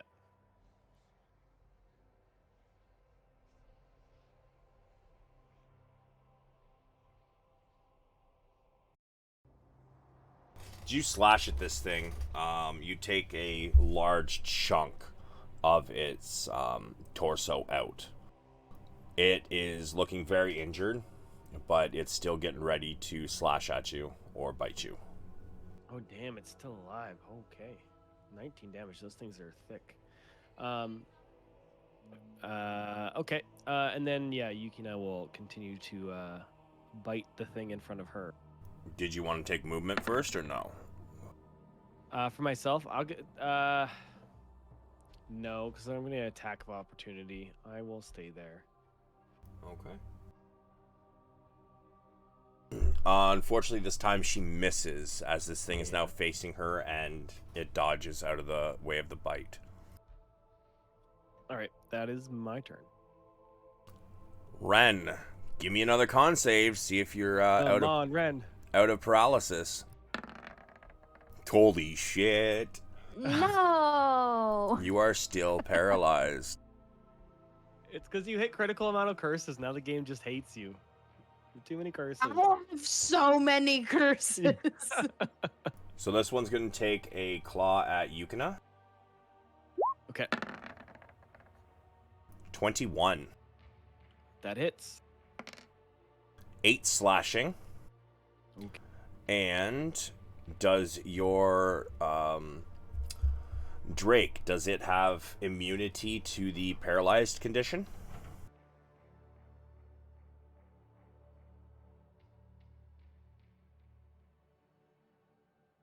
I'm just looking if it has any immunities. I don't see any. Damage immunities determined by Draconic Essence trait. So it's immune to cold.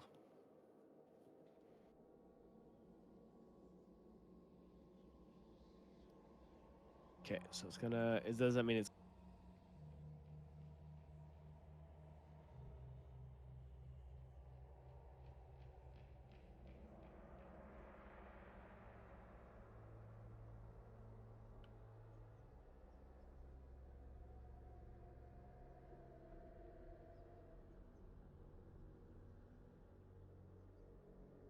Hello? Hello?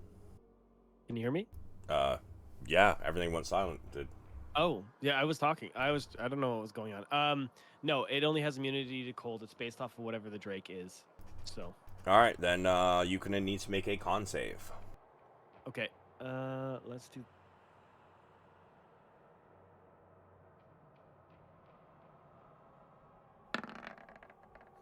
She is paralyzed for 1 minute and can repeat the saving throw at the end of her turns. Okay. This ghoul is going to make a swipe at you, Zin. 14. That's a miss. So it swipes and you dodge out of the way. Ray, your turn. Okay.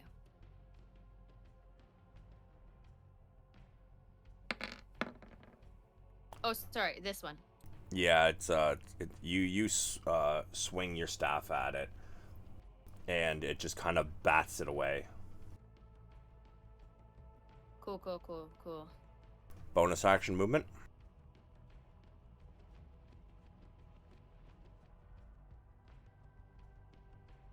No, I'm good.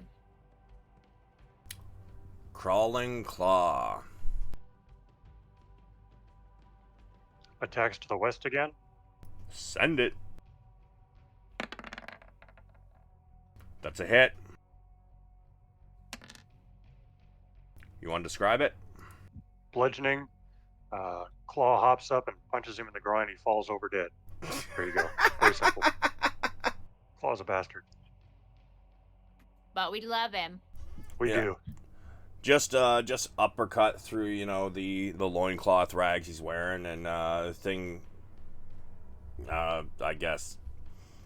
I don't know. Underneath him, a puddle of blood starts pouring down, and he just kind of collapses.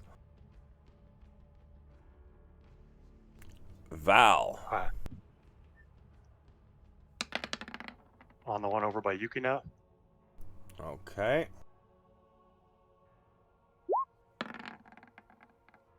It's a fail, and it has taken damage, so it is 3. And that is the end of my turn.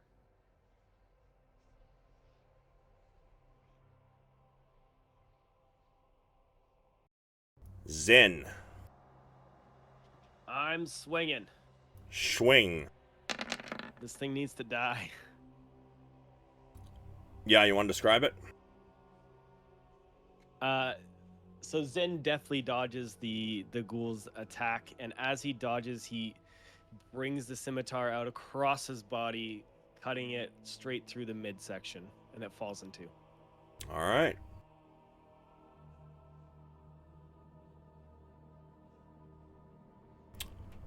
And you have movement bonus action left. Yeah, I'll use my bonus action to pick up my bow off the ground, All right. and then I'm gonna move to there. Ren. Make me another save to get out of the paralysis. Oh, you needs to do a con save as well. Right, yes. Yeah, no, you're both still Oh, paralyzed. my God. At least you have a partner now. But he's in death. Well, hopefully not death, just paralysis for now. The ghoul, seeing It's been so long, it feels like death. the ghoul, seeing that his two immediate quarries are paralyzed, is going to leap over his dead ally's body and go straight for Ray.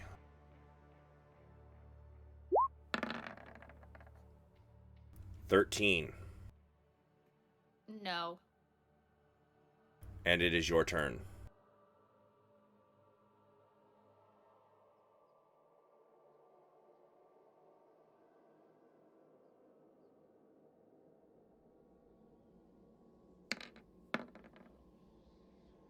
That is a hit. You slam it in the ribs once again with your staff. To a Oh, and sickening that's wet all. crunch. Disgusting. Bonus action, movement. Oh, no, that's all. Crawling claw. Slashing. Sure, roll me damage. You want to describe this one too? Man, that claw's Nice. doing work. Right? Claw reaches up, jumps up, slashes inside the thigh of the femoral artery, causing the ghoul to bleed out the last of its lifeblood, falling to the ground dead. Excellent. So we are now out of combat. However, we are at the almost 4.5 hour mark. So I think we're gonna take our long break, which I'm gonna say is probably. What do you guys think? 10 minutes is good. Yeah. Good for me. All right, yeah. Go grab your drinks, go to the bathroom, do all that kind of stuff you need to do, and when we come back, we will carry on. We have another almost 3.5 hours left. So, I love that there's still more time. right? Isn't it great? Okay, I gotta pee. Bye. All right. But See you in a few minutes.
All right. How we doing? Everybody back? Yep. I'm back.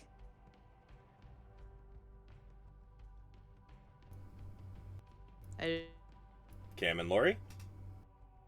just got changed into my outfit for the costume party. Costume party?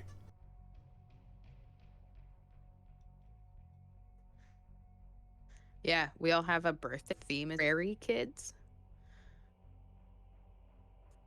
So they're probably putting on their trailer park outfits because that's the vibe they're going with. And I went for a high school student that thinks they're so cool. I just put mine on.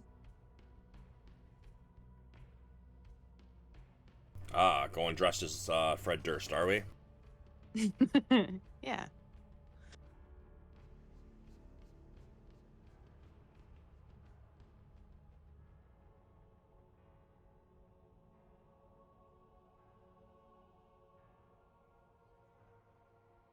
Shit, I just closed something I don't think I was supposed to close. Me and Lori, it's mine and Lori's boss's birthday. This is how we're showing up. Hell yeah.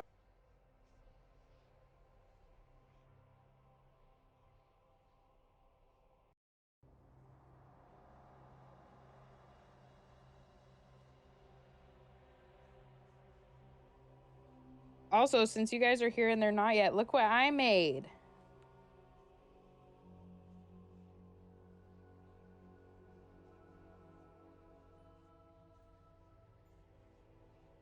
Oh, nice. You made some terrain?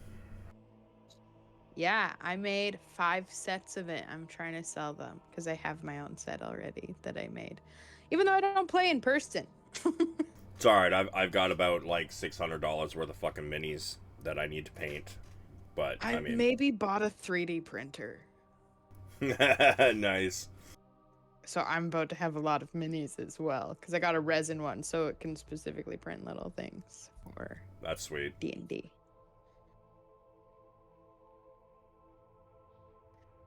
I made these terrain to sell to make enough to buy the 3D printer.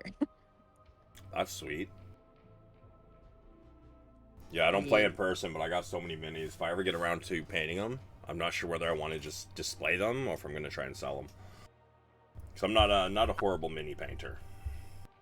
I'm gonna try to like sell, like rent essentially the machine out to print things for other people so they can print their characters. Oh, that's cool. To try to help pay for my hobbies. I try to sell my hobbies just enough to pay for them. Oh, for sure.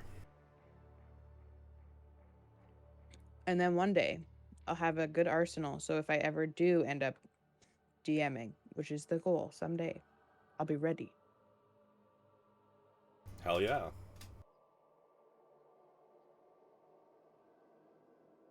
Lori and Cam, you guys back yet? Yep, we're back. Excellent. So, you guys have just finished wrecking these ghouls. Takes a moment for, a couple of you to, become not paralyzed anymore.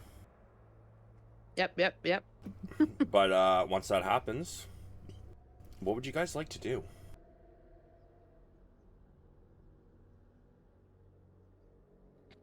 Can you, standing in the middle of the room, I can see in all of a few directions. Can you tell me what's happening in those directions? Sure. So, around the floor is the skeletal remains of dozens of dead warriors, gnomes, dwarves, orcs, and ogres. And up in the other direction, it's 20 feet high. So I think without actually like going up the steps, you're not going to know what's up there. However, to the north, for those of you I think can see up that hallway, you see a hallway with another set of stairs going up. So stairs everywhere. Yeah, there's stairs to the west, stairs to the east, and stairs to the north.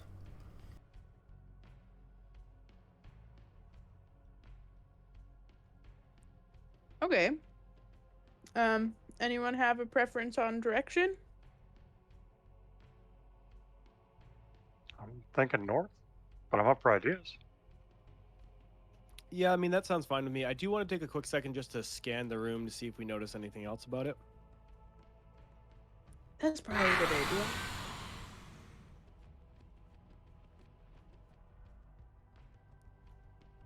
Yeah, so let's take a look and see if we notice anything else besides just the bodies, anything else in the room other than the bodies, the table, and the basics. Just the unlit braziers. I mean, the one thing you guys could see from down there, up on this side over here, you do see some stalagmites that reach up from the ground towards the ceiling. But as for anything else, I mean, without going up the stairs, you're not really going to notice anything else.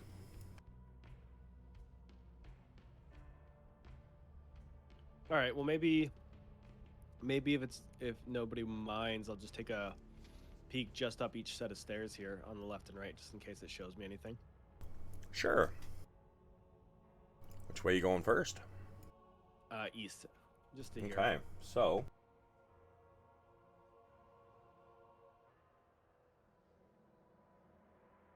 from where you are to the north, you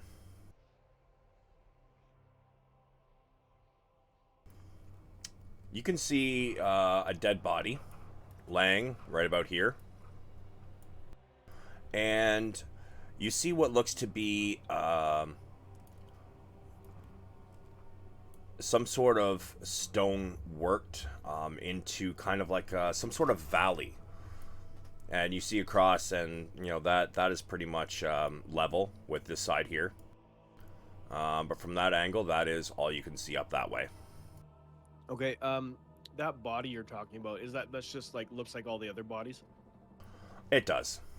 Okay, yeah, it's okay. Cool. So then I'll come back down and I'll peek out the west side real quick here.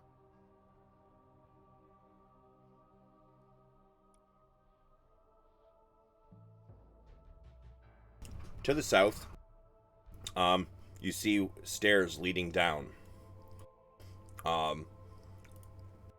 It seems to be a set of hallways from your angle, because you can see that there's a wall here, but then over here you can continue to see in between those until you see another wall here.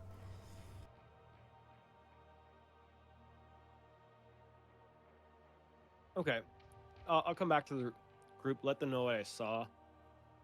I still kind of think going north is the best play, if no one's opposed to it.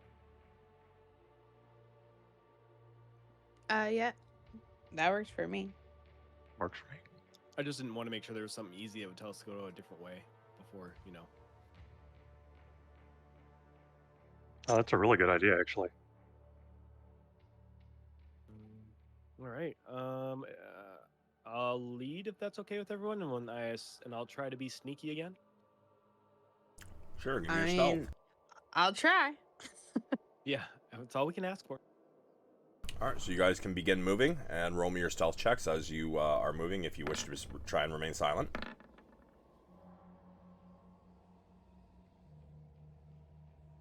I didn't fail! Drake did. So Yeah. did Ray. Uh. As the Drake kind of bumps into the brazier as it moves past, and Ray kind of half trips over one of the bodies in rusty plate mail. Love it. So this set of stairs is about 20 feet high. So as you get to the top, you do notice that, from where you are there, you can definitely see that there is a door on the left, and there is some sort of machinery on the right. Man, you're just having all kinds of issues with your token, huh? I don't know what happened. He is now upside down and doing his own There you go. thing. Thank you. Let's take a peek out the right first. Okay, so as you enter this room,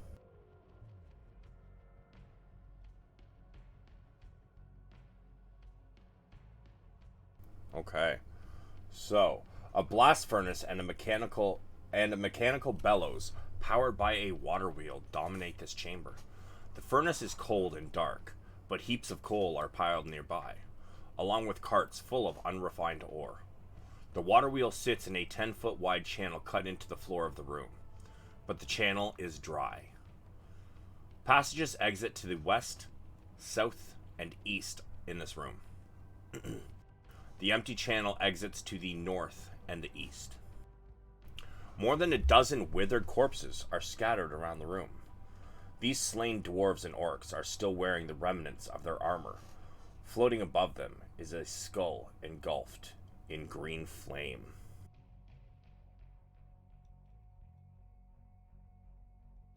Is the skull moving? Uh, 1 second.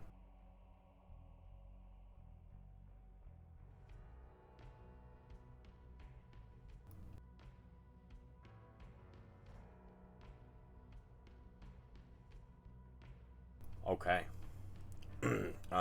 Give me 1 moment.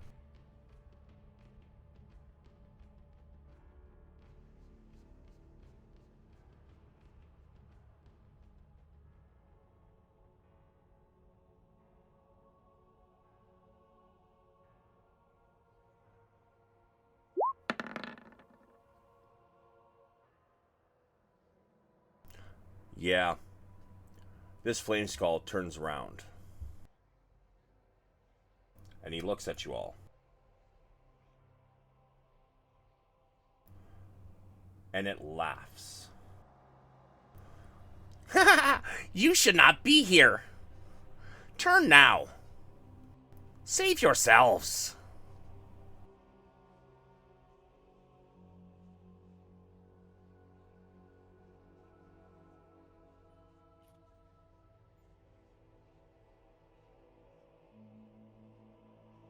That's not creepy at all. I was just about to say that.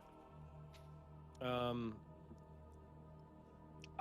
mean, I don't know about yourselves, but we came here to do a job. I'm not gonna let some creepy floating skull tell me how to live my life.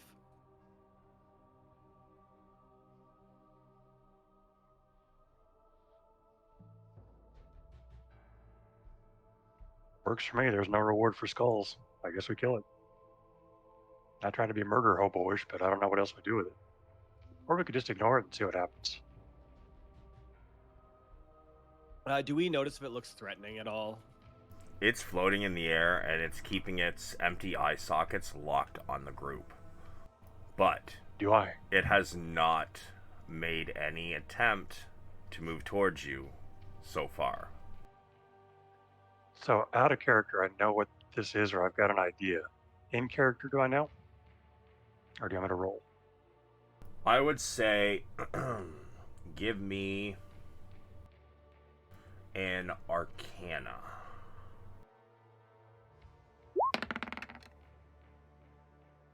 This is a tiny undead creature. Normally things like this would be created by magic. And given the fact that, nobody's really touched this place in like several hundred years, this is an ancient magic. This thing is probably protecting this room. It would be acting on whatever orders it was last given.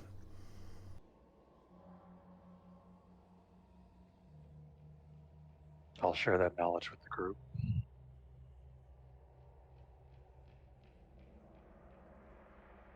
So why should we not be here, Skull? You do not belong here. You are not Who of the belongs? ancient dwarves. Have you seen anybody else recently, Skull? Maybe. Would you tell us if you did? Because we'd be happy to help you get rid of them. They probably don't belong here either. No, they don't. Give me a persuasion.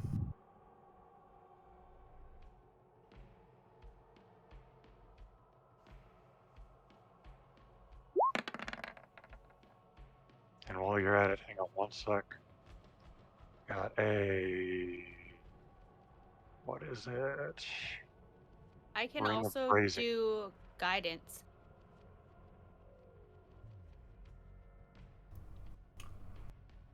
I've also got the Brazen Band.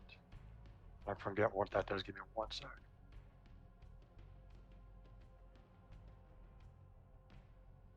Hey, I'm just gonna give you guys a heads up. Like, we have a massive windstorm, and usually when that happens, my power will sometimes go out. So if that happens, hopefully it'll just come back on quickly. But Yeah. just but giving you guys a nothing heads you up. can do about it. Yeah. Yeah, That's no, understandable. like I can hear it like whipping past my window. Pretty sure I heard a tree branch crack. Shit. Love that. Brazen Band only affects intimidation. I can also give you guidance.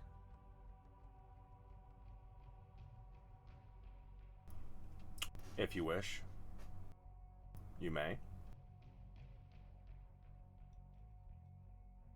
Oops, sorry, didn't mean to share it 2 times. So target roll a d4.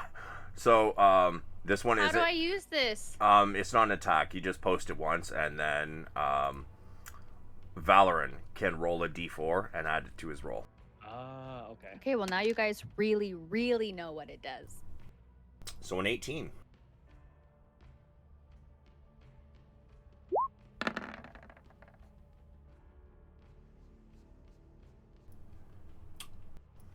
Okay.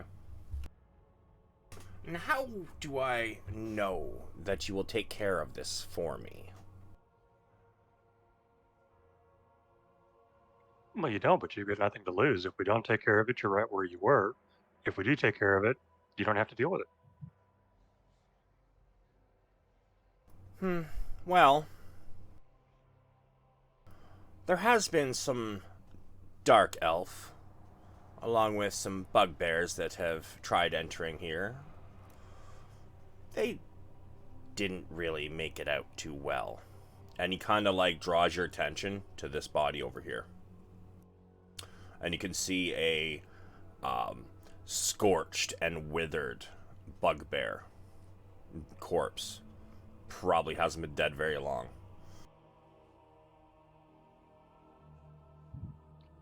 A wise skull, can you tell us which way they fled? Well, they tried coming in from the same place you are, and down that direction, and then they retreated. However, I feel like some might probably be somewhere through that door. Speaking of which, Ren, you're the closest. Give me a perception.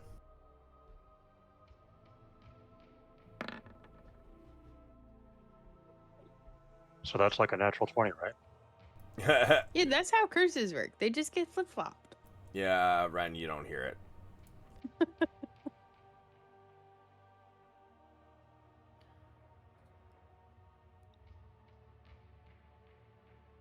So can I ask the skull, if he's in favor of the dwarves being down here, since that's where they belong? I need proof of their bloodline. And what bloodline would you be looking for? The one that ran this mine originally, of course. Are you able to let us know the name so we can ensure that perhaps the people we are working with are the correct line? Give me another. You give me a persuasion now.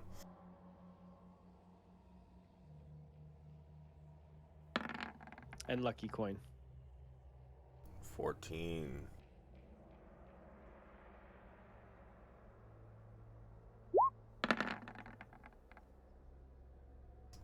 Well,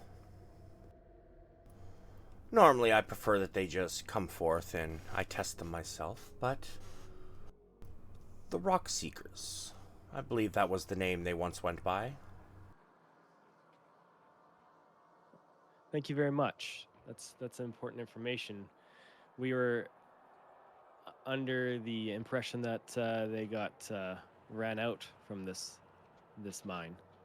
Oh, they were. But that was by orcs. I protect this chamber. I do not protect the whole mine. Oh, just the individual chamber, you say? I feel I might have said too much.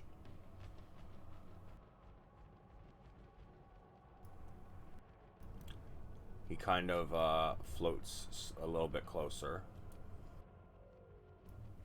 Gets to here. And he stops. I would say, I'll say to him, do not worry. We're not here in bad faith. Of course, the people we're working for are of dwarven heritage. I don't know at this point if it is of the correct heritage, but I do know that they say they used to run the mines, so my assumption is that that does connect. We're just trying to secure this area for them to return home. You definitely recognize that last name, by the way. They are rock seekers, right? I thought so, but I don't. Gundren Rockseeker. Yeah. Okay. So then I would let him know that. Then I believe they are of the rock seekers. Well, in that case, I would not step foot in this room without them. Understood.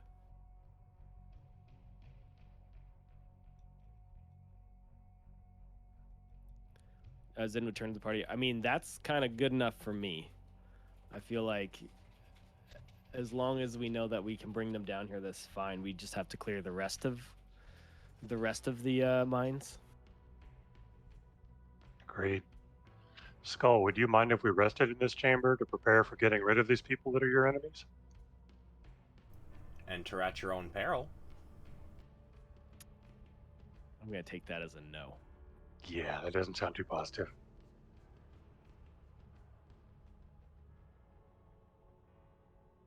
What do you think, y'all? Do you want to take a shot at him now, or do we want to try and rest first? Should we try through this? Yeah, let's go through the door? other door. Let's go around. I mean, I feel pretty good about this floating skull orb thing. You know? Yeah, because we don't have to clear it out if we can somehow avoid it and clear everything else out. Yeah. And also, it protects that chamber. So realistically, if the rock